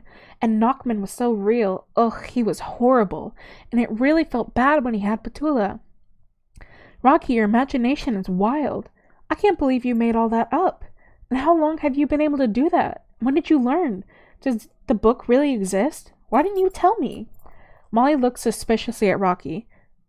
"Why haven't you hypnotized me before? Or have you?" "We'd better get back," said Rocky. "I wonder what's for supper." "Probably Edith's fish and cheese and nut sauce," said Molly, thinking of the food at Waldorf, which, in her imagination, had been so delicious. "Mind you, Rocky, there were lots of parts to that story that you told me that were really nice. Even though I shouldn't have stolen Davina's part, I really liked being in Stars on Mars. And I liked New York. Oh, and I really liked having money." It'd be like that. Molly laughed. "And it would be lovely if it was all true, just with Knockman cut out of the story. I mean, he spoiled everything. Although I was starting to feel a bit guilty for being such a fake. But otherwise, it was pretty good," Molly chuckled. Then there was a flash of lightning, and Rocky clapped his hands again. A flash of lightning lit up the New York skyline. Molly found herself back in Waldorf with Rocky. "What? Why, Rocky, what's happening? Oh, Rocky, what are you doing? Why are we back here?" Molly felt spooked. She didn't know what was real anymore. She didn't like the feeling at all. "Rocky," Molly said slowly, "I don't understand. Is this real, or are the woods in Briarsville real? I mean, were we just in Briarsville, or is that my imagination? New York is real. Briarsville was in your imagination. Definitely? Asked Molly. Yes, New York is real, and everything that you've been doing here is real. Are you sure? Asked Molly, still unsteady. Yes, I'm sure. I just hypnotized you then, using my voice and this ball of golden paper. Rocky held up the chocolate wrapper. I made you think we were still on the cross-country run. I wanted to make you think that all this, he pointed out of the window and at the New York skyline, never happened. Sorry about that. But it felt wet. That rain. Everything felt so real. Well, that's the power of hypnotism, said Rocky. But why? Why did you do that? I'm sorry, said Rocky again, but, well, you were saying you'd wished you'd never found the hypnotism book, so I wanted to show you how lucky you were to have found it. And I wanted to show you that I can hypnotize too. So you're a hypnotist too. I can't believe it, said Molly, still reeling from the trip Rocky had taken her on, and completely amazed by his talent. And that's what it feels to be like to be hypnotized. Quite nice. Quite nice. So, how did you learn? Rocky smiled. Guess. I don't know. Your new parents are hypnotists? Guessed Molly. Nope. I give up. Okay. Molly reached into his denim jacket pocket and carefully pulled out two tissue paper packets. Do you recognize this? He asked, passing the lumpier one to Molly. Molly unfolded the tissue and found inside a small, shabby piece of burgundy-colored leather. She turned the leather over in her hand to discover on the other side a large, golden, capital letter. See?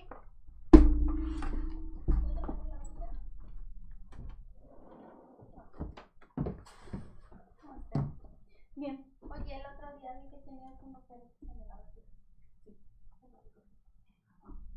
Los quedé, está bien.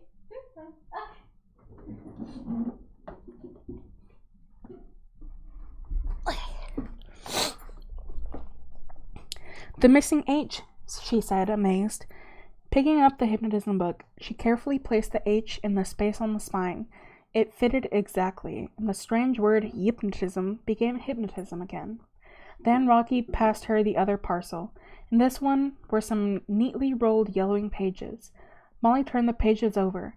I can't believe it. You were the one who ripped those chapters out. I couldn't resist, Rocky said. Chapter 7. Hypnotism using the voice alone, and Chapter 8. Long-distance hypnosis. They're my specialties.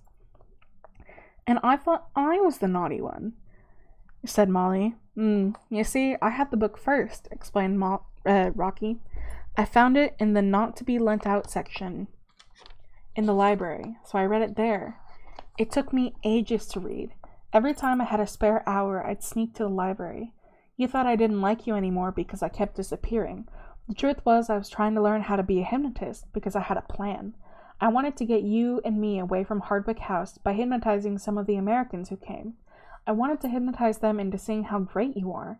I wanted them to tell you how much they liked you, because everyone else was always so mean to you. I wanted them to boost your confidence. That's why I never told you about the book. Anyway, while I was reading, that bit of the cover fell off, so I kept it. And I decided to, borrow those pages. But, you know what? I think I ought to put them back now. Rocky took the pages, and opening the hypnotism book, he put them back into their rightful places. Home, sweet home, he said. Then he gave the whole book to Molly. We'll glue the H back on, she said, wrapping it up with the book. Putting the bundle back in the safe, she imagined Rocky practicing Dr. Logan's lessons just as she had. Did you hypnotize an animal? She asked, very intrigued. Yes, a mouse in the library. You're kidding. I've never seen a mouse roll over like the one I talked to, Rocky chuckled. Molly laughed. And what about people? Who did you hypnotize? Well, people weren't easy, remembered Rocky. I could half hypnotize people, but it never really worked. Do you remember our argument on the cross-country run when I made that blowfish face? Yeah, said Molly, smiling. And you told me I looked really stupid? Yes, said Molly, laughing as she remembered. Well, explained Rocky, I was trying to hypnotize you into calming down because you were in a really bad mood. Molly grinned at the memory. So when did you get good at it? Well, something clicked the day the Alabasters came to Hardwick House, at least enough for them to fall under my spell. I was flabbergasted. I couldn't believe it when they actually wanted to take me home.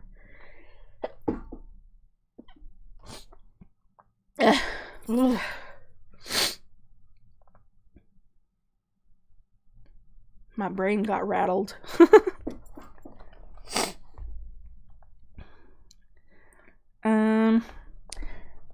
They just turned up again on the Saturday morning and wanted me to come away there and then. Miss Adderstone, of course, was really pleased to get rid of me, and I couldn't get to spend enough time with them to persuade them to take you. Thank you. But Rocky, maybe they genuinely liked you, Molly interrupted. Well, maybe, said Rocky. Maybe. Anyway, the thing was, Molly, that you were upstairs ill, and I wanted to say goodbye to you and explain that I'd come back and get you too, and then all the little kids as well, eventually. Wow, I had such a plan, but Miss Adderstone wouldn't let me see you. She said you were highly contagious and that you were asleep, and I knew I wouldn't be able to hypnotize Miss Adderstone, and the Alabasters said that since we were traveling, I ought not to catch your illness, and it was awful because I didn't want to make a scene just in case it put them off me. But I knew you'd be really upset, and I wrote you a note, but I expect Miss Adderstone never gave it to you. And oh, Molly, I'm sorry. Rocky stopped out of breath. That's all right, said Molly. I knew something like that must have happened. Now, though, I'm more practiced at hypnotism, said Rocky, smiling craftily. Voice-only hypnosis is my strongest point, and most of the time, it works. Said Molly. I never managed to master voice-only hypnosis myself, since I couldn't find the lessons. My specialty is eyes-only hypnosis, with a bit of voice on top. When you saw me on TV, did you guess I'd found the book? You bet I guessed, said Rocky. Molly sat back down and smiled. It was great to have Rocky back and someone to confide in. Real friends are the best thing, she said. Better than popularity, or fame, or money. Rocky, I'm so glad you found me. But what are we going to do about Petula? And what are we going to do about Knockem and the robbery? Eyes? I know, that's so crazy. Doing eyes-only hypnosis with a little bit of voice on top? That's so wild.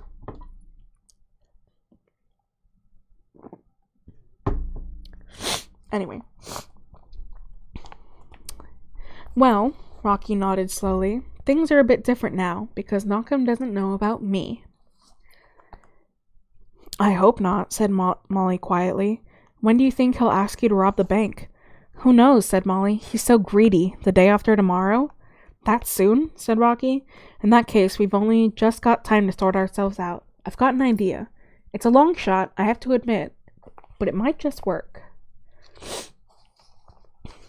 I have really pretty eyes. Oh, I know. A flash of lightning lit up Petula's cell. She hated thunderstorms, and by herself she was even more terrified of them. She shivered in the corner of the damp basement room where Knockem had imprisoned her. After the kidnapping, Petula had been driven away from the theater and had spent the night in Knockem's white van with Knockem stretched out flat in the back. Through the bars of her cage, Petula had studied the man's walrusy face and his scorpion necklace, and as he snored, she'd wondered why this strange-smelling person had stolen her. She'd managed to claw at an old half-eaten bologna sandwich, pulling it into her cage. Then, with a full stomach, she'd fallen asleep. The next day, the man had driven to the empty, chilly industrial building that they were in now. He'd parked the van inside the building alongside a big brown truck, and then, with gloved hands, he'd carried Petula's cage down to this basement room. He'd undone the latch of the cage, ripped off her collar, and gone away. Luckily, a dripping pipe in the room meant that Petula had something to drink, but she had nothing to eat. I know. Petula circled around and around on an old broken sofa that smelled of mold, trying to find a comfortable position. She wished that she had a stone to suck. She wished the lightning would stop. A same flash of lightning lit up the pavement as Knockman scurried through the rain. He was hurrying through dark streets. His feet were sodden from stepping in puddles, and his hat was soaking, but inside he felt elated. He'd blackmailed Molly Moon perfectly. There was no way she could refuse his demands. Within days, he'd be richer than any criminal in the history of crime. How he loved that pug! And on he went, dashing down alleys and side streets, making his way to his warehouse. Once inside, he slumped in a chair, his heart still pounding from the run. After a few minutes, he got up and poured himself a big whiskey, and 5 whiskeys later, he was asleep. We're getting there. Nachman slept restlessly and woke up at 6 the next morning with a dry mouth and a terrible headache. As he reached for a bottle of water and looked about the dark warehouse, he realized that no one had come after him, and this made him feel a lot better. At 8, he was in a phone booth, dialing Molly's number. To be safe, he was wearing his earphone contraption and was holding the microphone to the telephone. Molly sat up in bed to answer the phone. "Good morning, Molly," said Nachman, "and congratulations for not doing anything stupid. Your dog is still fine." Molly nodded frantically to Rocky, who was on the sofa, to indicate that it was Nachman on the phone. Rocky sat up quickly. "I assume you agreed to do the job," he said. "Yes," said Molly. "Good. Have you got a pen?" "Yes." "Then I have the address of the warehouse where you are to bring the bank truck once it is full. You'll find the place open." Molly wrote down the address of the warehouse. It was on the west side of Manhattan, on 52nd Street, by the docks, where there were lots of derelict buildings. "So I bring the bank truck to the warehouse, driven by a hypnotized security guard," said Molly. "And then?" "Dear me, Molly," said Nachman impatiently. "It's all in the instructions I gave you. I do hope you are up to this job." Yes, Molly said. "Sorry, it's just I'm a bit nervous." "You better not be so nervous that you blow it, Molly, 'cause I won't look so kindly on your dog if you mess this up." "No, I'm so sorry," apologized Molly. "I remember everything. The security guard loads the jewels from the bank truck into your truck. I send the security guard back to the bank, blank-minded, and then you come to fetch the truck, and after you've driven to a different place far enough away, you will call me and let me know how to get Petula." "That is correct. And Molly, I won't be calling until I am absolutely satisfied that you have delivered all the goods, every last emerald." "And when do you want me to do this?" Molly asked. "Today. This morning." "This morning?" "Yes," said Nachman. He decided that it was best to push Molly before she changed her mind. If he gave her time, she might work out some way to foil him. Besides, he was very impatient and he wanted to feel those jewels pouring through between his fingers. "Though these are your final instructions. I want the people in the bank to be in a trance until 2:30. He said. "I will pick up my truck from the warehouse before they even report that their bank has been robbed. I will collect the goods at 1:45. 1:45 today? But..." "Okay," Molly agreed. Nachman put down the phone and took off his anti-hypnotism device. Then he left the phone booth and went back to his chilly warehouse. He tossed his coat into the back of the van, patted his brown truck, which would soon be going to be stuffed with precious loot, and went down the stairs to get Petula. When Nachman entered, Petula tried to put up a fight, but he was wearing gloves again, so her bite didn't hurt him. Besides, she was feeling weak. Nachman grabbed her by the scruff of the neck and pushed her into the cage. Petula felt dejected and very, very hungry. Hang on, I'm trying to blow my nose after my sneezes.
He's just over there. Oh, there he is. Hi, baby. We've been joined by a baby. What's up, buddy?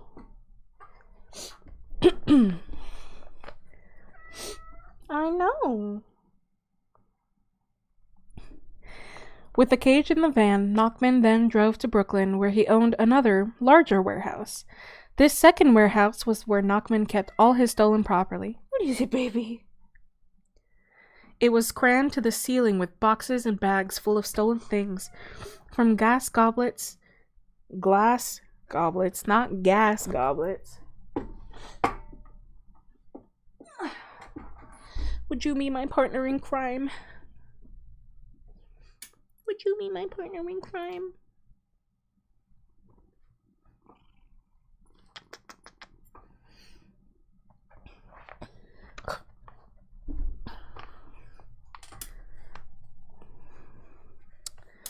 To cutlery, to lawnmowers, to garden gnomes. Anything that Nachman could steal and then sell. What is it? You just want attention. I know, he's being such a baby. I guess we're having a pucky break. What is it? Why is he such a baby?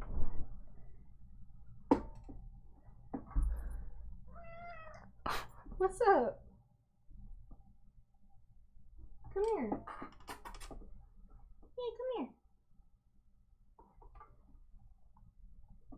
Oh, such a heavy boy.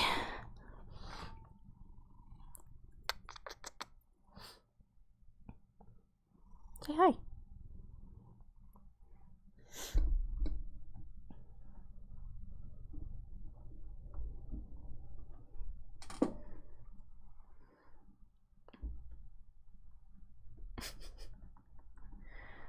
Where are you trying to go, buddy?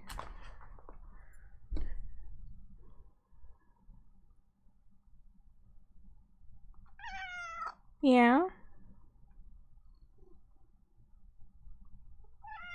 I know.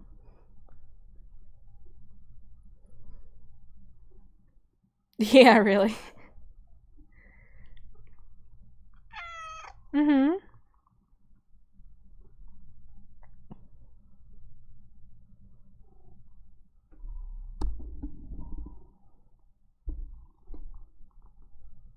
Hi. And I see a coin flip.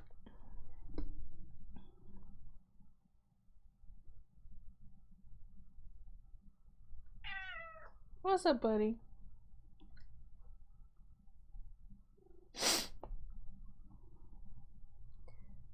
Are you making some table biscuits?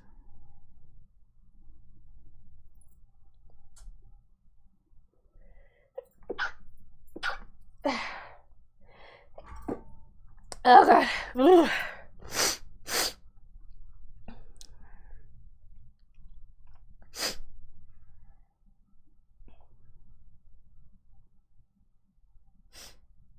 I don't know why I'm all sneezy today.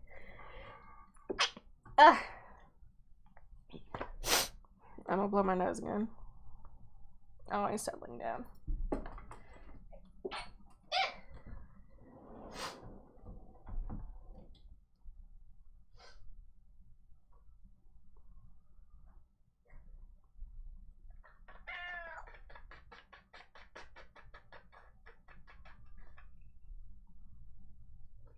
What's up, buddy?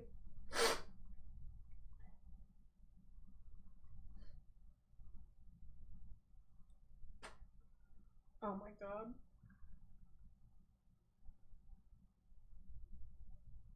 Stop it. No, do that again. That was really cute. I know. Do it again. Hey, look. Look over here. That was so fucking cute. Someone please clip that or something. Oh my god.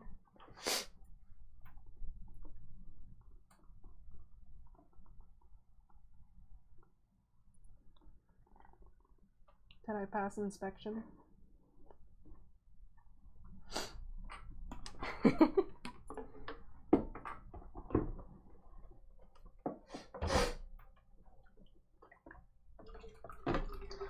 Do I have any allergies? Not really.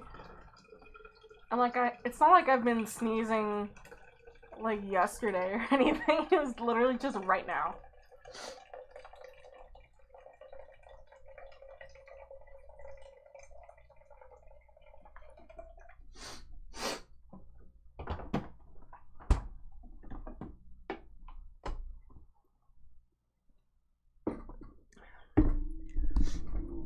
You gonna hang out with us while we read, buddy?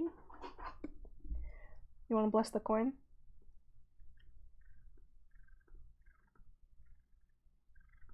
Oh, thank you. You wanna bless it again? No. That would be why. Are you gonna get cozy on the table, buddy?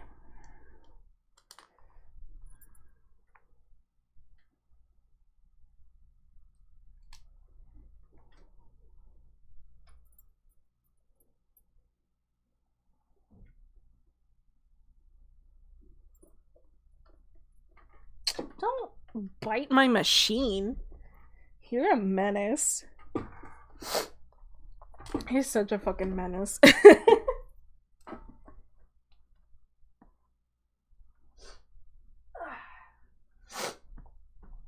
See, bye. Bye. I'm gonna stop being a menace. Bye bye. Bye bye bye bye bye bye bye bye.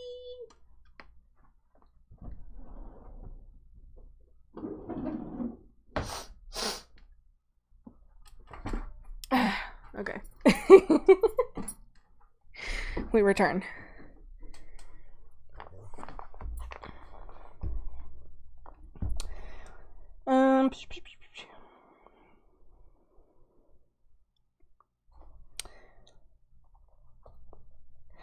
I'll just start over this paragraph.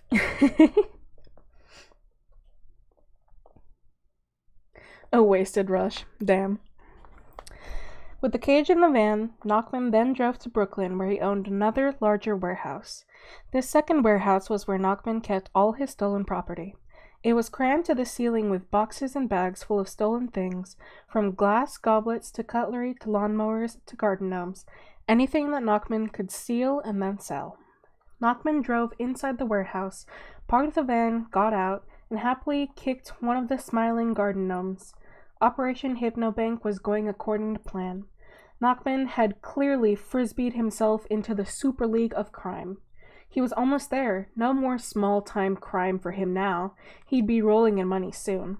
The next step was to put this stupid dog somewhere and be ready to go back to Manhattan to collect his booty. Nachman was tense with excitement. He had a quick drink of whiskey to steady his nerves. A room service table stood in Molly's room with the leftovers of 2 breakfasts. Molly looked at Rocky and then pulled at her hair. Today. I can't believe he wants us to do it today. It's 8:15 now, and he wants the jewels and stuff in his warehouse repacked into his lorry by 1:45. I can feel mucus. Hang on. Can y'all see him? Look at his stupid little face.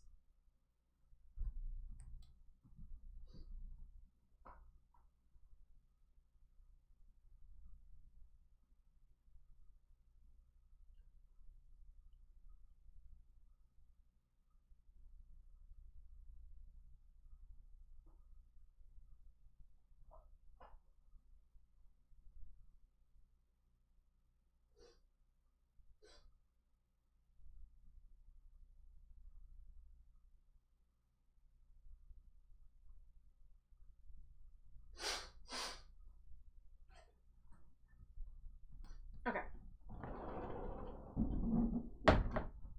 I think we're good. Maybe. He is a cutie bean. You're right. That gives us 5.5 hours, Rocky calculated, to rob the bank, to pack up the loot in the bank truck, to drive it to his warehouse, and then to transfer it to his truck. But we haven't memorized the plans. We'll take them with us. I mean, is it possible? We'll just have to try. More than try, said Molly. We've got to do it 100% right. True, said Rocky. They both sat quietly for a moment, contemplating the monstrousness of the task. Then Molly said, What are we waiting for? Let's get it over with. It was time to move. At 8:40, Molly and Rocky were outside Choring's Bank. It was a huge, austere fortress, with walls steep and solid like the side of a cliff. On 2 balconies were window boxes full of holly and red berries. Hidden in the holly were cameras that filmed the bank's entrance. It didn't open until 9 o'clock. Molly and Rocky sat on a bench on the other side of the street, hidden from sight by a bush. Hiding Nachman's plans behind comics, they were testing themselves on the layout of the bank, trying to visualize where everything was and where all the people who worked there would be. Through the bushes, they watched New Yorkers hurrying to work. Molly and Rocky threw pebbles into the gutter as the last few minutes tickled by. I just hope they're all easy to hypnotize, said Molly. And you can do it, can't you, Rocky? I mean, I'm not being rude. It's just, you said that most of the time it works for you. I mean, how often doesn't it work? The thing is, if they get alerted to the fact that we're trying to hypnotize them, then we're in big trouble. I hypnotized you, didn't I? Said Rocky. That's true, admitted Molly. But are you sure you can still do it when you're nervous? Yep. Well, I think so. Are you feeling nervous now? Yep. Same here. Keep calm, Molly, Rocky said. You're just getting the last-minute jitters. We can do this, as long as you remember everything we worked out last night. Okay, said Molly, trying to relax. A clock on the side of the bank chimed 9, making them both jump. The heavy cast-iron doors of the bank opened. Do you reckon all the people who work in there are in now? She asked nervously. I suppose so. He stuffed the bank plans into Molly's knapsack, alongside the hypnotism book, which was all wrapped up for Nachman. The 2 friends walked slowly to the bank. The closer they got, the bigger the bank got, and the more their stomachs churned. I've got butterflies, Rocky said. You're lucky, said Molly, wiping her hands on her jeans. I've got jellyfish. Gingerly, they stepped up to the stone steps.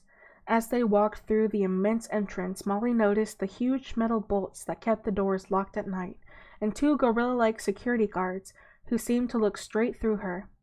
Inside the bank, it was cool and quiet. And see how nervous you can make them. Copper fans and green lamps hung down from the high ceiling, and the floor was polished black marble. Molly glanced up at the high barred windows and saw cameras, like menacing black flies, crouched on the walls, dotted about were smart-looking, leather-topped desks with weighing scales on them, where bank clerks sat. Here and there were tables where customers could lay out rubies and gems on white cloths for bankers to inspect through magnifying lenses. Along the back wall were glass-fronted booths shielding more bank workers from the public, and strung out across the room there were heavy red ropes held up by brass posts. A few customers were already lining up. Telephones were ringing and being answered. The place was buzzing with activity. Oh dear, whispered Molly. Look at the cameras. This is going to be tricky. Not if you stick to our plan, said Rocky encouragingly. You see, we'll be fine, and good luck, Molly. Molly swallowed hard and nodded. Likewise, she said. Rocky went to sit on a chair by the wall. Molly walked towards a desk in the corner of the hall. She sat down opposite a young, freckle-faced clerk. Good morning, she said. I'd like to deposit some rubies. Certainly, madam, said the clerk, looking up. The poor young man was an easy target. He fell into Molly's web like a blind caterpillar. Soon Molly had given her instructions. From now on, you will do exactly as I say, or as my friend says. Until 10 o'clock, you will behave normally to the other customers. Then, at 10, you will come to the front of the bank and await further instructions. The clerk nodded. And when would you like to bring these jewels in? He asked, behaving normally. That's very good, said Molly. Now please take me to see the bank manager. The clerk led Molly through a security door. acting as innocently as possible. She looked straight ahead and followed the freckly man along a grand corridor until they came to a door with a golden plaque on it that read, Mrs. V. Briscoe, manager. The clerk knocked and they entered. This startled the manager's secretary, who stopped her typing and looked very irritating by the unannounced visitors. But after a few seconds of Molly's glare, she too was captive. She spoke to Miss Briscoe through an intercom. Sorry to bother you, Miss Briscoe, but there's someone here to see you, called Miss, Molly's eyes darted desperately about the room for inspiration. Miss Cactus, she said, seeing a spiky potted plant on the windowsill. She winced inside as she heard the stupid name coming out of her mouth. Miss Cactus, repeated the secretary. I think you ought to see her. Send her in, came the manager's reply. The bank manager was a small, thin woman of 50 or so. She greeted Molly with an impatient frown, examining her through horn-rimmed glasses and wondering what on earth a child could want with her. I'm afraid we don't give tours of Shorings to school children, but you may pick up some Shorings Bank literature from our information desk for your school project. I'm sure that will be adequate for your needs. Goodbye. No, said Molly. I would like your personal assistance on my project, please. As a bank manager, Miss Briscoe had learned to be very untrusting of people, so she was tricky to hypnotize. Molly found her surprisingly resistant. She was like a dog, pulling on a leash, refusing to come, but Miss Briscoe's coming was inevitable, since she was on Molly's leash. She twitched and she twisted, and she tried to defend herself, but she couldn't resist Molly's tugging eyes. In half a minute, Molly had her well and truly hooked. Soon Miss Briscoe had agreed to do everything Molly asked. With no time to lose, she had all the bank workers and security guards brought one by one into her office, where Molly worked her magic on them. Molly gave each one the same instructions, to keep working as normal until 10 o'clock, then to assemble in the lobby of the bank and wait for more orders. Meanwhile, Rocky was at the front of the bank, keeping an eye on any new arrivals. He saw customers come and go, and he watched as the clerks behind the glass partition left their desks and came back again with a glazed look in their eyes. Now Molly had turned her attention to the cameras, which were spying from every corner. Soon, she knew from Nachman's plans, some she knew were hidden on the sides of waste paper baskets. Already, Rocky and Molly would have been recorded by them. It was very important to wipe this evidence clean away, and then work could begin. Miss Briscoe took her to the video suite, and every camera was switched off. Now, said Molly, breathing a sigh of relief, I want you to rewind the tapes and erase all this morning's films. Impossible, said the manager. It goes electronically straight to our records office. What? Exclaimed Molly incredulously. She couldn't believe what she was hearing. Rocky and her on tape at the records office.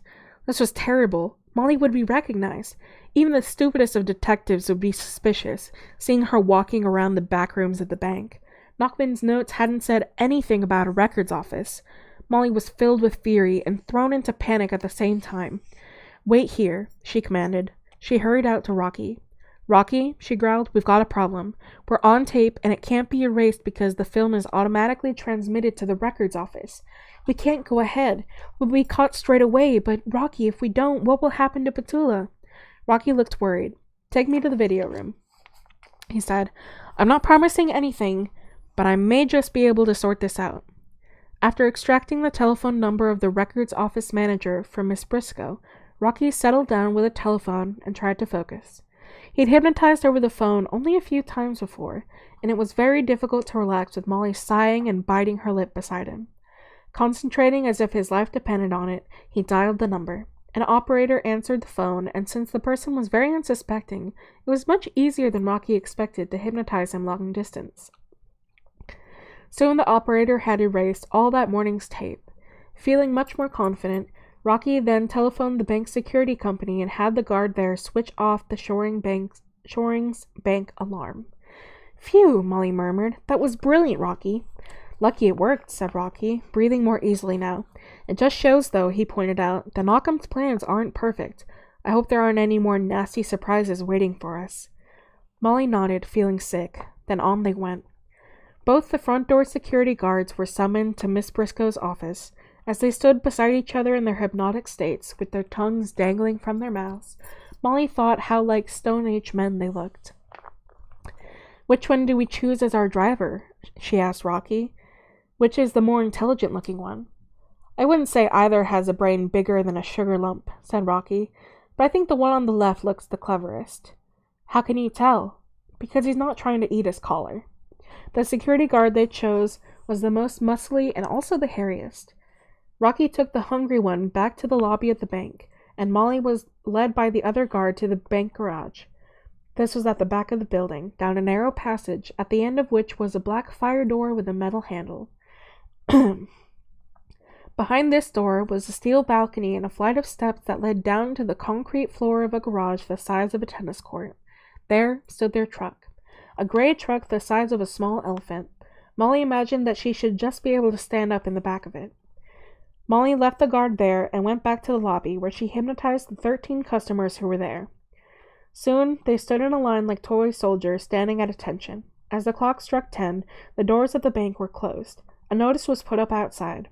"Closed until 2:30 due to staff training. We apologize for any inconvenience." Some very annoyed customers who wanted to come in were left on the steps, complaining.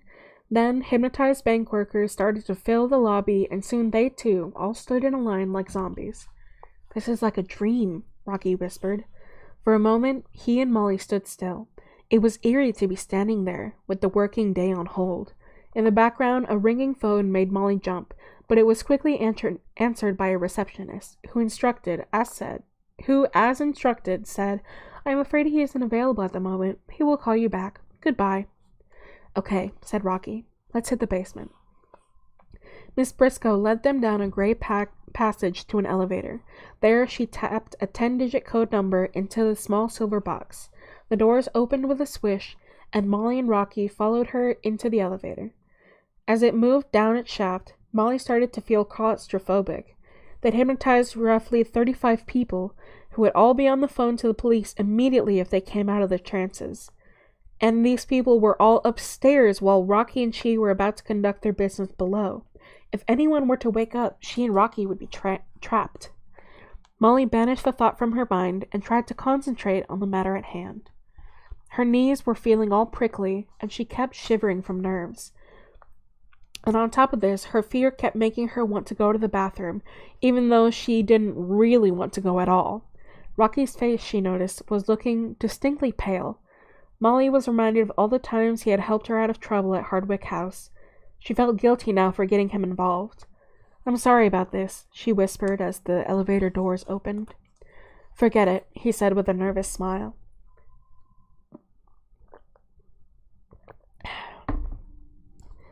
Now they were standing in the basement. Ahead of her, Molly recognized from Knockham's plans the entrances to the private counting rooms. As Miss Briscoe led them down a tight, low-ceilinged passage to the strong rooms where the jewel vaults were, Molly lagged behind. She wanted to check that no guards were inside the counting rooms, unhypnotized.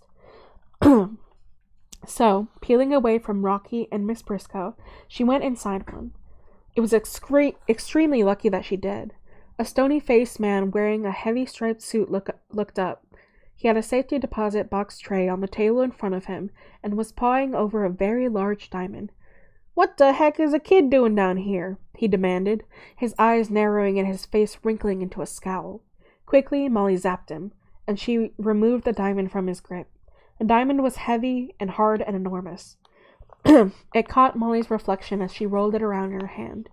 "Jeepers, this must be worth a fortune," she marveled. "You betcha," the man growled. "Stole it today." "Where from?" Molly asked, shocked and fascinated. "From another crook."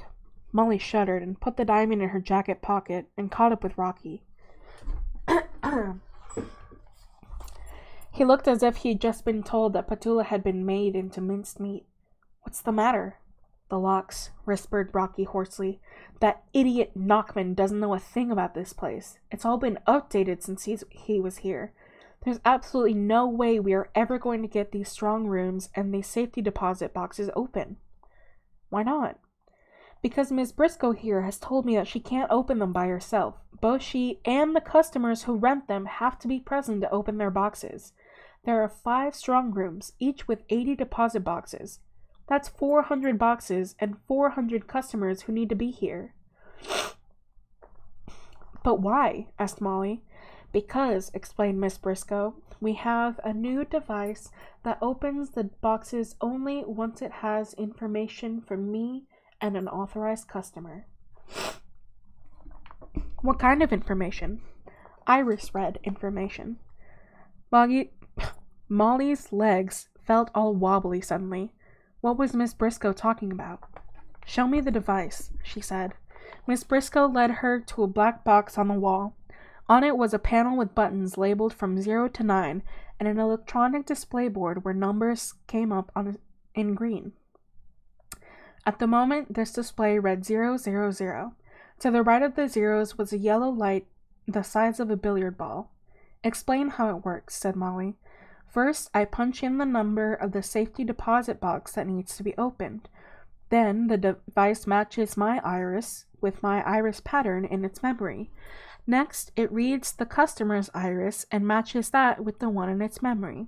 If all the information on the irises is correct, the computer in the machine knows that I am present and so is the customer. The device can then authorize the deposit box to open. It is so that the safety deposit boxes cannot be opened by anyone who wished to steal their contents. Molly's lip curled. This was completely unforeseen. She looked at Rocky, who was looking as if he might be sick. And what exactly is an iris? A fingerprint of some kind? In a way, it is like a fingerprint in that no 2 human irises are the same. That is why the device works. Yes, I know why it works, said Molly, irritated. I just want to know what an iris is. Miss Briscoe's answer was flat, as if she were reading from a boring textbook. The iris is the colored part of the eye, the part that gives a person his or her eye color. The iris has muscles that contract and dilate the black pupil, the center of the eye. Everyone has a different looking iris. Yours is lovely. It's a beautiful shade of green. A glimmer of hope shot through Molly. She nodded at Rocky. It's worth trying. A minute later, Rocky had punched the number 1 into the iris reading device to open safety deposit box number 1, and Miss Briscoe was bending over, peering into the machine, having her iris read. Then it was Molly's turn. She leaned forward and glued her eye up to the yellow hole. She looked inside into the iris reading equipment, and the machine, in turn, looked into Molly's eye. There was Molly's eye, like a great, speckled, green jewel, flecked with emerald rays. The machine began to read the branches of tiny veins and muscles, making a pattern in its computer memory. It made pipping noises as it assimilated the information. Then, all of a sudden, the eye in front of it changed. The machine began again, pipping away as it read the iris. When the eye changed once more, quicker than before, the machine started yet again. The eye shifted, the machine shifted. When the pupil in the eye grew larger, the machine adapted to the growth. The pupil shrank, the machine shrank its data. The jewel-like iris started to turn. The machine was confused. It hadn't been programmed to read turning eyes, and now the green flecks in the eye were flickering. The machine's temperature went up as it searched its silicon memory to find instructions on what to do. The eye began to pulse. The computer pipped faster. The eye started to twist and pulse at the same time. The computer started to panic. Its temperature was soaring. Its chip was bending. Its reading device was... All of a sudden, the computer couldn't remember what or where the reading device was. Suddenly, all it could compute was how perfect the eye in front of it looked. Its silicone chip felt as warm and comfortable as the day it had been made. The computer liked this eye. Liked its iris. It was better than all other irises it had ever read, put together. The computer relaxed and gave instructions to itself to open up completely. Pink lunch, pink lunch, pink lunch, pink lunch, ployonk.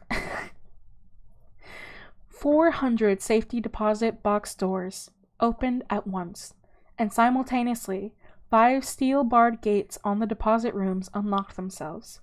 Molly took her eye away from the machine and admired her work. "Now that's what I call style," she said. Rocky accompanied Miss Briscoe back to the lobby of the bank. There he ordered 35 hypnotized people to go to the basement and make a human chain from the safety deposit boxes all the way to the bank truck in the garage.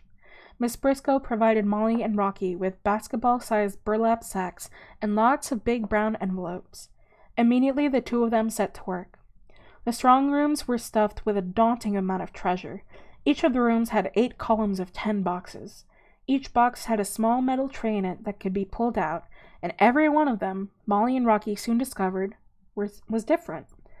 There were trays with large single rubies carefully laid out on velvet. There were others with tiny fingernail-sized packets stuffed into them like sardines. There were trays full of pearl necklaces and others covered with diamond rings. Some held leather, silk, or suede pouches. Each pouch was filled with gems. There were trays of expensive antique jewelry and specially cut jewels. Molly and Rocky emptied each tray, putting its content into a separate brown envelope, doing 1 column of boxes at a time. 10 full brown envelopes filled every basketball-sized sack. Finally, the last of the sacks was passed on to the human conveyor belt and transported to the garage. There they were loaded by the gorilla.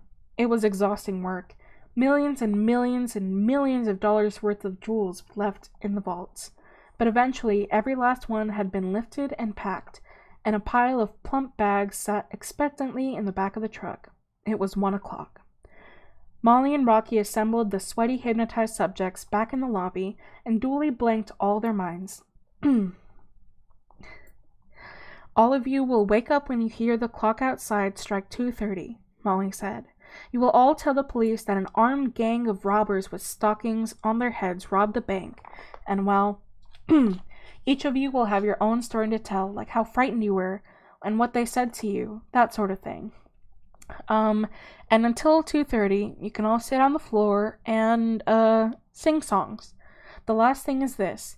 You will have no memories at all of my friend here and me." The people in the lobby all obediently sat down and began to sing songs. Molly thought how sweet they looked, like kindergarten children. Then she and Rocky jumped to the front of the security truck with the hypnotized driver. The garage door opened, the truck left, and the door shut behind them. It was a nerve-wracking drive from Shorings Bank to West 52nd Street, because the gorilla was not in complete control of the truck. But soon, near the docks, they located the rundown building that was Knockman's warehouse. Molly tried to read its graffitied exterior while Rocky hopped out to open its shabby doors. Then the transplanting began. The loot bags had to be repacked into Knockman's brown truck. Then, when the job was done, the guard sat down, red in the face from all the effort, and Molly gave him a drink. "Thank you very, very much," said Rocky, feeling sorry for him. "Now you must drive the empty truck back to the bank, but you won't wake up or get there until 3 o'clock.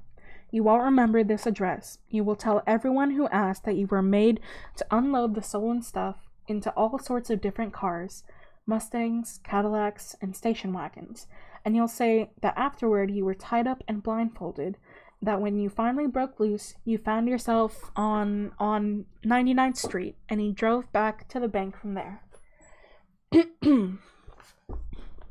The gorilla grunted, then slurped his water, spilling half of it down his chest as he drank. Soon he was gone. Molly sat nervously on a chair, waiting for Knockman to arrive. 1:45 precisely, the door of the warehouse creaked open. Knockman, in a sheepskin coat, wearing his anti-hypnotism device, entered. He shut the door behind him. His body shook slightly. He wasn't 100% sure of Molly. However, he had to make it look to her as if he were in complete control. He took a deep, raspy breath. There, she sat on a chair. He couldn't see her too well with his swirly spectacles on, but it was definitely her. His footsteps sounded squeaky with his earphone contraption on, and his own voice sounded like Mickey Mouse as he spoke. "So the vehicle's full?" Yes, it's got everything from the vaults, every last pearl.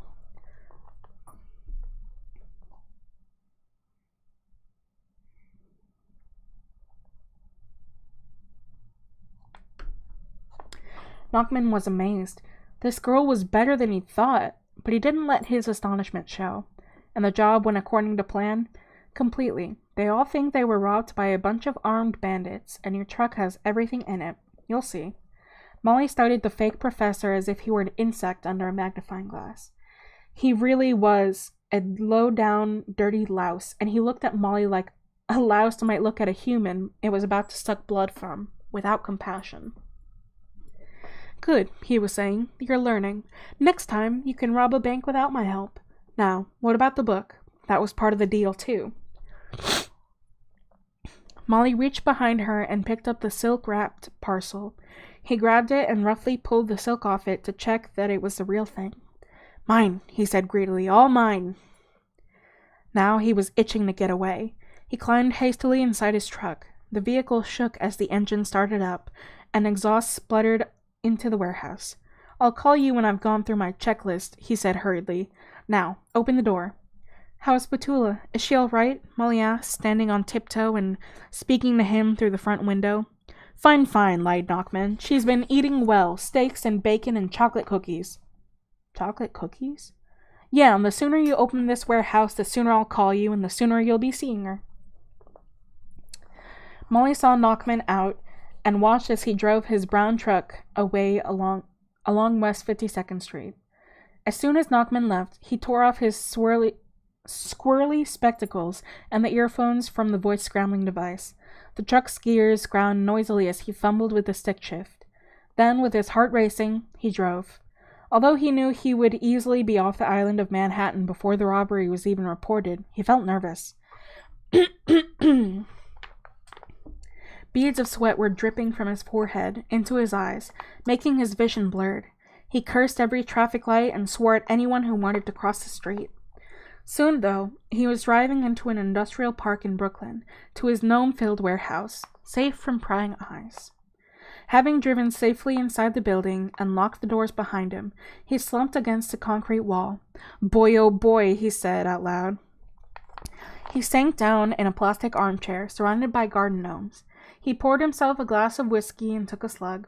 He lit a cigarillo and, breathing out a cloud of smoke, sat back with his feet up on the table. Then he began to laugh. Inside the truck, hidden behind a stack of cartoons, Rocky heard Knockman laughing. From inside her room, Petula could sense that Knockman's mood had changed. She barked. I'll shut up, you stupid animal, or I'll shut you up, Knockman shouted. He opened the back of the truck. Rocky shrank behind his boxes. Happy Christmas birthday anniversary to me, Knockman shouted, grabbing 2 sacks and hauling them out. He carried them over to his plastic armchair and carefully tipped one out onto the table. 10 heavy brown envelopes studded onto the formica top. Knockman smiled greedily, puffing at a cigarillo. Sitting down, he ripped open an envelope. From inside the paper, a cluster of rubies, hard and blood-colored, twinkled up at him. Rocky crept to the end of the truck and peered around the edge. There sat the sluggy Knockman drooling over a packet of gems, and beside him on the table was Hypnotism and his anti-hypnotism kit. Knockman smiled as he poked at his treasures. Rocky couldn't do the eye trick, like Molly. He could hypnotize people only by talking to them. All he had to do was wait and hypnotize Knockman when he finally fell asleep. Knockman smiled again as he counted. He dropped his cigarillo on the floor and ground it out with his foot. Then he put on his earphones and swirly glasses and walked back over to the truck. Rocky scuttled back to his hiding place. Casually, Knockman pressed a button and elevated himself on the truck's electric lift. Then, in a sudden movement, he heaved the boxes from in front of Rocky and seized him by the wrists. Nice try, he said menacingly, pulling him roughly off the truck. You stupid fool. I saw your reflection in the side of my glass. Knockman was flabby, but he was still much stronger than Rocky. Knockman tied his wrists behind his back and gagged him. He dragged him across the warehouse floor and roughly cast him into the back room with Petula.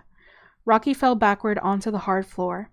"Make yourself comfortable," Nachman spat, shutting the door and locking it. He approached the truck suspiciously. If there were any more rats on board, he'd catch them. And then he heard a faint noise above his head. Someone was climbing in through the roof. Molly knew Petula hated chocolate cookies, and from the way Nachman had boasted about how he'd been feeding Petula, Molly just knew he hadn't been. She trusted him about as far as a slug could jump. She knew she had to follow him. So when Nachman drove the brown truck to the end of 52nd Street and was turning the corner, Molly stepped out of the warehouse door and ran as fast as she had ever run in her life to the next avenue to hail a taxi. Nachman's truck was almost out of sight when she climbed into a yellow cab, but luckily the driver was speedy, and soon they were tailing him. Molly felt like a spy. If the situation had been less critical, she would have enjoyed this. Instead... Oh, up. Wake up for me. Thank you. Instead, her hands were so sweaty they were practically dripping, and by the time her cab arrived at the Brooklyn warehouse, her mood was very grave. She watched carefully as, in the distance, Nachman stopped. Once her cab had gone, Molly behind... I can't fucking speak. Give me a second.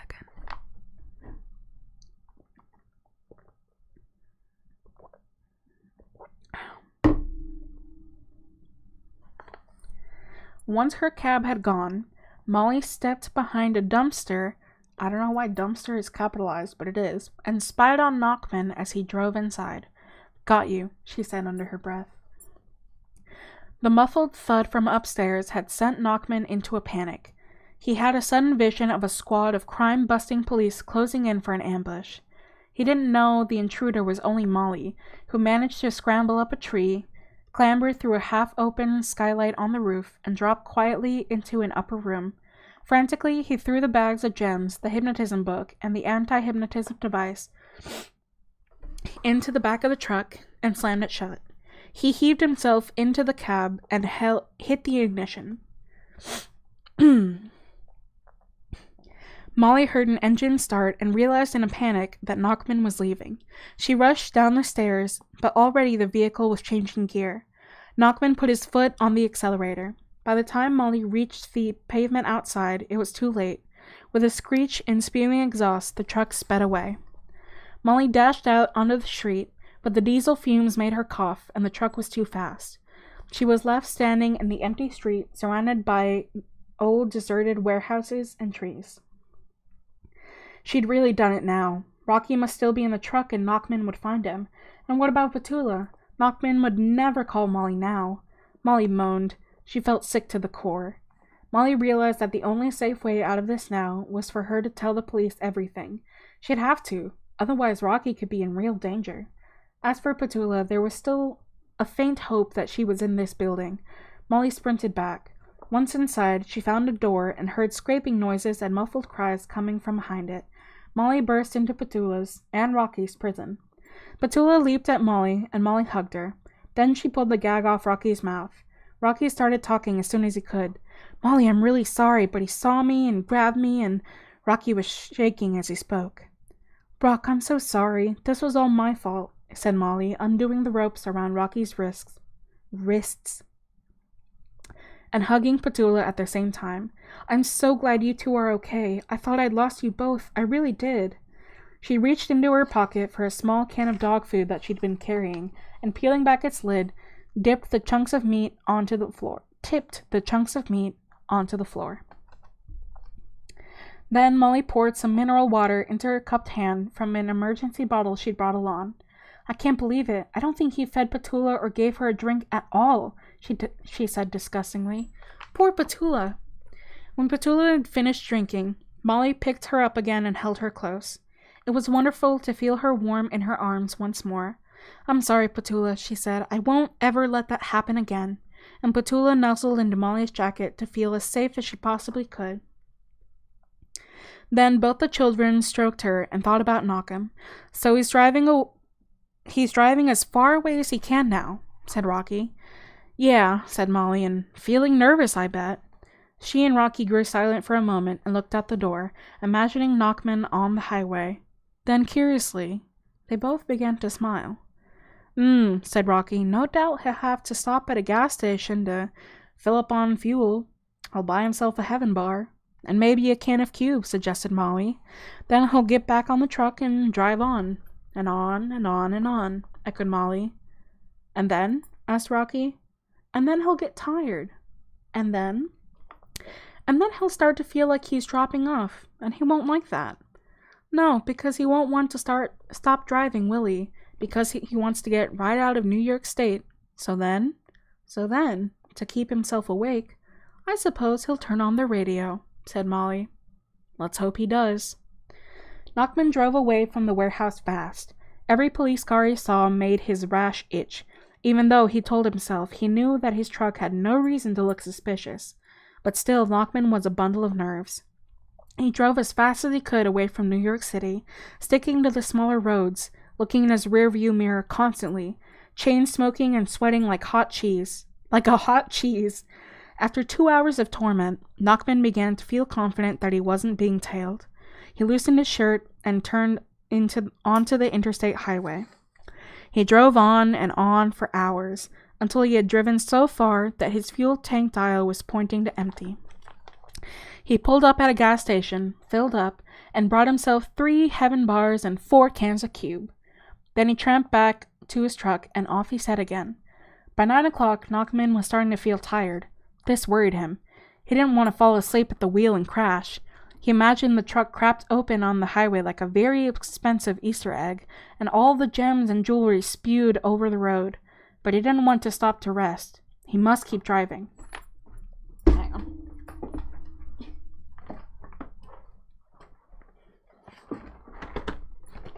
I'm getting hungry, but we're almost done, so I want to, brute force it and then make myself some food.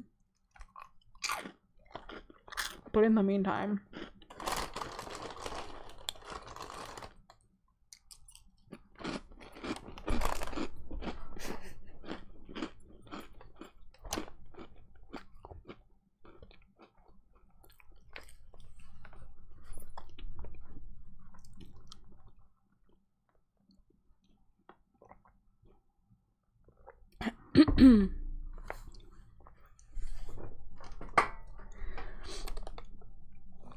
but he didn't want to stop to rest. He must keep driving.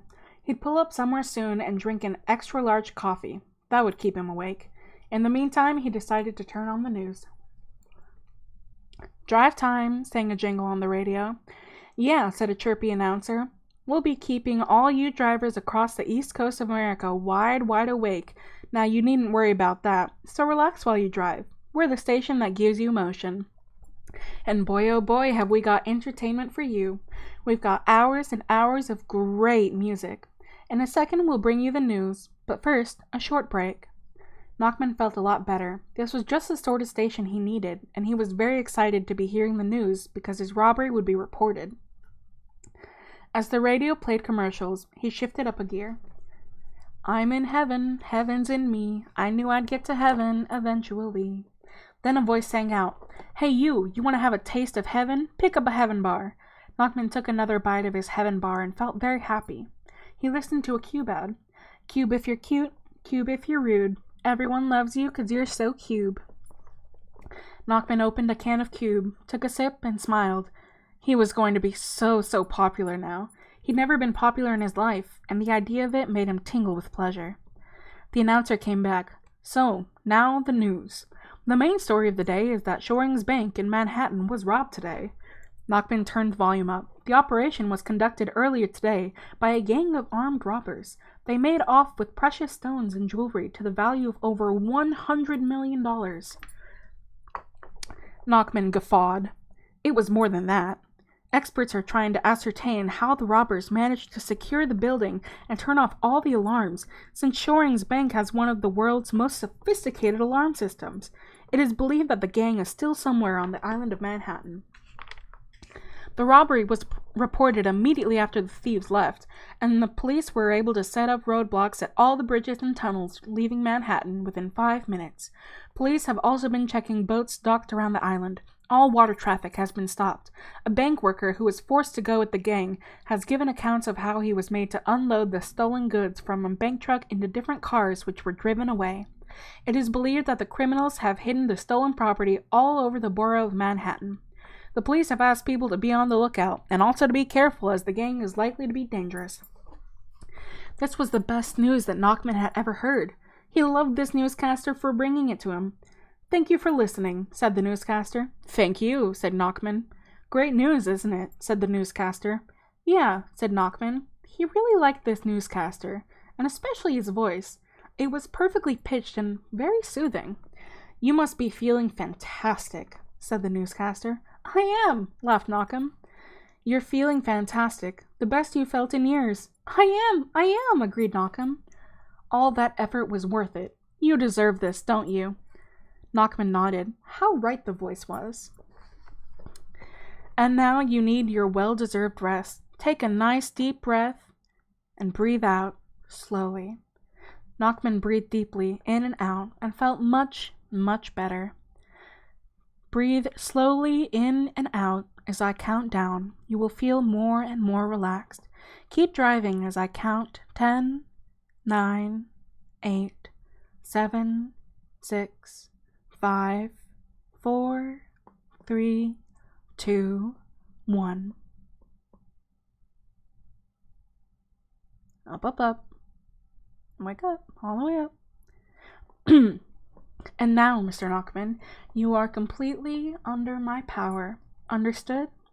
"Understood," said Nachman stupidly. He felt wonderful. He'd fallen into Rocky and Molly's trap, and he felt fabulous.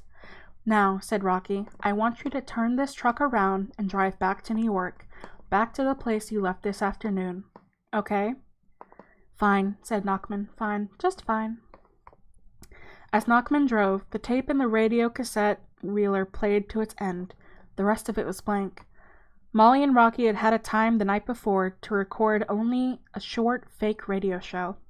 Nachman drove, grinning in silence. The fake radio show had been Molly and Rocky's backup plan. Rocky had slipped the tape into the truck's tape deck at the first warehouse. Molly and Rocky had relied on two things to achieve their ends. The first thing was a fact, that many adults underestimate the intelligence of children. The second thing was a design point. If radio cassette players have tapes in them, when the machine is turned on, the tape automatically plays first. Molly, Rocky, and Petula sat patiently in the warehouse. As the light outside faded, Molly went out to a phone booth. From there, she called Rixie Bloomy and told her that she was too upset about Petula being stolen to go through with that evening's performance of Stars on Mars. "I'm sorry, Rixie. It's just, I might collapse on the stage." "Oh, Molly, the public will understand," sympathized Rixie. "And don't you worry. Your understudy, Laura, will play your part tonight." Molly felt a bit guilty since she knew that the people coming tonight would be disappointed. But then she thought of Laura, the understudy, a girl who was longing to show everyone how she could dance and sing. And Molly felt better. Rocky didn't need to call anyone, since he'd hypnotized the Alabasters into thinking he'd gone on a Boy Scout trip to New York City. So instead, he ordered pizzas. Then, full of pizza and hope, they waited for Nachman. Petula, meanwhile, was venting her anger on Nachman by attacking the garden gnomes that stood by like a small army in the shadows. "Oh, you can't help it. I know."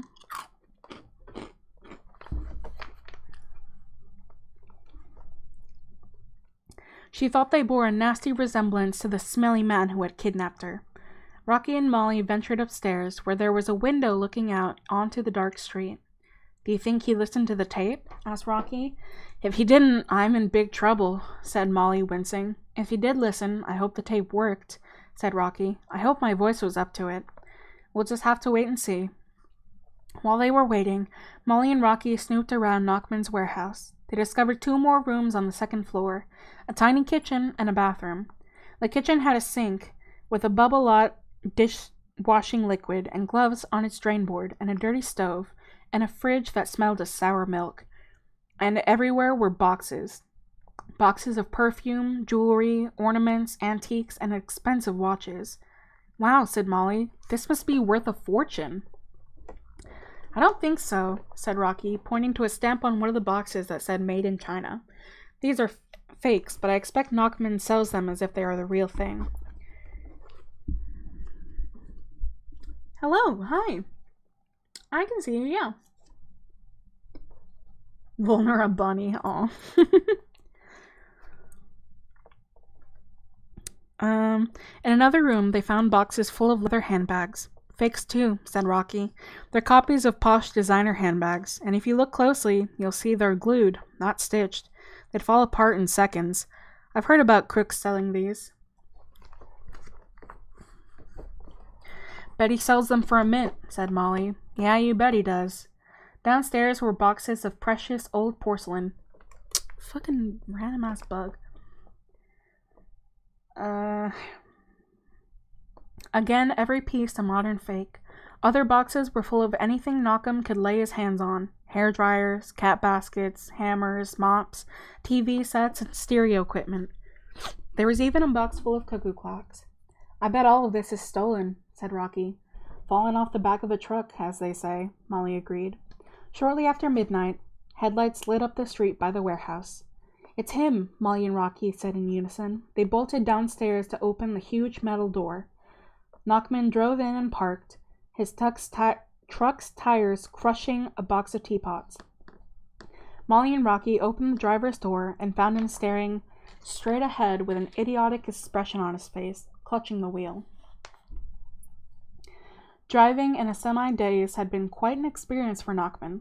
At one point, he had driven off the highway and around a clover leaf 62 times before hitting the main road again. You can get out now, Rocky said. Obediently, Nachman stepped down. Petula growled at him, and Nachman blew his cheeks out until they were full of air. When his eyes began rolling in their sockets, Petula backed off. This was not the tough man she had known. This one looked like he might suddenly explode. Petula decided to leave him and attack another garden gnome instead. Molly rescued the hypnotism book. Phew, she whistled. Then she and Rocky walked around Nachman. With the right outfit, Molly said, he'd be as perfect as a scarecrow. Said Rocky. You, he ordered Nachman, will be under this person's power too. She is called, Rocky looked about, Hairdryer.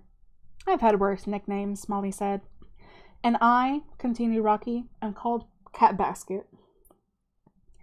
Nachman nodded seriously, and Molly and Rocky started to giggle. Who am I? Asked Rocky. Cat Basket, said Nachman, as if he were saying God. And this person is Hairdryer. I will do whatever Miss Hairdryer and Mr. Cat Basket say. Petula's barking disguised Rocky and Molly's stifled laughter. Shh, Petula, said Molly, turning to Rocky. Look, it's fine. She whispered, What next? Rocky pulled at the hairs in his eyebrow. They had talked about what they might do should Nachman return hypnotized, but they hadn't come to any decisions. Let's just leave the truck here, dump Nachman in Manhattan with his mind blanked, and call the police anonymously. Once they've got this address, they can sort everything out. No way, whispered Molly hoarsely. I told you, when the police come here, they'll probably trace the truck back to Nachman, and when they investigate him, maybe they'll find out he's been hypnotized, and maybe they'll undo all the hypnosis we've done, and they'll eventually track us down. Couldn't we just park the truck somewhere? Asked Rocky. No, because they'd find it. It's too risky. Now what we should do is put the jewels somewhere else, like in garbage bags. We could put them in garbage bags outside the bank. Rocky looked doubtful. Why not? Insisted Molly. The bank doesn't need security guards now there's nothing left to steal, so it would be safe. No one would expect the robbers to come back to the bank. We could call the police and tell them where to go. We can't put it in garbage bags, whispered Rocky. What if the garbage collectors think it's trash? And we can't dump it all at once. There's tons of it. It would take ages to get it all out of the truck. Someone would see us. Petula, sensing the tension in the discussions, was barking ferociously at a pink-faced gnome as if it were all his fault. Yes, you're right. Garbage bags are bad. How about those handbags, then, from upstairs? They're too small, whispered Rocky. And anyway, people would steal them. I mean, handbags almost always have money in them, don't they? We need big bags that won't be stolen or picked up. Petula was leaping at another gnome, trying to bite his nose. Finally, she knocked him over. His hat hit a concrete step, and his head smashed open. Petula looked up proudly as if she'd just killed a gorgon. "The gnomes!" Molly gasped. "I don't believe it. They're hollow. Look, they've got a screw-on bases so that you can fill them with sand and they don't fall over." "Perfect," said Rocky, picking up the gnome's pipe. "Thanks, Petula."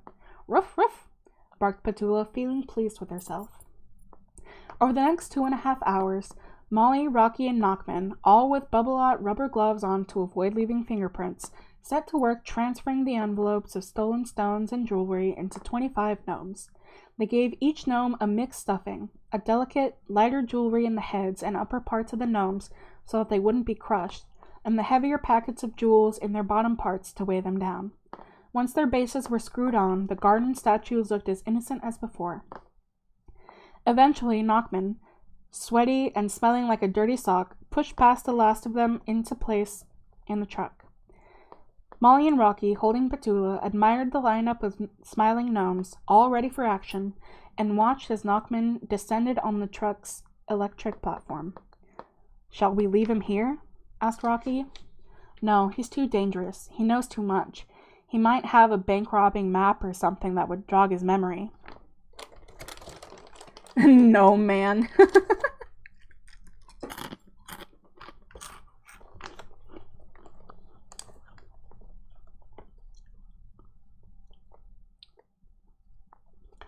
But that means he has to come with us, moaned Rocky.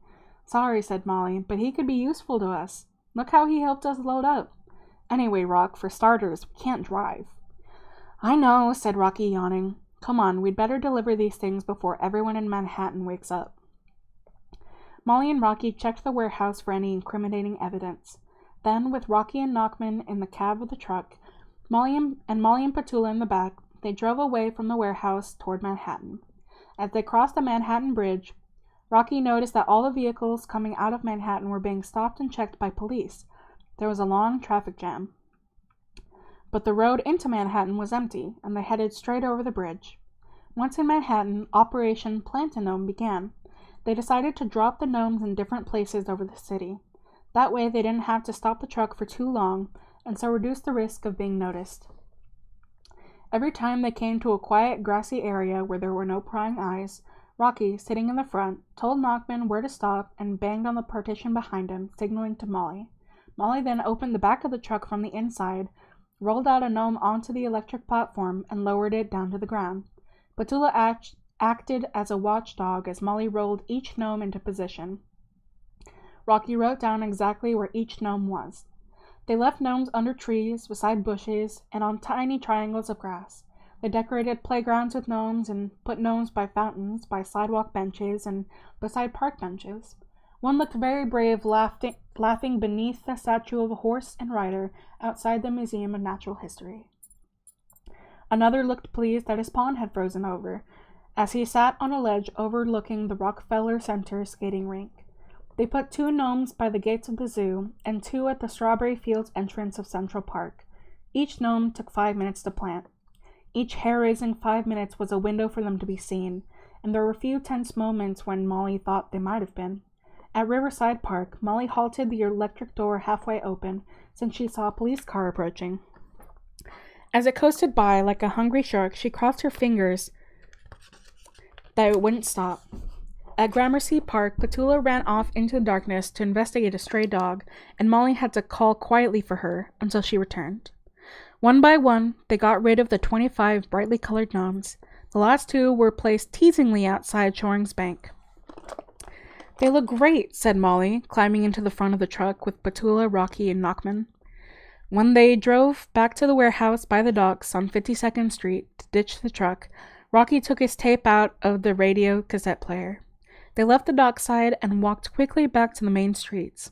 At the phone booth, they telephoned the police and held the receiver to Knockman's mouth. "The Shoring jewels are safe. Look for 25 gnomes on the streets of Manhattan," he said, and then they hung up. They flagged an elderly...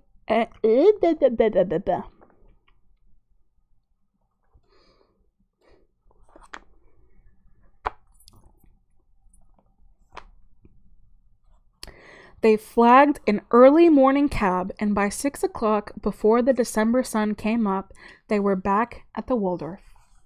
The hotel receptionist was tired from his night shift. Molly easily used her powers to persuade him to give Nachman a room, just for that day, and to bring him a clean outfit, whatever outfit the hotel had that would fit him, and a shaving kit. The receptionist nodded. Lastly, Molly instructed him, you won't remember seeing this man after you've delivered his outfit. Understood? Understood, madam. You may go. Then, to Nachman, Molly said, sleep in your room until 1 o'clock, then have a bath, wash your hair, shave off your mustache and your beard, and make yourself smell nice. At 2:30, when you are dressed, in your new outfit, come to the royal suite. Molly and Rocky went upstairs, and peeling off their jackets, flopped onto the bed.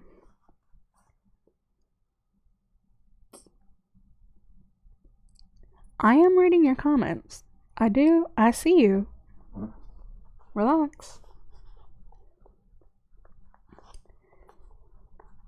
Petula made herself a bed on Molly's old jacket and fell asleep too.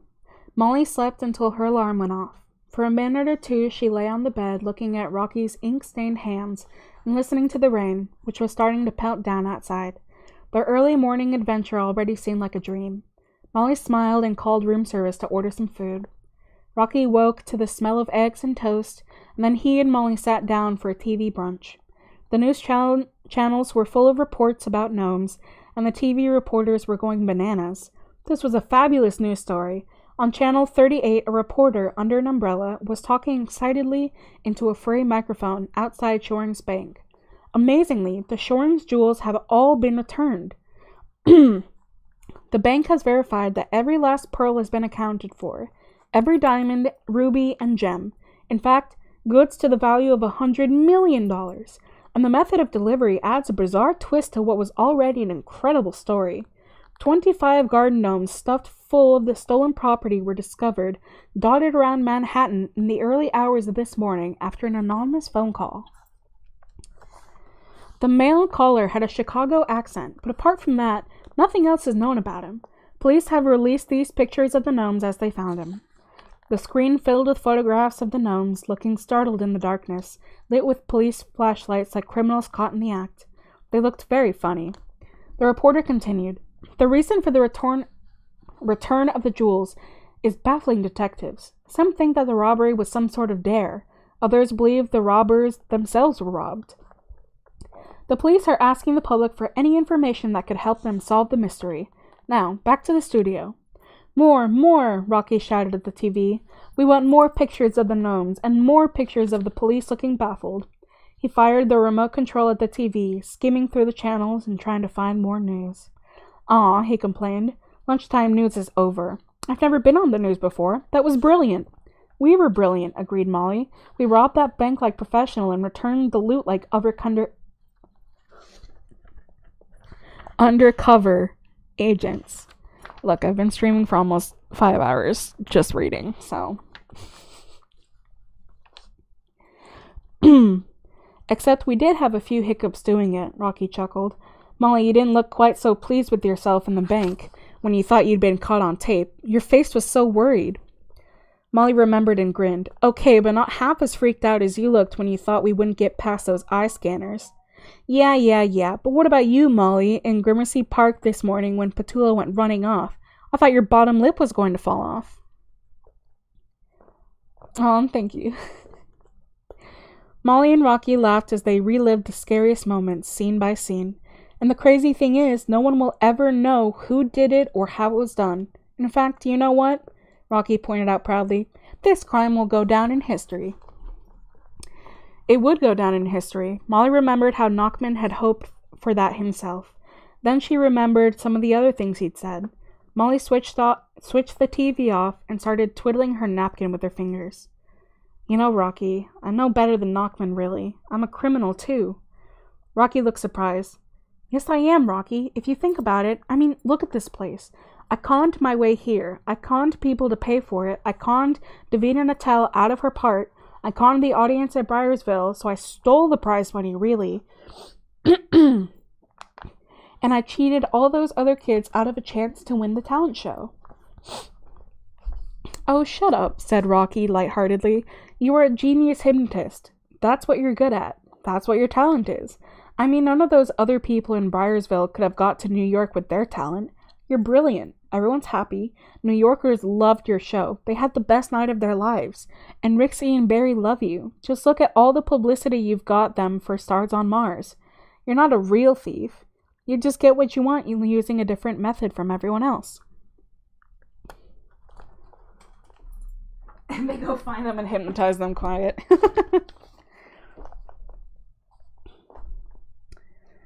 The only thing you ever actually really stole was Davina's part, and she wasn't an angel herself, was she? You and I are the only ones who know the truth. So really, Molly, what does it matter? Yeah, I know, but being truthful is better, isn't it, Rocky? Okay, it is, but Molly, I'm not having you going on some kind of guilt trip now. Loosen up. Molly did feel guilty, but she felt more than that. Like a runaway horse that had galloped and galloped, she'd found herself in a place where she didn't really want to be. Being with Rocky had made her slow down and look about. Rocky, it's not just that. There's something else that is making me feel bad. I know this hotel room is amazing and everything, but the thing is, Rock, I'm starting to not like being Molly Moon the star. Maybe I would really like it if I was the person who everyone thinks I am, but the thing is, I'm not. I'm tired of this thing where people like me just because they've been hypnotized to like me. People aren't liking the real me. They're liking something unreal, like an ad. They're liking a sort of fake Molly Moon. So it makes the real me feel like rubbish, and my life here is just a waste of time because it's not the real Molly Moon's life. Nobody is getting to know the real life Molly Moon. She looked at Petula sound asleep.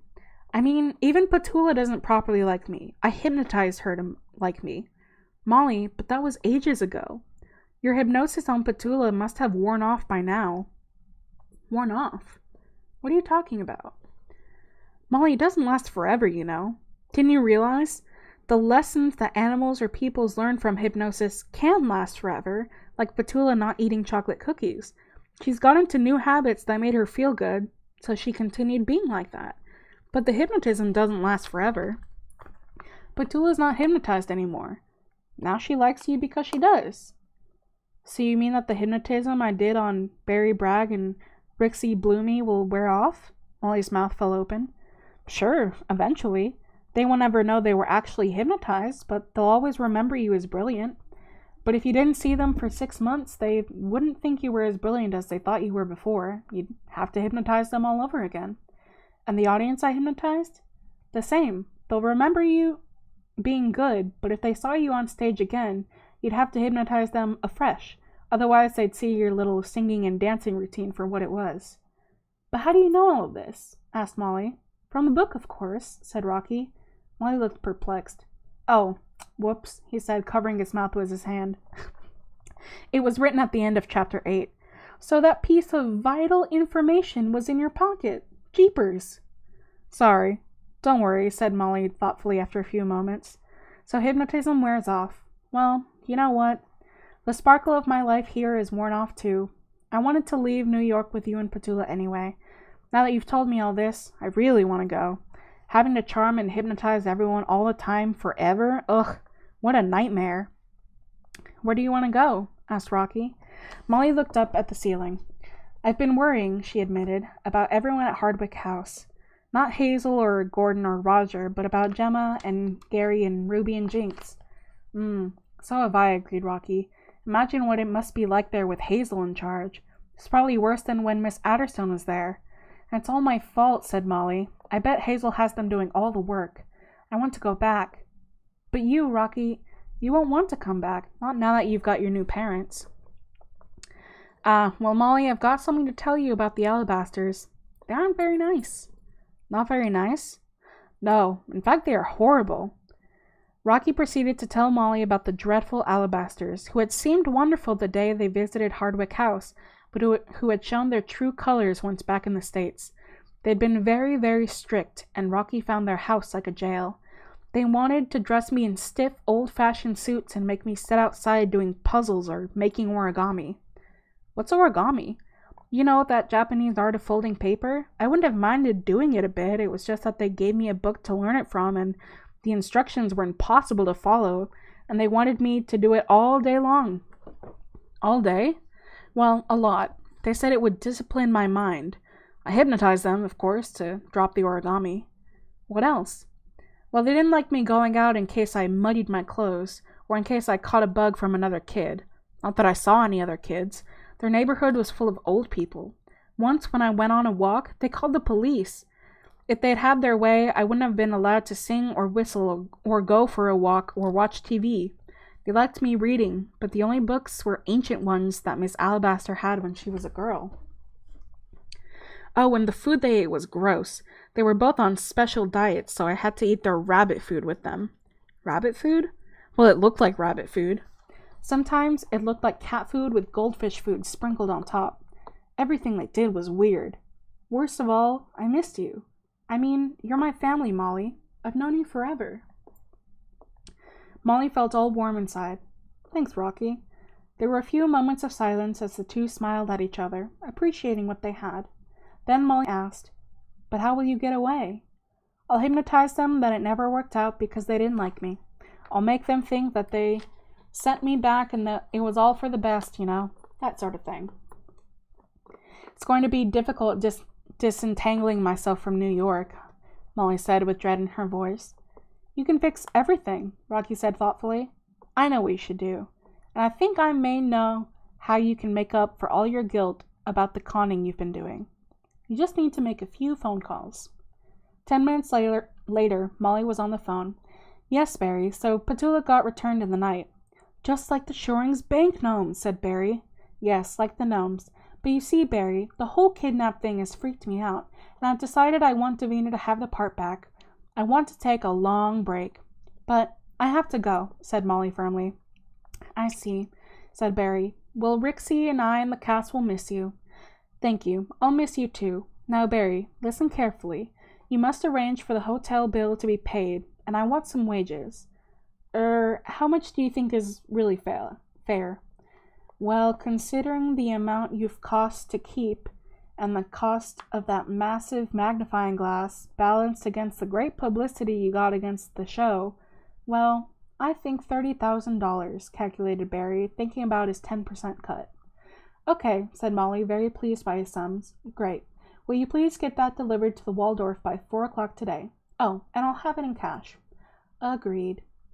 And Barry, tell Rixie that I can't do the show again tonight. Let Laura, the understudy, do it. Oh, and talking of Laura, will you look after her, Barry? Make sure she gets a really good lead part in something. Take her under your wing, sort of thing. Agreed. Then no one is to know I'm actually leaving until tomorrow. Agreed. Tell Rixie you had a long, long conversation with me and that I said goodbye. Agreed. So, goodbye, and well, thank you for everything. Agreed, said Barry, and he put the phone down. See, that wasn't so bad, was it? Said Rocky. No, said Molly, although inside she was feeling slightly sad. She had grown fond of barmy old Barry Bragg, and she would miss him. At 2:30 exactly, Knockman knocked at Molly's door. He looked smart in the brown and gold doorman's uniform with its matching cap that the receptionist had given him. He shuffled obediently into the room, and Molly and Rocky studied him. His hair was still a straggly black mane, and his face, although clean and shaven now, was bloated and unhealthy looking, and he had a scabby red rash under his chin. A haircut, I think, said Rocky. Molly put a towel around Knockman's shoulders, while Rocky found some scissors. Without his tail of hair, Knockman looked much better. Bald as an egg in the front, with a fringe of hair around the back. He looked like a monk. Rocky gave him a banana. For a few days you will eat nothing but fruit. It will do you good, and you will give up smoking.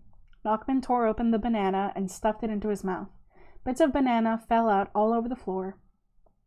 What about his manners? They're revolting, Molly pointed out. Okay, agreed Rocky. From now on, Knockman, you will eat like a queen, suggested Molly.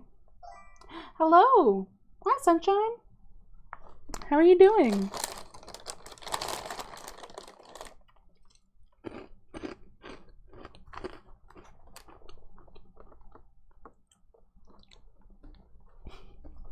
Like a queen, suggested Molly. Could I have a napkin and a finger bowl, please? Knockman asked. And his accent must change, said Molly. A Chicago accent might get us caught. From now on, you will talk in a German accent. Okay, I will do that. After Knockman had finished his banana, Rocky asked him to stand up. Rocky and Molly walked around him again and again.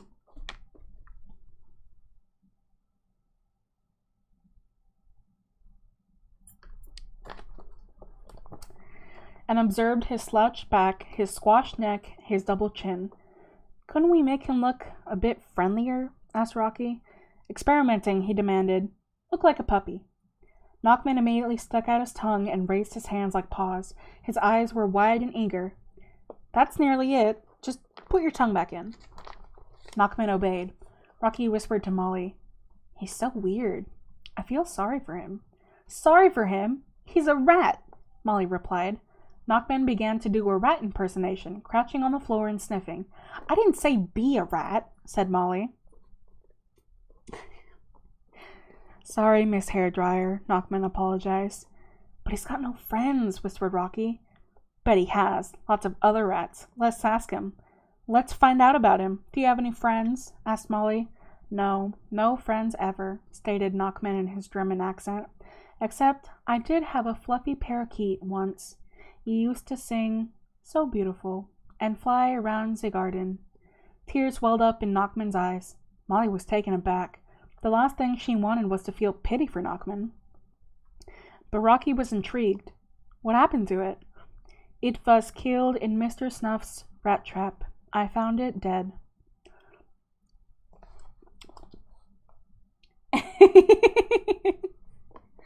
Yeah, a little rat, like you.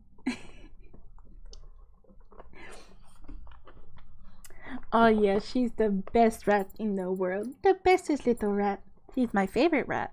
Of course. The bestest rat ever, ever, ever. Yeah, you're the bestest rat and the bestest creature. And I love you a whole lot. Amen.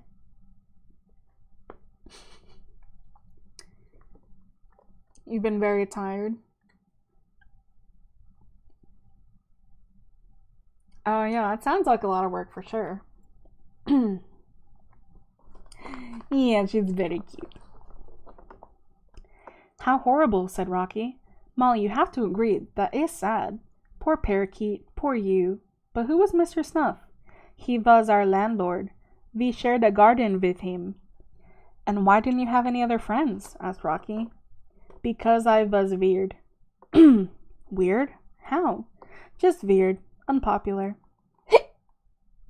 Hiccupy. I didn't realize. This is awful, said Rocky. I do feel sorry for him. I don't, declared Molly. He was really nasty to Petula and very mean to me. Just stop it, Rocky. What's come over you? This guy's a jerk. I don't think he's mean all the way at the bottom, said Rocky. You don't? Let's ask him. Right, mister. Please will you list all the nasty things that you've done since your parakeet died? Knockman nodded his head and began to talk in a childish voice. I set a rat trap and put it under the table where Mr. Snuff sat, and it snapped shut on his foot just like it had on my fluff. Rocky looked at Molly with a well, that was fair enough look. Knockman continued. I tipped the parakeet food into Mr. Snuff's cereal box and he ate it. This too sounded fair. Weird, unpopular Hiccupy. Okay, don't tell us any more nasty things you did to Mr. Snuff because he obviously deserved it. Tell us other nasty things. A flood of confessions now tumbled out of Knockman's mouth. I stole Stuart Blythe's watch and blamed it on another boy, and he got a beating from the principal. I scribbled all over the homework of Shirley Denning, and I drew all over her best pictures. I made Robin Fletcher eat 15 dead flies, and then when he was sick, I made him eat the sick. I pushed Deborah Cronley's head through the banister in the stairs, and the fire brigade had to come and cut her free. I stole children's candy, and if they told, I'd flush their heads down the toilets. Molly interrupted. That's deep down mean, isn't it, Rocky? Rocky shrugged. I suppose so. What else? Asked Molly, and skip a few years. Nachman's voice now sounded older. I burned Danny Tyke's model airplanes that he'd spent 3 weeks making. I stretched string in between 2 posts near the nursing home and tripped up old Miss Stokes so that she broke her nose. It was very funny. Then I tripped up the blind man. That was easy, and I stole his wallet. Stole his wallet? Molly was really shocked. And later? Later, Nachman's memory fast-forwarded past numerous foul deeds. Later, I learned to steal elsewhere. This was very useful. Kids' toys, anything I could steal. And I learned how to sell them to a second-hand store. This was the start of my career. Oh, praise for the otter. Oh, because she gave you praise too? Yeah, praise for the little otter who's been so generous and so nice and is feeling so flustered and so blushy and just so easy to control and to make all fuzzy and mindless and play. And I'm sure that you are having quite a fun time with your books, and I'm quite jealous because books are very fun, and you're a very good girl. And how old were you then? 11. What else? I stole a girl's bicycle and locked her in a storeroom. No one knew she was there for a day and a night. I got small kids to steal from their parents. If they told, I beat them up. I forced one kid to rob an old man's house for me. He fit through the small window. That was good work. That was not good work, Molly corrected him. No, not good, said Nachman, his mind suddenly changing. What about the recent years? The squeaky mess he became. Aw.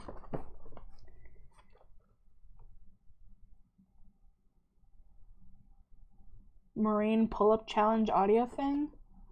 I don't think so. I'm not sure. Well, explained Nachman in a flat voice, I did very well once when I managed to persuade an old lady to give me her life savings. I told her it was for a stray dog home. She gave me $250,000. I bought my warehouses and set my business up. Rocky made a face as if he just swallowed a pickled egg. Your business? Yes, I deal in stolen goods. Not anymore you don't, said Molly. No, agreed Nachman. No. So, continued Molly, what do you consider was the highlight of your career? Ah, said Nachman, his hypnotized eyes going all dreamy suddenly. Ah, well, the best thing I ever discovered was a hypnotism book. The old lady, she told me all about it.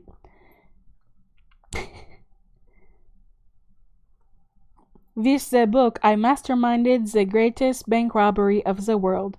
I robbed Shuring's Bank itself in New York. Crumbs, said Molly, under her breath to Rocky. He isn't half deluded. Then, to Nachman, she said, I've got to just stop you a moment there. Let's get things straight. You didn't rob the bank. Some extremely talented accomplices did. Anyway, that's beside the point, as from now on, you will completely forget the hypnotism book and the trips that you made searching for it. You'll forget any ideas you had about robbing Shoring's bank. You'll forget that it was robbed, okay? Okay, I forget now. Right. Any other big bad things you've done? Yes, admitted Nachman. I sold a car with broken brakes to a man. He crashed. Was he killed? Rocky asked, his mouth agape. No, but the lady he hit broke her leg. Ugh, stop, said Rocky angrily. This is horrible. I can't believe you. Why do you do all these things if you know they're nasty? I like being nasty, came Nachman's simple reply. But why? Why? Asked Rocky, completely perplexed. Why did you like being nasty? Why couldn't you have liked being nice? Never knew what nice was. But weren't people nice to you? Asked Rocky. No, of course not. Everybody hated me. My father, he hated me. Even my mother laughed when my parakeet died. She was nasty. I learned the nasties from her, not the niceys. I don't know nice.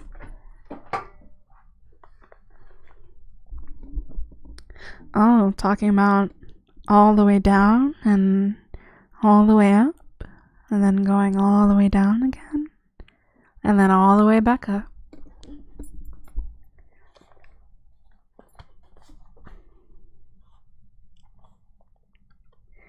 Rocky looked horror-struck. Then his appalled expression turned to one of realization. Molly, it's like Miss Chinkleberry's lullaby. It's what Mama Cuckoo taught it to do. She taught it that pushing is best. Molly slowly nodded as she, too, saw both Miss Chinkleberry's rhyme and Knockman in a new light. You're right, Rock. I almost hate to feel sorry for him, but you're right. I suppose it's not surprising that he's mean, if no one taught him otherwise. I suppose being kind is a bit like reading. If no one had ever taught me to read, I'd find it very difficult to know how. I mean, the pages of letters would just look like a jumble. You're so very welcome. Being kind must look like a jumble to him. Then she added, and you and I thought our lives had been bad. Yeah, sighed Rocky. At least we had Miss Trinkleberry and each other. Perhaps we can teach Mr. Knockman to be a better person. Hummed Molly. I wonder. Then she asked Knockman, do you feel bad about the things that you've done? No, why should I? Answered Knockman. There's a problem here, said Molly to Rocky. It will be difficult to teach him to be better if he doesn't see why he should change. He won't want to be taught. And I'm not sure that just hypnotizing to be good will fix him. He won't really change until he feels sorry for what he's done before. He might want to change if he realized how much he'd hurt people.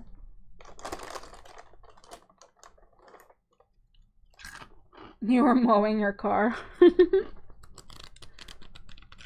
Well, we're almost done. Let's finish, and I can start. My pasta.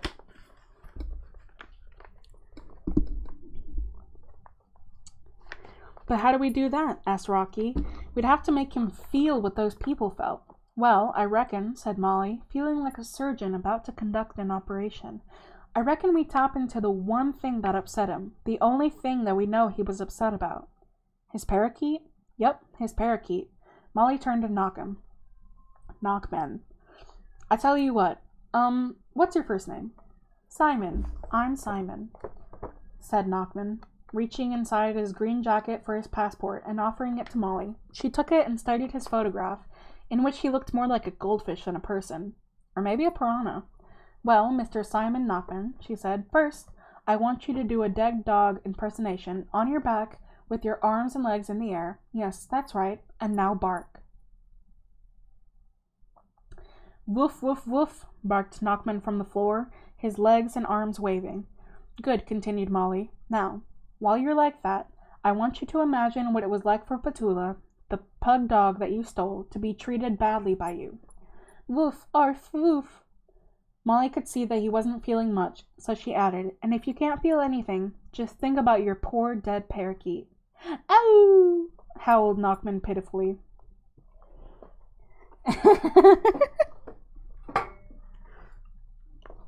Oh, very good, Pets.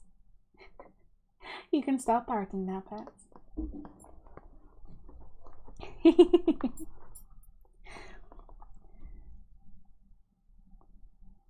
There, you see, said Molly. He's thinking about poor Petula and mixing it up with his sad feelings about his parakeet. He's learning. Knockman howled again. Oh! Now Molly shouted over his wailing. Whenever anyone says hello to you, you will get on your back and howl like this and feel like this and imagine how Petula must have felt kidnapped by you. And turning to Rocky, she said, every time someone says hello should be often enough to really make the lesson sink in, don't you think? And doing it this way will mean we don't have to keep prompting him. Then, to stop the noise, Molly told Knockman to get up and hop about like an excited orangutan. Ooh, ooh, ooh, he grunted. Now, said Rocky, getting the idea, for all your other bad behavior, whenever anyone says good evening to you, you will remember the nasty thing you've done that person reminds you of, and you will tell them what you did, remembering your parakeet again, okay? Ooh, ooh, ah, ah. Okay, Nachman nodded, absorbing Rocky's complicated instructions. That should get him thinking, shouldn't it? Said Rocky. Most definitely, agreed Molly. And, she ordered, you can stop being an orangutan. Good, right. You work for us, Mr. Nachman. You will do everything we ask. We will treat you well, and you will be very happy working for us. Now you may wake up. Molly clapped her hands. Then Rocky went to the fridge and poured everyone a glass of cube. Preparations to leave began. Molly had some suitcases sent up from the lobby store since she had so many new things, and Nachman began to pack her clothes. Rocky made a series of important telephone calls, and Molly saw to the hypnotism book. She took it from the safe, carefully stowing it away in her knapsack. Then she picked her way through the hotel room debris, through fan mail and New York souvenirs, through toys, gadgets, and accessories, and she thought about what to take with her. When she saw Petula lying on her old jacket, she decided to leave it behind. She unhooked her new denim jacket from the wardrobe door and went to the window to take a last high-up look at glistening Manhattan. Rain poured down outside, but the afternoon sunlight was also hitting the buildings, so everywhere brick and steel and glass were shining. Molly still felt small here, because the city was so tall and dense and full of people she'd never met. But now, instead of finding the city scary, she now loved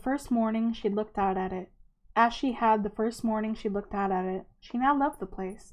She loved the skyscrapers, the noisy streets, the crazy drivers, the shops, the galleries, the theaters, the movie houses, the slick people, the city's parks, and all its dirt. And she knew that one day she'd be back. Cats have come for hugs. Hello, kitties. I love you, kitties. So close. Petula, after a restful sleep, was woken by the sound of Nachman emptying Molly's wardrobe. For some reason, the man in the room wasn't as frightening as the one who'd kidnapped her, so she ignored him. She picked up a nice stone and began to suck it. Finally, the hotel receptionist brought up a fat envelope that had been delivered for Molly, and it was time to go. Molly's Rolls-Royce was driven to the service entrance. With help from a hotel porter, Nachman loaded up with luggage. Soon, Molly, Rocky, and Petula were sitting comfortably on the car's leather seats behind its tinted glass windows. Nachman was in the driver's seat as chauffeur, butler, porter, general servant. The Rolls-Royce engine revved, and with a stately lurch, they left the Waldorf. Before they left New York, Molly and Rocky had to make one last stop. The Rolls-Royce wove its way down busy avenues until Nachman parked it outside a tall building with triangular-shaped entrance and the name Sunshine Studios above the doors. A scruffy man in a dark blue suit hurried down the white marble steps to meet them. He took off his dark glasses and smiled, revealing a golden incisor in his top deck of teeth. "Welcome, welcome," he said excitedly, "and thank you for your phone call. We are so pleased to have you. I'm the director you spoke to, Alan Beeker." He thrust his hand out for Molly and Rocky to shake. "Please, follow me." Molly, Rocky, and Petula followed the director inside, along white passages, and then into an enormous studio full of cranes and cameras and people standing about and staring at Molly, the new star, Molly Moon.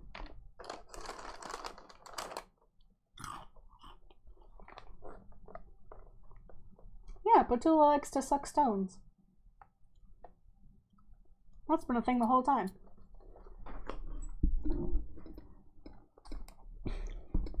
Making you all cozy and sleepy. Oh.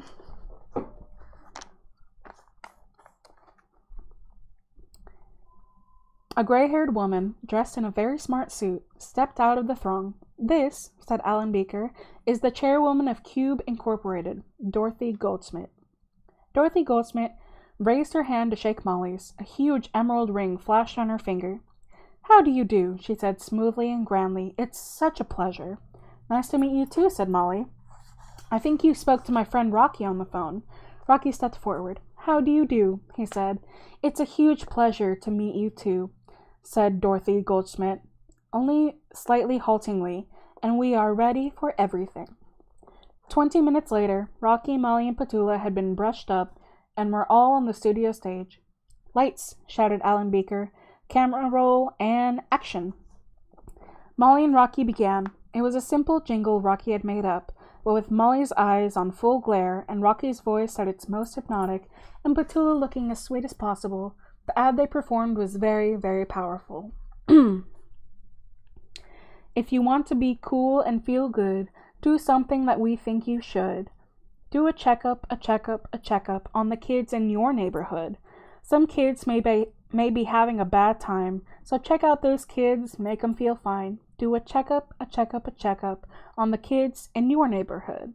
Yo, listen up. For some kids, this life isn't 1 ounce of fun. This world should be good for everyone. Happy childhood, understood? Check out the kids in your neighborhood." The ad finished with Molly and Rocky pointing straight at the cameras. "Cut," shouted Alan Beaker. "That was fabulous. You two are professionals all the way." "Well," said Molly, smiling at Rocky, "we've been doing ads for years." "Yes," said Dorothy Goldschmidt, "that was wonderful, and we will air it, like you said, every hour, every day. It will be Cube Incorporated's pleasure to pay for the TV time. Thank you so much." "Oh no," said Molly, "thank you. And so goodbye now. We have to go." "Goodbye," called everyone in the studios, starstruck. Back in the Rolls-Royce, Rocky said to Molly, "See, brainwashing can be used for good." "Feel less guilty now?" Molly nodded. "I know that ad won't change the world, but it will do something good, won't it?" "Definitely," agreed Rocky. "Even if only one person is kinder because of it, it was worth it." "But you know what? I think thousands of people will see it. You never know how many kind things will be done because of it. Plant a seed and hope it grows." Molly Moon bustin' rhymes. The Rolls-Royce left the island of Manhattan and rolled on down the highway to John F. Kennedy Airport. Once there, Nachman parked alongside the International Departures entrance, and a porter came to help. He and Nachman loaded Molly's 12 suitcases in an airport cart, while Petula hopped up onto her traveling basket. They all went inside to the check-in desk. "Thank you," Molly said to the porter as he heaved the last case onto a conveyor belt. "And if it's not too much bother, could you keep the car?" She put the Rolls-Royce keys into the tired man's hands. "Keep? You mean park it?" "It's a present," said Molly. The man's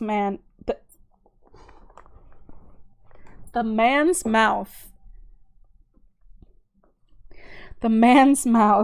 dropped open. "You kidding?" "These are its papers." Molly took a crumpled envelope out of her jeans pocket. "If I just put your name here, it's all yours." "What's your name?" "Louise Rochetta." "You're kidding though, right? Hey, am I on some sort of game show?" The man looked about for a hidden camera. "Nope," said Molly, writing the porter's name on the car registration. "There you go, Mr. Rochetta. Take it easy now." Mr. Rochetta was too stunned to say anything. "But don't mention it," said Molly, smiling. "Goodbye." She'd always wanted to give someone a jackpot surprise like that. Then she turned to talk to Rocky, who'd sorted out the tickets. 15 minutes later, Molly was hypnotizing the airport staff once more to get Petula unnoticed past the passport officers and all the x-ray machines. Rocky and Molly went shopping in the duty-free mall. They had to visit a bath shop, a candy shop, an electronics shop, and a toy shop. After a mammoth spree, their plane was ready to board. Staggering under all the weight of their purchases and carrying Petula's basket, they made their way to Gate 20. Nachman was making his way to the gate as instructed. He felt quite peculiar. He knew who he was and exactly what his life had been like so far. However, he didn't know how he'd come to be a servant to Mr. Catbasket and Miss Hairdryer, nor did he know exactly why he liked them so much. He still hated other people. At Gate 20, where everyone was lining up to get on the plane, he presented his passport and ticket to one of the ground crew. "Good evening," she said politely.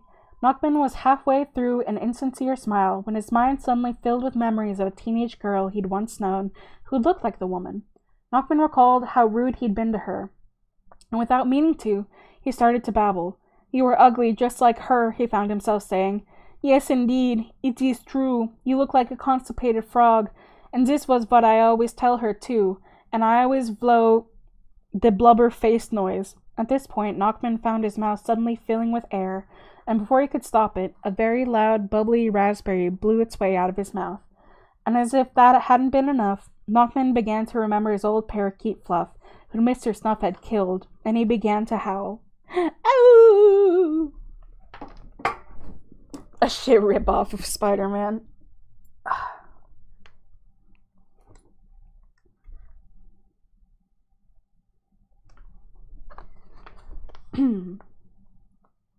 Oh, the I bean and whispers again? I shall. We will do the coin flip and that. We're getting close.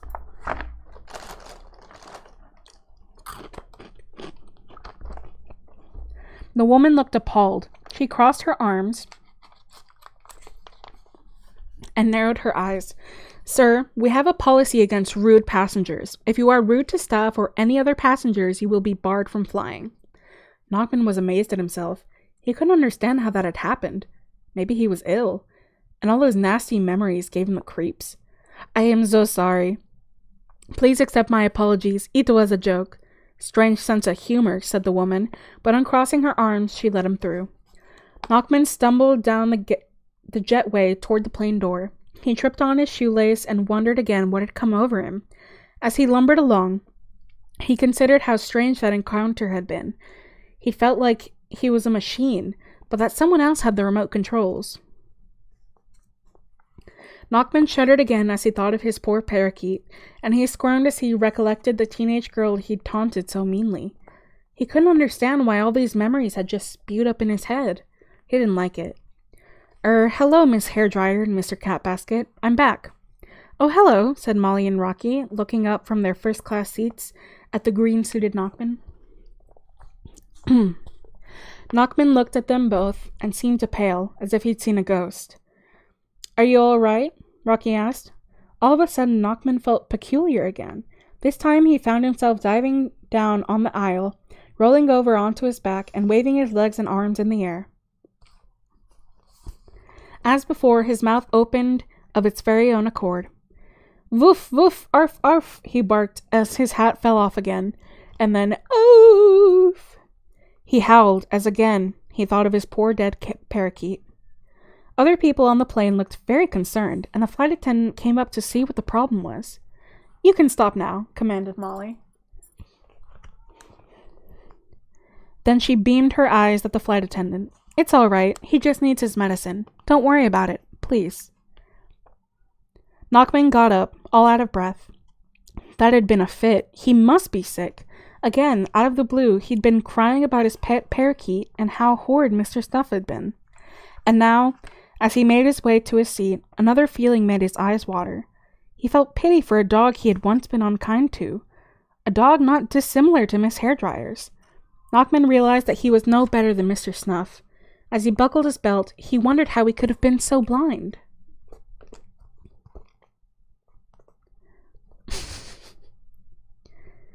As a boy, he hadn't been blind. He had known how much his parakeet had suffered, and he'd cried for her. For nights he'd cried. And yet, as an adult, he'd been cruel to a dog. He'd left the animal alone, cold, and hungry, in a dark, dirty room. The S for Simon, he thought, should stand for Snuff. Snuff Knockman. Knockman hung his head, and an emotion that hadn't troubled him for years now throttled him. Shame. Knockman looked out the airplane window and thought, he'd been unkind to people, too. He'd never let other people's feelings bother him. He'd persuaded himself that they didn't matter. But now, it was very strange. He didn't know how. But today, he knew he couldn't ignore people's feelings anymore. More memories of horrid things he had done began to fill his mind. One by one, the ghosts of his bad deeds introduced themselves to him. As the plane took off, he felt heavy in a way that was entirely new to him. His spirit was lagging behind him, low and sad and drenched with guilt. When it was time for supper on the plane, Knockman found himself only wanting to eat fruit. Then he went to sleep. Rocky and Molly, on the other hand, stayed wide awake, making the most of the first-class menu. I wonder what the rest of the plane are having, said Molly brightly, biting into a ketchup sandwich.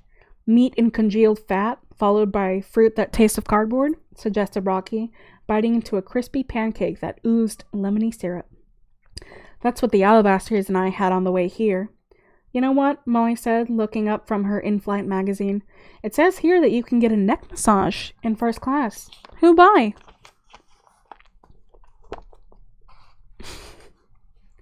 I don't know. The captain?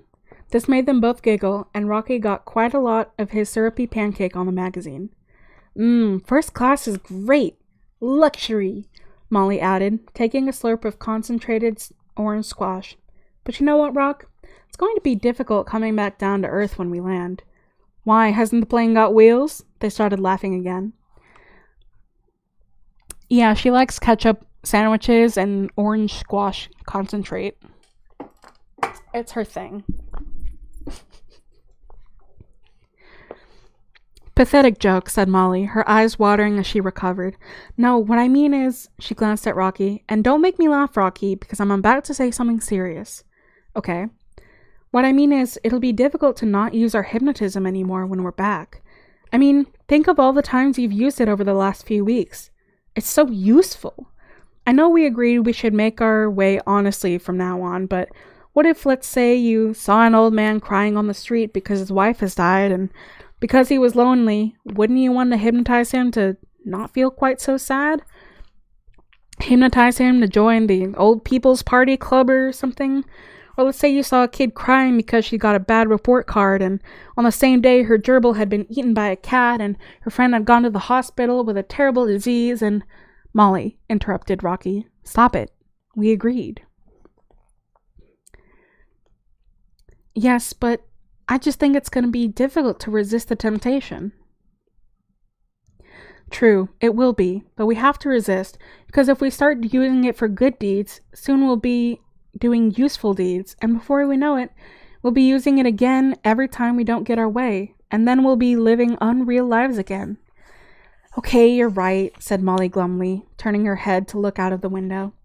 Outside, the night sky was full of stars, and 30,000 feet beneath them was the Atlantic Ocean's tides, moving with the moon. Molly stared out, finding it difficult to believe that she would never hypnotize anyone again. It struck her that it would be hours before they landed, however. It wouldn't be breaking the rule if she used her powers on the plane. Rocky was watching a music video. Molly got up and stretched. Then she went for a little walk. Molly had quite a few conversations over the next 2 hours. She met a man by the toilets who was shaking because he hated flying. Molly persuaded him that from now on he would love it. She talked to an exhausted mother who was holding a child who wouldn't sleep. After 10 minutes, they were back in their seats, both completely conked out. She spoke to a weepy flight attendant who'd just broken up with her boyfriend, and Molly mended her broken heart. Then she helped 3 kids who hated school. She turned a grumpy old codger into a mild old man, and she fixed a small boy so that he would love eating green vegetables, especially spinach. Molly sat down in her seat feeling very satisfied, and a bit like a fairy godmother. The plane touched down at 6 o'clock in the morning. Remember what we agreed, said Rocky, walking down the jetway. Here goes, said Molly, stepping up into the terminal. Nogman collected their mass of luggage from the baggage carousel. Then Molly and Rocky decided that it would be cool to travel back to Hardwick House in style, so they chartered a helicopter. All right.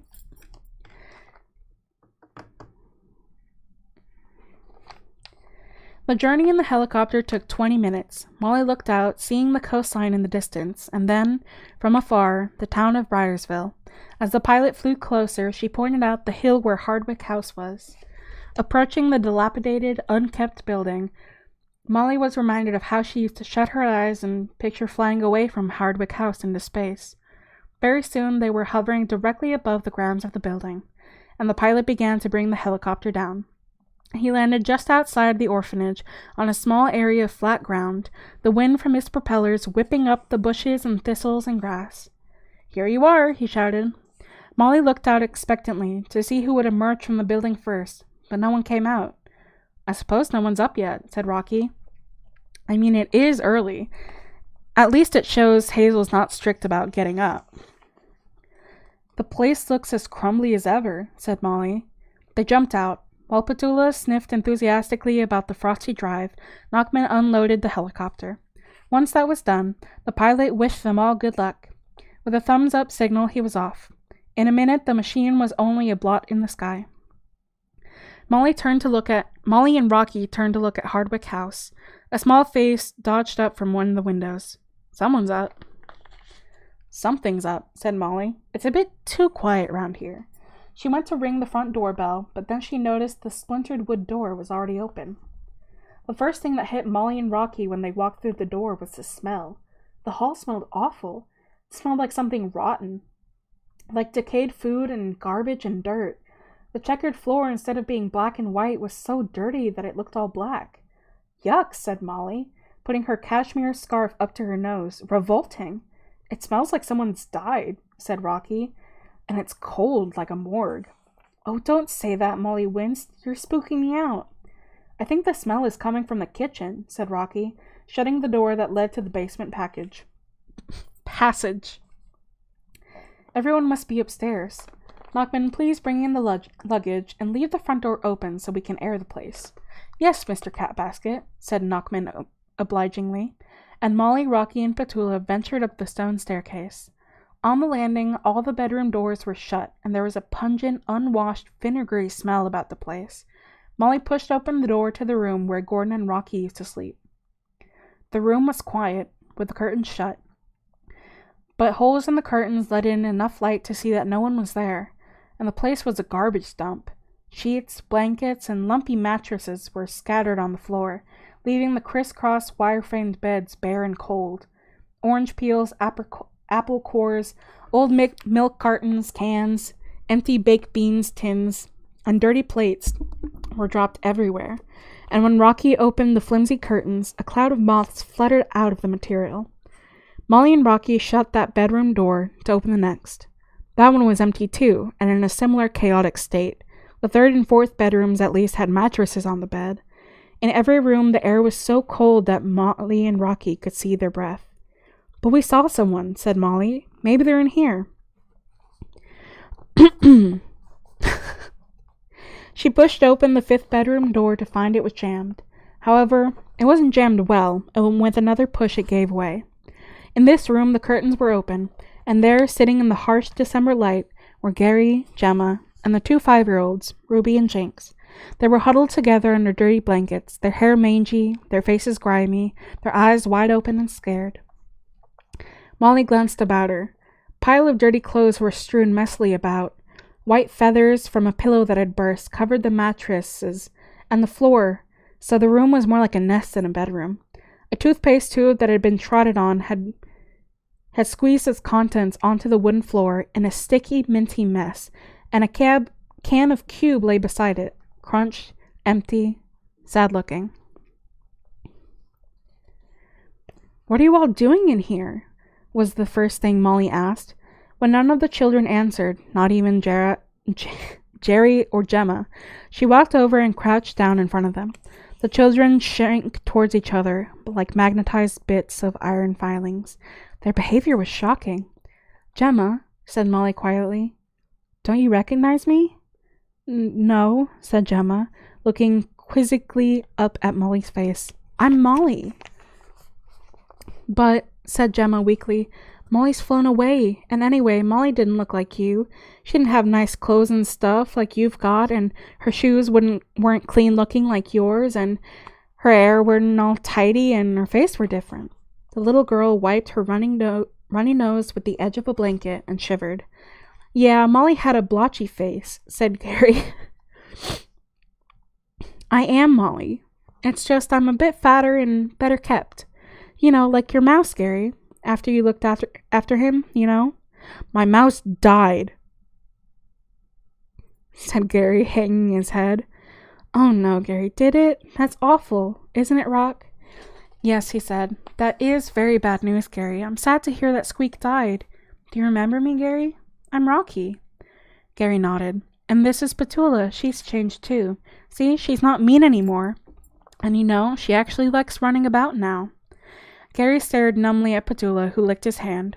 Molly looked anxiously down at the down the row of children. "You all seem sick," she said. She could hardly believe the change in them and how quickly it had happened. While she had been fattening up, they'd all been half starving. A few more weeks and Molly might have returned to find them all dead. As she looked at their little faces, which were as familiar to her as her brothers' and sisters' faces might have been, she felt completely responsible for their misery. She leaned over and gave Gemma a hug. "I'm so sorry," she said, from the bottom of her heart.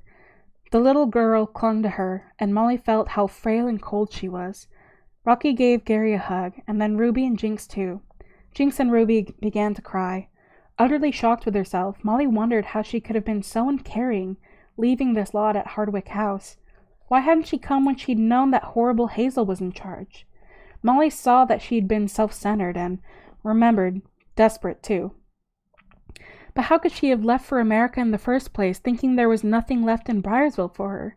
Molly supposed it was because she hadn't realized until now how much she loved these children. "Is there any food in the house?" Molly asked Gemma, determined to make things better as soon as possible. Yes, we still get deliveries like potatoes and eggs and groceries and stuff, but we run out of saucepans and the kitchen's full of rats, so we're scared to go down. But we do make a trip sometimes, with sticks." "So what have you been eating?" asked Rocky, aghast. "Cold baked beans, but the can opener is difficult to use."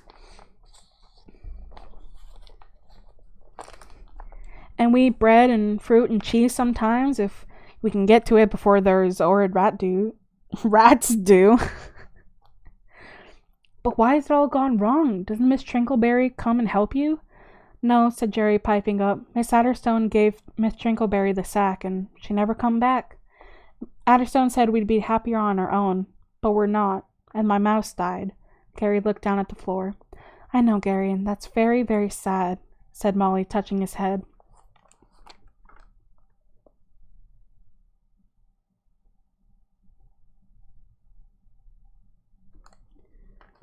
Hang on.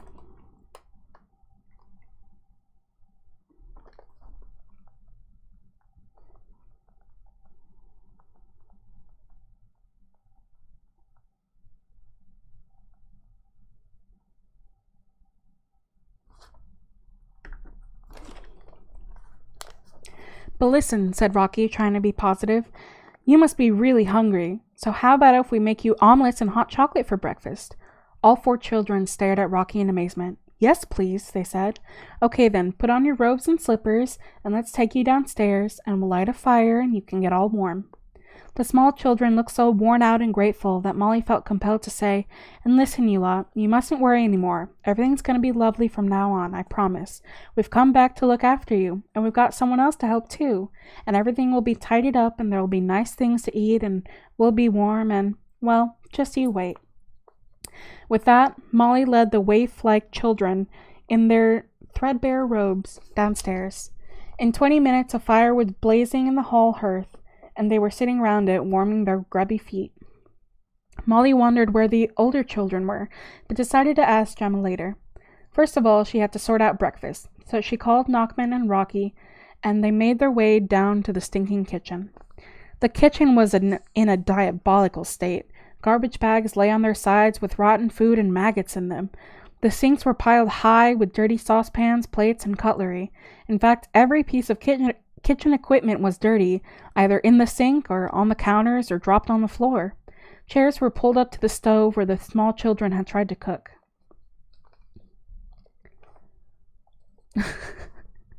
Aw, that's cute. Not the everything, that your brain has decided that I rolled a 4. Petula sniffed about and smelled rodents. When Molly opened a cupboard, 3 mice who were eating some crumbs darted down holes. "You know, Molly," observed Rocky, "there can't be rats here, 'cause I heard that where there are mice, you don't get rats, which is good because rats carry nasty diseases, whereas mice are just a bit dirty." "I know, Max. I know. It's okay. It's okay. They don't know. They're just dumb kids." "I know. I know, girl. It's okay. It's okay. It's okay. It's okay. I got you. If Nachman cleans the surfaces with some sort of disinfectant, it should be safe to cook. Just shows how scared they were. I mean, Jerry loves mice, but his imagination saw the mice as rats. Nachman, thanks to the days when he'd worked at Shoring's Bank, was very good at cleaning. First, he took the kitchen rubbish outside. Then he filled one of the sinks full of bubbly water and another full of hot, clear water for rinsing. He washed frying pans, bowls, plates, and cutlery. Then he started to peel potatoes. Rocky cracked 20 eggs into a bowl and began to whisk them, while Molly found 2 trolleys which she wiped down. Then she went to the back door to see if the milkman had been. Near the doorstep were 2 crates of extremely rotten fish, several more smelly old bins, and old milk bottles with their silver tops pecked by small birds. Molly grabbed the milk basket with its 5 new bottles and hurried back inside. Nachman, when you finish breakfast and had some yourself too, can you please spring clean the kitchen? She asked. Yes, Miss Hairdryer, said the willing Nachman. A terrific smell of omelet and French fries and logs burning on the fire soon filled the house. Molly and Rocky watched with satisfaction as the small children ate up. With every mouthful, more color came back to their cheeks. Gary was the first to get his curiosity back. So, he said, what was the place you went called again? It was called New York, said Molly. Do you remember I called you? Yep. So what was it like in New York? Amazing, said Rocky. What did you do there? Well, we did different things, said Rocky. I lived with a family, and I found out I liked you lot as my family better. Jerry looked pleased at this. The other children nodded and smiled. And I, said Molly, lived by myself and had everything I wanted. Everything? Asked Gemma. Yes, I had posh everything, like everything you've seen in the ads and more. I had clothes and cars and TVs and films and shops and as many candies as I wanted. And I was in a play and I was on TV and people rang me up all the time and I was famous. You were famous? Jinx echoed. So why didn't you stay? Piped up Gemma. Because, explained Molly, I also had something I didn't want. What was that? Lice? Guessed Jerry. No, not lice. I had loneliness. Loneliness? Yep, loneliness. And you know what? What? Loneliness makes all those snazzy, posh things look like rubbish. Rubbish? Yes, like rotten, old, stinking rubbish. But why? Asked Jerry. Because when you're lonely, what you want more than anything is not to be lonely. All those posh things don't make you feel better. You don't care about the posh things then. You just want to be with people you like. So, said Rocky, when Molly bumped into me, she was so very pleased to see me. And we decided we were both lonely for you lot, and we were worried too, so we came home. The children seemed very impressed and happy that they'd pulled Molly and Rocky home. They all stared in wonder at Rocky and Molly and slurped their drinks. And was Petula lonely too? Asked Jinx, stroking Petula's soft head. Yes, said Molly. 'Cause we were lonely too, weren't we, Gemma? Yes, admitted Gemma, and it weren't very nice. Tiny Ruby was sitting by the fireplace next to Nachman, with a big mustache of hot chocolate above her lip. She slipped her hand into Nachman's. Thank you, mister, she said, blinking up at him. That was the best. Nachman had been feeling different since his fit on the plane, and now looking at the little girl, he felt something he hadn't felt for years. He felt all warm inside. Warm because the little girl had found the way into his heart, and because he was glad he had helped her. He could hardly believe the feeling. That was my pleasure, he said quietly. Now, said Molly to Jerry and Gemma, tell us everything. Where have Hazel and the others gone? Gone? They're not gone, said Gemma. They're still here. And she began to tell them everything that had been going on at Hardwick House. After you flew away, Miss Adderstone and Edna left too, but before they went, they sacked Miss Trinkleberry and they told her never to come back. They said they wanted to be nice to children from now on and that us children didn't want grown-ups bossing us about, so they said it would be happier for us if they all went. Being a brainwashed pet is good for Nachman. I know. Crazy. Molly remembered the instructions she had given Adderstone and Edna at the airport and felt like groaning. But Miss Trinkleberry was nice, insisted Jinx. Yes, but she did what Miss Adderstone told her and left all the same, continued Gemma. Then Miss Adderstone packed her cases, and so did Edna, and they had an argument because Miss Adderstone snipped some of Edna's clothes. She cut up Edna's coat, said Ruby, and both their hats, added Jinx. Yeah, they looked silly when they went away with their clothes all snipped, said Jerry. Edna gave us some candies, except they were funny ones with horrid stuff in them. They was kind of Italian grown-ups candies, explained Gemma. They were both nice to us before they went, though. Miss Adderstone gave me a bag of mothballs. And she gave me her bottle of mouthwash, said Jinx. But you were naughty, weren't you, Jinx?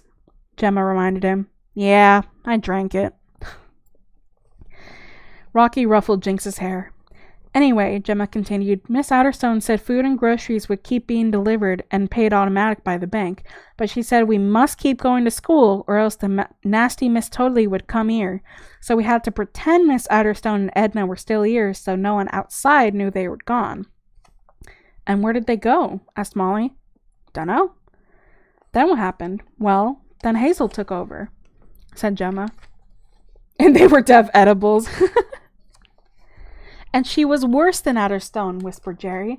She was horrible and bossy, continued Gemma. She made us work so hard. We had to cook and clean, and she said we had to look really tidy for school, or else Miss Toadsley would guess that we were on our own, and Hazel left her room and moved up to Miss Adderstone's old rooms, and she threw lots of paper out of the window. She and Roger and Gordon must go in Edna's room, but then they all started arguing, said Gemma, and Roger wanted to be in charge because he said Hazel was too bossy, and Gordon went in Edna's rooms all to himself. So Roger and him had a fight, and Roger had to go up to the sanatorium room.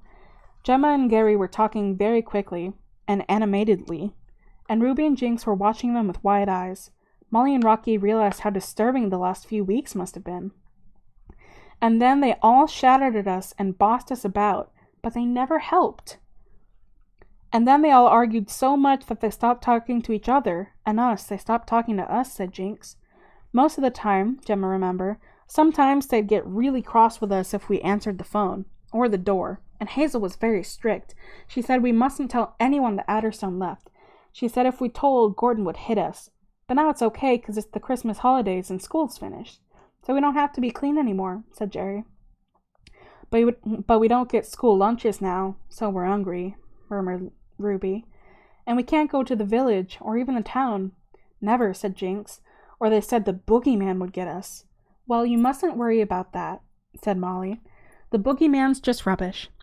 Molly looked about her. Her surroundings were more like a garbage dump than a room in a house. Hockey sticks and deflated footballs were kicked into corners, along with cardboard boxes and plastic bags. A few saucepans with moldy insides lay about, and the walls had been splattered with black ink. So where are the others now? Said Rocky. Probably asleep, said Gemma, sipping her drink. At 10, Roger gets up. He goes foraging in the Briarsville garbage bins. But Gordon and Cynthia and Craig don't go out. They stay in Edna's rooms watching TV. And Hazel stays in her room, except she does come downstairs for her special deliveries. She takes the boxes back to her rooms. Well, concluded Molly, turning to Rocky, I think it's time we woke Hazel and the others up, don't you? The door to Adderstone's old apartment was shut. A huge black beetle crawled out from under it. Petula sniffed nervously at the air, detecting a faint smell of the old spinster. Molly looked at Miss Adderstone's portrait that hung on the landing wall. Someone had given her a mustache and a beard. Molly knocked at the door and pushed, and the door swung open. She and Rocky entered. The place smelled stuffy and rank. Miss Adderstone's old brown parlor was even darker than normal, with the heavy wine-colored curtains shut. Molly switched on the light. Boxes, discarded cans, and files from Miss Adderstone's cabinet were dropped everywhere. Empty potato chip packets and piles of candy wrappers littered the floor like dry autumn leaves. From the darkness on the wall, the cuckoo clock sprang open and cuckooed 9 times. Who is it? Came Hazel's groggy voice from the bedroom. Rocky and Molly crunched over the debris on the floor and opened the door. In the semi-darkness, they saw Hazel, sitting up in bed. Molly stepped through more rubbish and pulled the curtain cord. Light flooded into the room, hitting Hazel in the face. She shielded her eyes and whined, "Get out, Gemma. No one's supposed to come in here." "It's not Gemma. It's Molly and Rocky," said Molly. Hazel's hands dropped from her face, and she revealed a very different-looking Hazel from the one Molly had last seen. This Hazel had a much paler, spottier face. Her eyes were bloodshot, with dark rings around them. Her lips were crusty with cold sores at their edges. Her hair was longer because it hadn't been cut, and stuck to her head because it was so greasy. She also had the look of a mad person. She clutched a pillow. "Drono? I'm dreaming," she panted hoarsely. "No, you're not. We're back," said Molly, "and this may seem like a nightmare to you, but we're staying." The old Hazel would have jumped out of bed and challenged Molly, but this Hazel simply whimpered. Then she reached for a cardboard box beside her bed and took a heaven bar from it. She unwrapped the chocolate and frantically crammed it in her mouth. "Gotta have a sugar hit," she said, biting a chunk off, concentrating on the chocolate. All of a sudden, she seemed to have forgotten that Rocky and Molly were in the room. "Hazel," said Molly, "you look terrible." "Yeah, I know," said Hazel, biting a second chunk.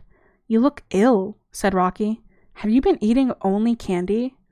"Yeah, there's nothing better to eat," said Hazel, her eyes darting desperately about the room, at the boxes and boxes of chocolate bars.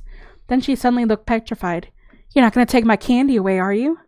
"No," said Molly, "but we've got some better food for you. Would you like some omelet and french fries?" After Rocky had fetched some proper food, and Hazel had devoured it, Rocky and Molly talked to her. She told them how everything had gone wrong. She told them she'd enjoyed being in charge at first, but then, after her fights with Gordon and Roger, she was starting to spend more time alone, eating only chocolate and candy. She'd even smoked a pack of cigarettes that she'd found in Miss Adderstone's cabinet, and had been violently sick. She confessed that she felt tired and ill and alone, and that finally she had started to look at herself. "I felt bad-tempered all the time, and I tried to feel better, but I couldn't. I wanted to have good feelings for other people, but they wouldn't come. I just hated everyone and hated myself for being so full of hate. And I'm a liar." Hazel reached for a green file on a side table and threw it to Molly. "You should know who I really am. I always lied to everyone. Go on, read it." She sank back on the pillows behind her with tears in her eyes. "There's no point in hiding anymore." Inside the green folder was Hazel's record. Molly and Rocky started to read. Name: Hazel Hackersley. Date of birth: place of birth: how came to Hardwick House. Parents donated money to Hardwick House. A nanny dropped child off. Parents: actors. Life too busy to accommodate child. Oof. Possessions: none. Description of child: Hazel reminds me of myself as a child. She is quick to learn and eager to please. "See," moaned Hazel, "I was never the glamorous kid you all thought. You thought I had the best parents ever, but my parents never loved me." Hazel's eyes brimmed over with tears. "I was just jealous of you because you had Miss Trinkleberry. She was like a mum to you two, but not to me. I came too late. I never had a mother, just a string of nasty nannies." "But," said Molly, "Miss Trinkleberry would have loved you too. You just never let her." "But I'm horrible," sobbed Hazel. "I know no one likes me, and I don't blame you. I don't like myself. I'm bad. And you know, it's not a nightmare you coming back. I don't care about being in charge anymore. I don't want to run this place. I'm sick. I just want to get better. I just want to be better." Hazel's face crumpled up into a desperate mass of furrows and creases, and her mouth opened. No noise came out of it. A silent cry was there, though, and tears streamed down her cheeks. Molly put her hand on Hazel's shoulder. "It's okay, Hazel. Please don't cry. We understand. Thanks for showing us your file. You should have seen mine. It made out I was a real nobody. We'll help each other out. From now on, things are going to be different around here." "Good," Hazel managed to gasp between sobs, and "thank you for coming back." Molly and Rocky helped Hazel out of bed and ran her a bath. Then they left the room to investigate Gordon Boyles. They found Gordon sitting in an armchair in Edna's rooms, wrapped in a quilt, with his feet in a huge double slipper. Next to him on a sofa, under eiderdowns, were the two other big children, Cynthia and Craig. Their eyes were glued to the TV. When Rocky and Molly appeared, they all looked up briefly as if they had seen a couple of flies, and turned back to the TV. Gordon's face, which he held in his hands, was anemic, thinner, and less aggressive. Molly read his tattoos. King Gord, his fists red, but upside down. There was nothing majestic about him now. Cynthia and Craig looked equally ghost-like and sad. Molly switched off the TV. Hello, you lot. After Rocky had brought them all breakfast, Gordon talked. His voice was weak, and as he spoke, his eyes shifted about uneasily. He told them how they'd all been in a terrible black mood since the school term had ended. Their only consolation had been the TV, and so they'd watched it nonstop. It's horrible here. We all feel sick, Gordon groaned. I feel like I'm sick right down to the core. Really, I think there's something wrong with me. Rocky, I think I need a doctor. Cynthia and Craig said nothing. Listen, said Molly, we'll help you get better, but on one condition. You have all got to change your ways. How do you mean? Said Gordon feebly. You've got to stop being so mean. Oh, that, said the downtrodden Gordon, whose eyes were soft and wet like a calf's now. Of course we can. I haven't bullied anyone for days. But how can you help us, Bog Eyes? Asked Cynthia. I just will. Wait and see. Oh, and by the way, I'm Molly Moon. Molly spoke firmly, but inside she was pleased that Cynthia had called her Bog Eyes. It showed that any adoration that Cynthia might have felt after Molly's hypnotism at the Briarsville Children's Talent Competition had worn off. As Gordon, Cynthia, and Craig left to have baths and get dressed, Molly wondered whether the three would be quite as agreeable when they were better again. We'll have to see, said Rocky. The last person to visit was Roger Fibbin, up in the sanatorium room. They found him sitting on the edge of the bed, doing up his shoelaces. Roger jumped with shock when he saw Molly and Rocky. His face was bonier than ever, his sharp nose was pink and dripping, and his hands were purple from cold. His clothes were just as tidy as they had always been before, but when Molly got closer, she noticed that his shirt had a brown dirt mark round the inside of the collar, and his gray trousers were stiff with grime. His fingernails were dirty with muck. What are you doing here? He demanded, his left eye twitching. I'm off. Got to go and check the garbage bins. He looked at a broken watch on his wrist. I'm late. If I don't check them soon, they'll be emptied. After Molly and Rocky had calmed Roger down with some nourishing food, they discovered that he'd developed a foraging habit. He'd caught a few nasty stomach bugs, he said, but it was the easiest way of getting a varied diet. That, he said, half weeping, pointing at the empty breakfast plate, was the best food I've had in weeks. Don't worry, Roger. There will be lots of good things to eat from now on, Rocky assured him. And at these kind words, Roger flung his arms around Rocky's neck and broke down in tears. Wandering out of the sanatorium room, Molly caught a glimpse of herself in the mirror, the very mirror she had looked into and seen herself as a punk. She thought about how different she looked now. Her hair was shinier, her face wasn't blotchy, her complexion was healthy. And as for her potato nose and closely set green eyes, instead of seeing these features as ugly, Molly now liked them, because they were hers. She had definitely changed since that November night when she'd stood on the hill hating her life and herself. Molly reflected upon how everyone at Hardwick House had changed since that time. And the changes had all happened because of hypnotism. Hazel, Roger, Gordon, Cynthia, and Craig had been humbled.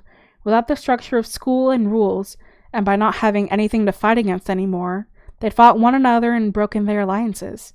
With their gang smashed, they had all had to stand alone, and when they'd had to face themselves, they didn't like what they found. Hazel had broken down so completely that she'd told the truth about herself. Molly knew she couldn't ever bully again, and she trusted that Hazel meant it when she said she wanted to be a better person.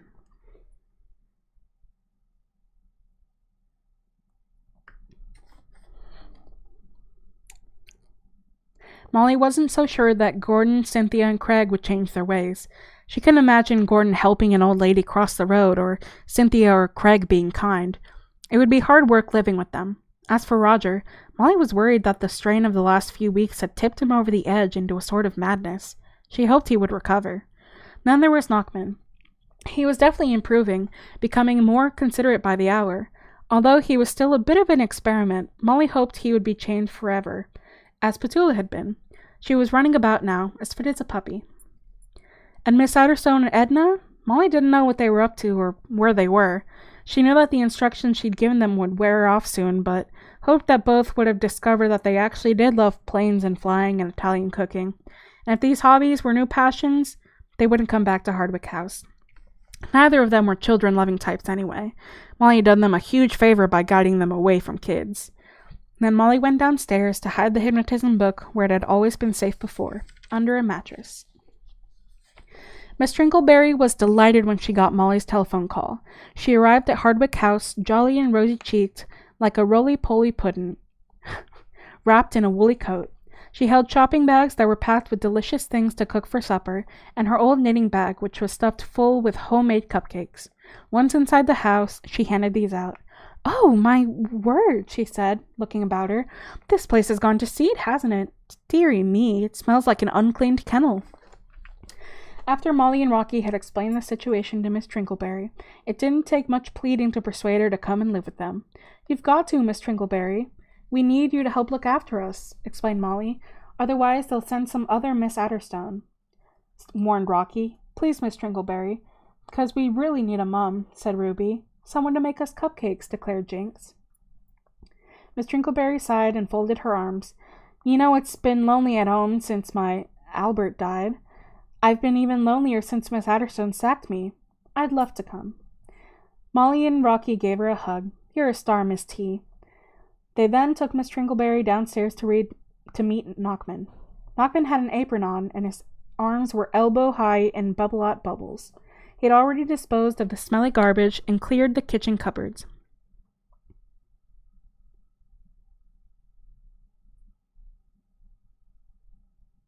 The kitchen now smelled of lemony cleanser. "Mr. Knockman, this is Miss Trinkleberry. She's coming to live here and she's going to be in charge. And you will get on with her," Rocky whispered quietly. "Ah, hello," said Knockman, taking off his rubber gloves and shaking hands politely. "Nice to meet you," said Miss Trinkleberry. "You're doing a lovely job of clearing up." "Thank you," said Knockman, smiling, pleased that his hard work was appreciated. "Well," said Miss Trinkleberry, embarrassed and not knowing what to say next, "as I said, Molly, I'd love to come back. I'll be bringing Poppet if that's all right." Then she explained to Knockham. "She's my pet budgie and she sings beautifully. I'm sure you'll like her." "You have a parakeet?" said Knockman, gazing at Miss Trinkleberry as if she were a goddess. "Oh, yes," said Miss Trinkleberry, turning pink at Mr. Knockman's attention. She pulled on a spare pair of rubber gloves. "If we're going to slap this place into shape, Molly," she said, "I'd better get started." By supper time, wonderful smells of a roast beef dinner with potatoes and peas and corn and gravy were wafting through the orphanage. The building was warm, as Miss Trinkleberry had arranged for oil to be delivered, and the boiler was now running full tilt. Molly and Rocky gave all the children the bubble bath and shampoo and brand new soft towels they had bought at the airport. By 8 o'clock, everyone was washed, dry, and wearing something new, chosen from Molly's suitcases. Even Gordon, Roger, and Craig found t-shirts they liked. The dining room tables were set, sparkling with glasses and lit with candles, and the fire blazed. Supper was the best Molly had ever had. Not the best food, although it was good, but best because it was fantastic to see everyone again, even Hazel and her old gang. And how different they were now. They were shadows of their former selves and very quiet as they ate and drank. The smaller children, on the other hand, got chattier and noisier as the evening went by, making Miss Trinkleberry and even Knockman laugh. Molly and Rocky gave everyone the presents that they'd bought at the airport. Cameras and Walkmans for Hazel and Cynthia, radio-controlled cars and planes for Gordon, Roger, and Craig, and teddy bears and walkie-talkies for Gemma and Gary, Ruby, and Jinx. Miss Trinkleberry loved the perfume and necklace they bought her, and Knockman liked his new suit. When the candles on the table were melted to the size of mushrooms, Miss Trinkleberry suddenly tapped the side of her glass with a fork. Everyone grew silent and shy as Miss Trinkleberry stood up, coughed, and bravely proceeded. "Now, as you all know, I'm a stutterer," she began, smiling. "But you're very nice," said Gemma. "Well, thank you, Gemma, and so are you. And stutter as I may, I'm going to talk to you." I'm removing the stutters because I don't want to keep doing that. "I'm going to talk to you all now about something that I haven't told anyone for years, but which I know I must tell you all. This is the right time to tell you. It's the right time because at last this building, our home, Hardwick House, has got happiness inside it." Molly and Rocky, as you know, have asked me to come and live here and take care of all of you, which I hope is all right with you." The children cheered. Before now, there was a lot of sadness in this building, and some of you probably felt that no one understood how it felt to be alone in the world. I used to feel the sadness here when I came in to clean, and it almost broke my heart, because, well, deep down, I know what it feels like to be alone too. Because, and this is what I want to tell you, I am an orphan too. You may think I'm a bit old to be an orphan, but you see, my dad died when I was 2, and then my mother got married again. Trouble was, her new husband had 3 children, and then he had another 2 with my mom. And well, there were just too many children, and my poor mom couldn't cope. One of us had to go, and the one that went was me. Now, that never seemed fair to me, and for a long time, I hated those other children for pushing me out. Because they did, you know. They held on and kicked, and I was the one who got pushed out. I was more timid than them, you see. Then one day, I heard a song that seemed to be written for me, and some of you know it. Miss Trinkleberry smiled at Molly and Rocky, but for you others, I'll sing it now. It goes like this. Miss Trinkleberry's quaky voice filled the dining room. "Forgive little birds, that brown cuckoo, for pushing you out of your nests. It's what Mama Cuckoo taught it to do. She taught it that pushing is best." Molly looked around, wondering if Hazel and the bigger children would be making faces after hearing the lullaby. But they weren't. They were sitting still, listening intently. Except for Gordon, who was still eating. "That song taught me a lot," said Miss Trinkleberry. "It made me realize that I mustn't hate those children who pushed me out of the nest, because they hadn't been taught any better. So I forgave them. And from that moment forward, life was better, because I didn't hate them anymore." Now, we all have stories of how we got here, and probably some of you feel angry with whoever it is who's left you here. But you must try and remember that they were like that because that's how they were taught to be. You must try to forgive them. Baby cuckoos can't unlearn their bad habits, but we should try to, because what you learn as a child will pass on to people around you. From now on, this house is going to be a house of happiness. From this evening on, every single one of us is going to consider other people's feelings. She turned to the small children. "We don't need nastiness, do we? What's nastiness? A nasty bug. And we don't want to spread it about, do we?" "No," said Jerry, "we don't." "So," concluded Miss Trinkleberry, "if it's all right with you, I want to change the name of this building so that from now on it's a place of joy. From now on, I propose this building should be known as Happiness House." Everyone stared at her. Then Molly started clapping and everyone joined in. "Are you agreed then?" she asked. "If you are, raise your glasses." Everyone raised his or her glass. Mr. Knockman raised his the highest. Cynthia flicked a piece of bread at Craig. "To Happiness House," Miss Trinkleberry toasted. "To Happiness House," everyone agreed. And in the distance, they all heard the sound of a cuckoo clock chiming 10. "Now," finished Miss Trinkleberry, "I think it's time for bed." "But first of all," Knockman interrupted her, "I would like to do a few tricks." Molly gulped. She had a feeling that Knockman was about to misbehave. But over the next half hour, Molly saw a side of him that surprised her. Knockman was in his element as he did card tricks, finding cards behind people's ears and under their chairs. Knockman also showed off his amazing sleight of hand. He took a purse from Miss Trinkleberry's cardigan pocket without her noticing, and a packet of candy from under Hazel's arm. Everyone clapped. Little did they know that Knockman had actually stolen a camera from Hazel, a lollipop from Ruby, and 5 pounds from Gordon's top pocket, and had stuffed them into the front of his shirt. There they lay, and below his diamond-eyed scorpion, which nestled comfortably among the hairs on his chest. By 11, everyone had gone to bed. Only Molly and Rocky still sat in chairs by the crackling fire, wide awake. Petula lay happily at their feet, sucking a stone. "What a day," sighed Rocky. "It was great today," said Molly, "and actually, it's lovely here when it's warm." So different from when Adderstone was in charge." "Trouble is," said Molly, frowning, "that oil from for the boiler was so expensive. 250 pounds? Miss Trinkleberry gave me the bill." Molly reached into her fleece's zipper pocket and pulled out her envelope of money. "If we keep buying oil and we start spending money on other things like redecorating the bedrooms and buying new furniture, soon we may not be able to afford heating or Miss Trinkleberry or good food. And we did promise we weren't going to use our hypnosis anymore. Maybe we're idiots to say we'd go straight, because Rocky, I really don't see how we're going to manage. Petula looked up, sucking her stone, sensing that Molly was worried. Well, said Rocky, we'll just have to try and make ends meet. Things aren't always going to be perfect, Molly, but they'll be much better than before. And the problems that we have, we'll work them out. Nodded Molly. Petula cocked her head to one side and wondered how she could cheer Molly up. She hated it when Molly was worried. She thought of her usual trick, which normally worked. Molly liked it when Petula gave her one of her sucking stones. So Petula affectionately patted Molly's leg with her front paw and dropped her stone at Molly's feet and barked a friendly bark. This time, however, to Petula's surprise, Molly reacted quite differently to Petula's present.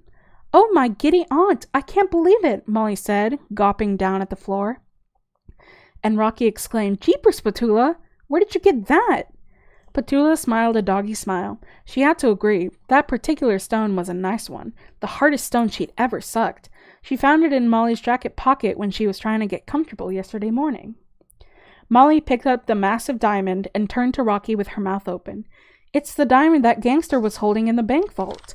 I remember I put it in my pocket, but I forgot to put it with the other bank stuff, so it never got packed into a gnome. Raleigh looked perplexed. The TV report said that every last jewel had been returned to the bank. Maybe this diamond wasn't on any list yet. I remember that gangster guy saying he'd stolen it that day from another crook. Roof, roof, barked Petula as if to say, Take it, it's yours. Molly scrunched her velvety ears. What shall we do with it, Rocky? I don't know, said Rocky, stroking the hefty diamond. It would be very difficult, maybe impossible, to find out who it originally belonged to. Then a naughty grin spread across his face. You'd better put it in a safe place, Molly. That night, Molly and Rocky went to bed at 2 a.m.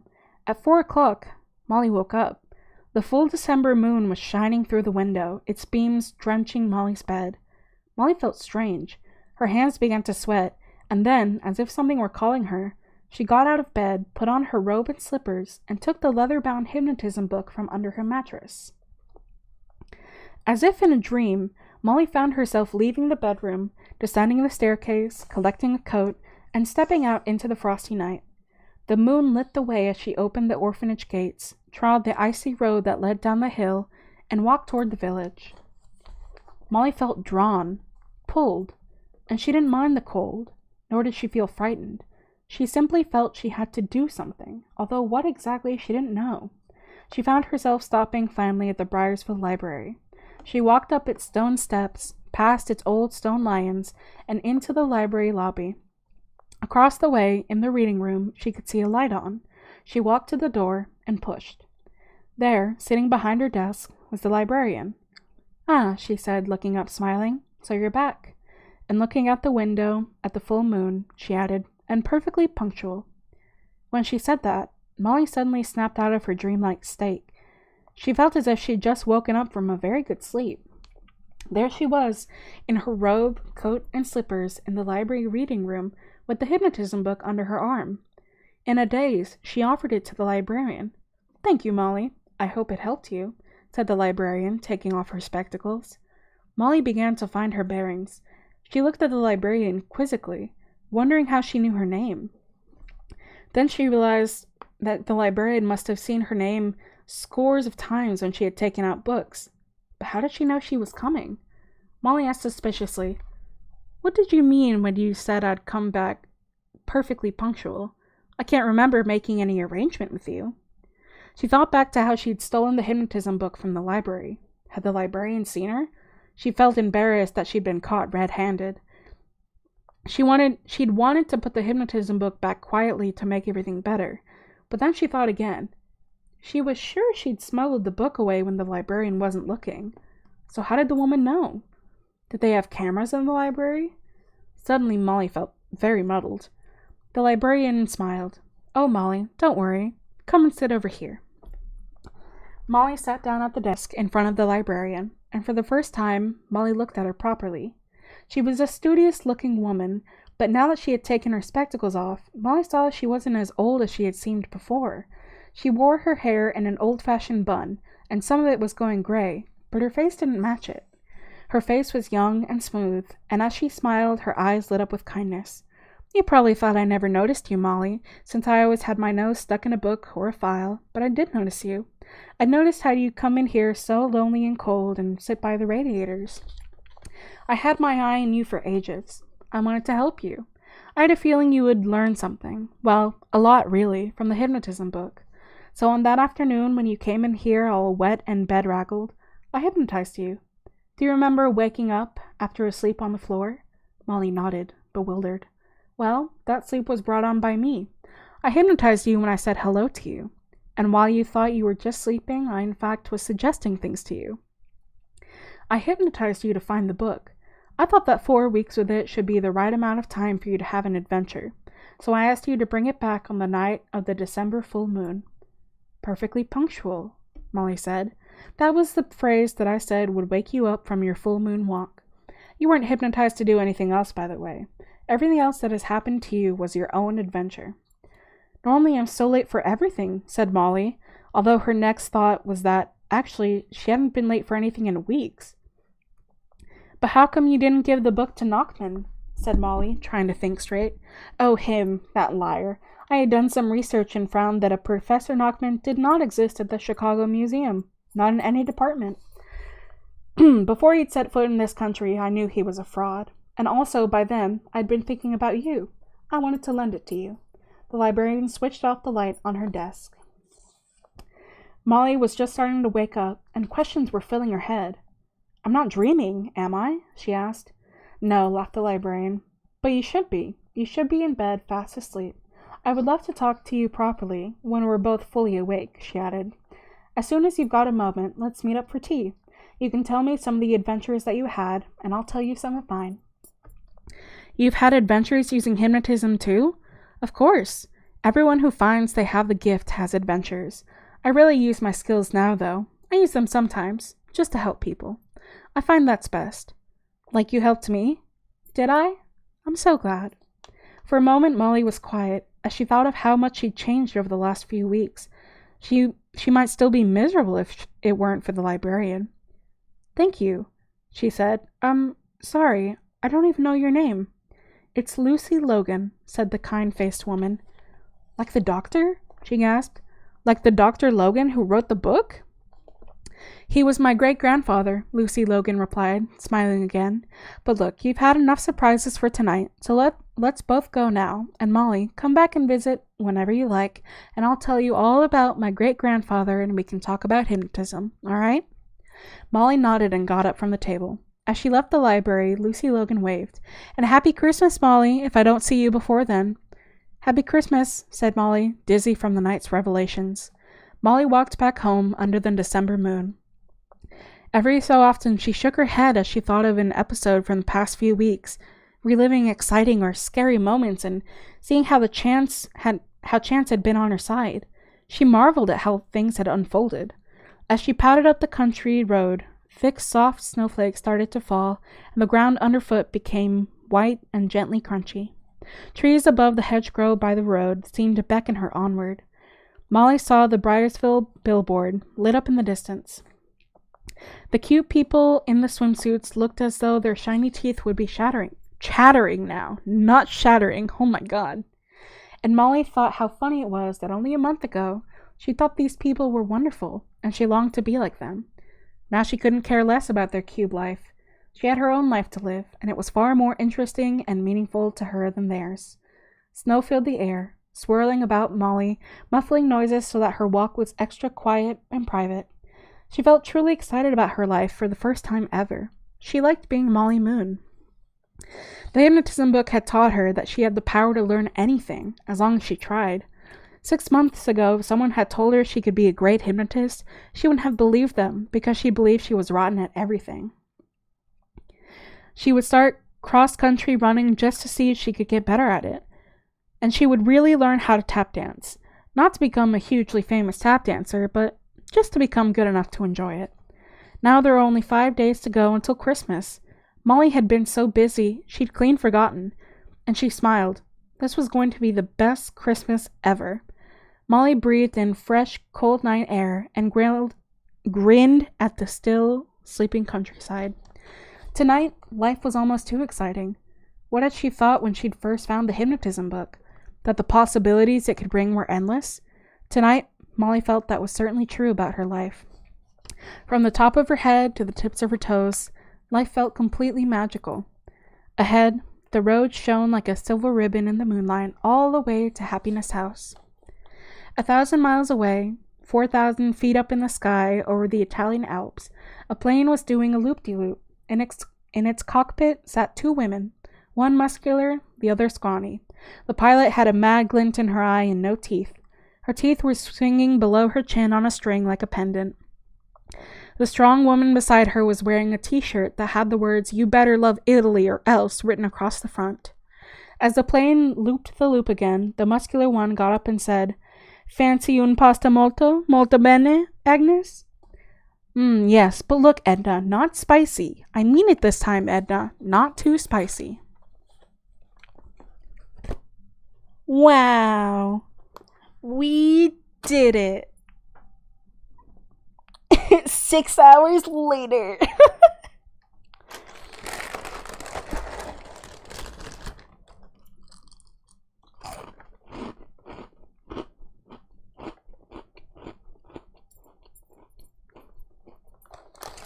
We did it.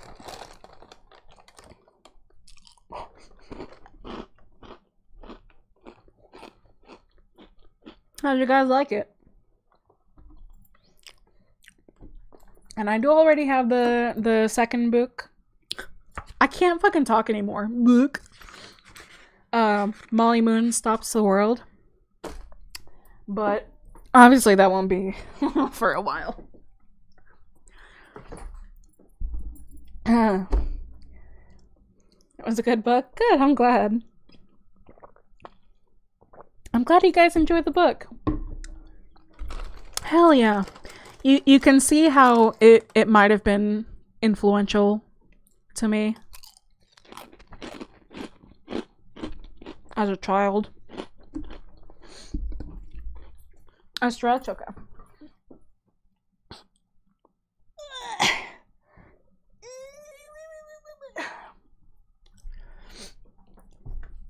And then I'll do the coin flip and a quick little eye and whispers. If you could have read the book in the cult as a child, you would have felt a lot less confused in life. Aw. Well, hey, now you get to read it with me.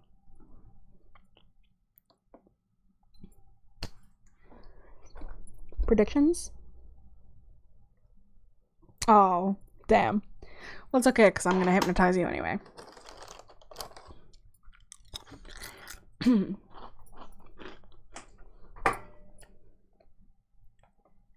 And let me tell you, they only get wilder.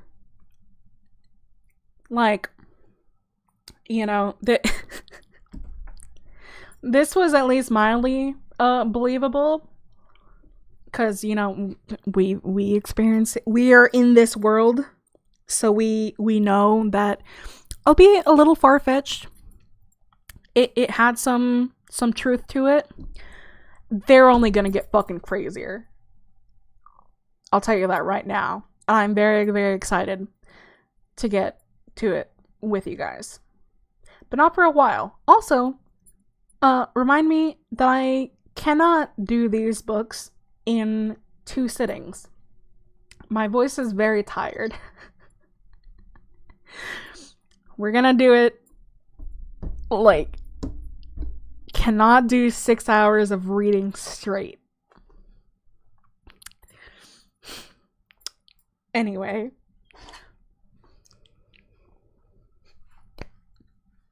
I think I know what it is. Oh. That's not what I thought it was. We are never doing this again. But hey, at least, you know, because I'm going to be out on a trip for a while, you will have 6 hours and a whole book to replay of me when you miss me. So that's something.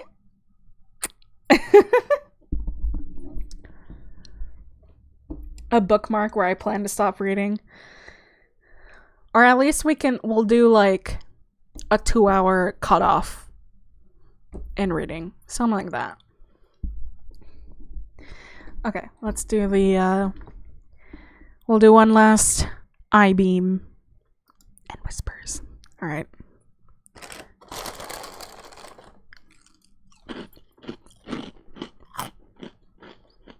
Gotta fuel the hypno, you know? Gotta charge up the eye voltage.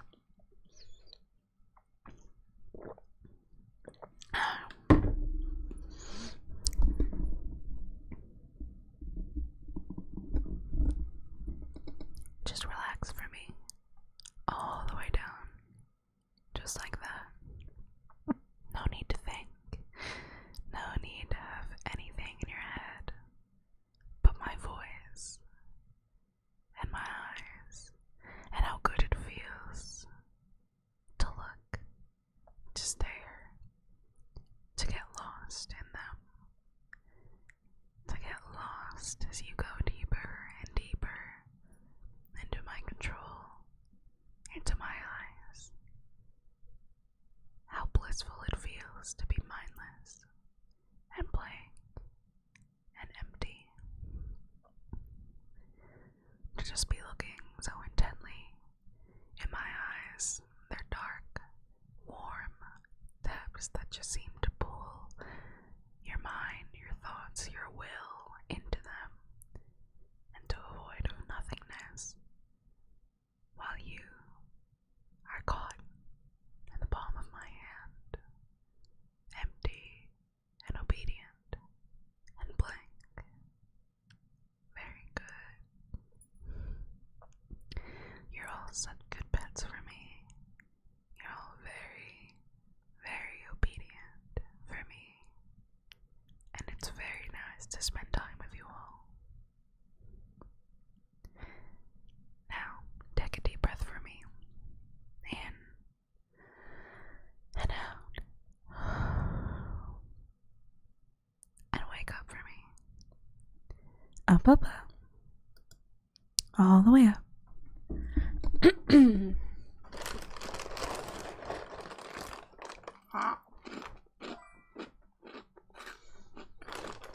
Oh, sweet food.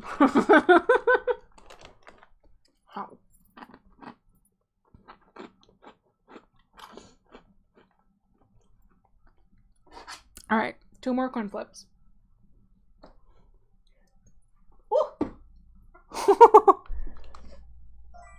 Oh shit. You dropped your phone into your eye? Oh no. You woke up and you were drooling.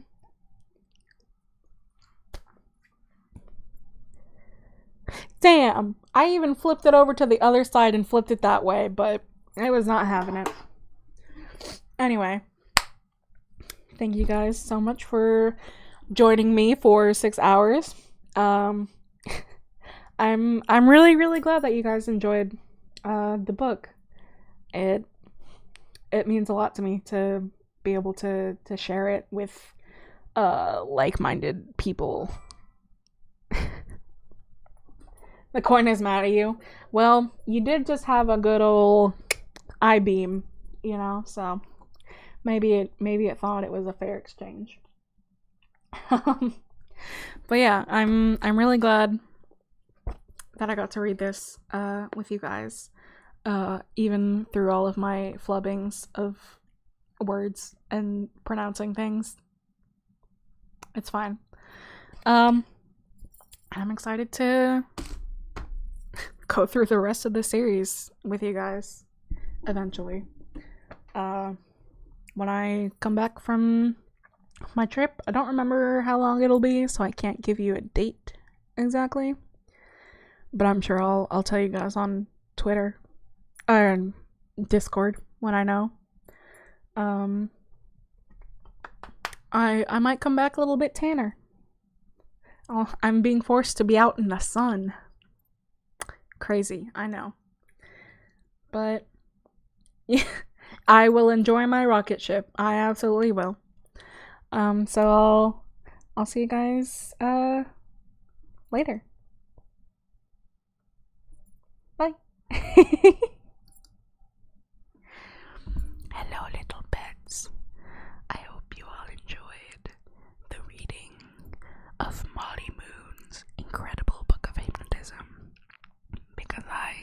so very much. Enjoy.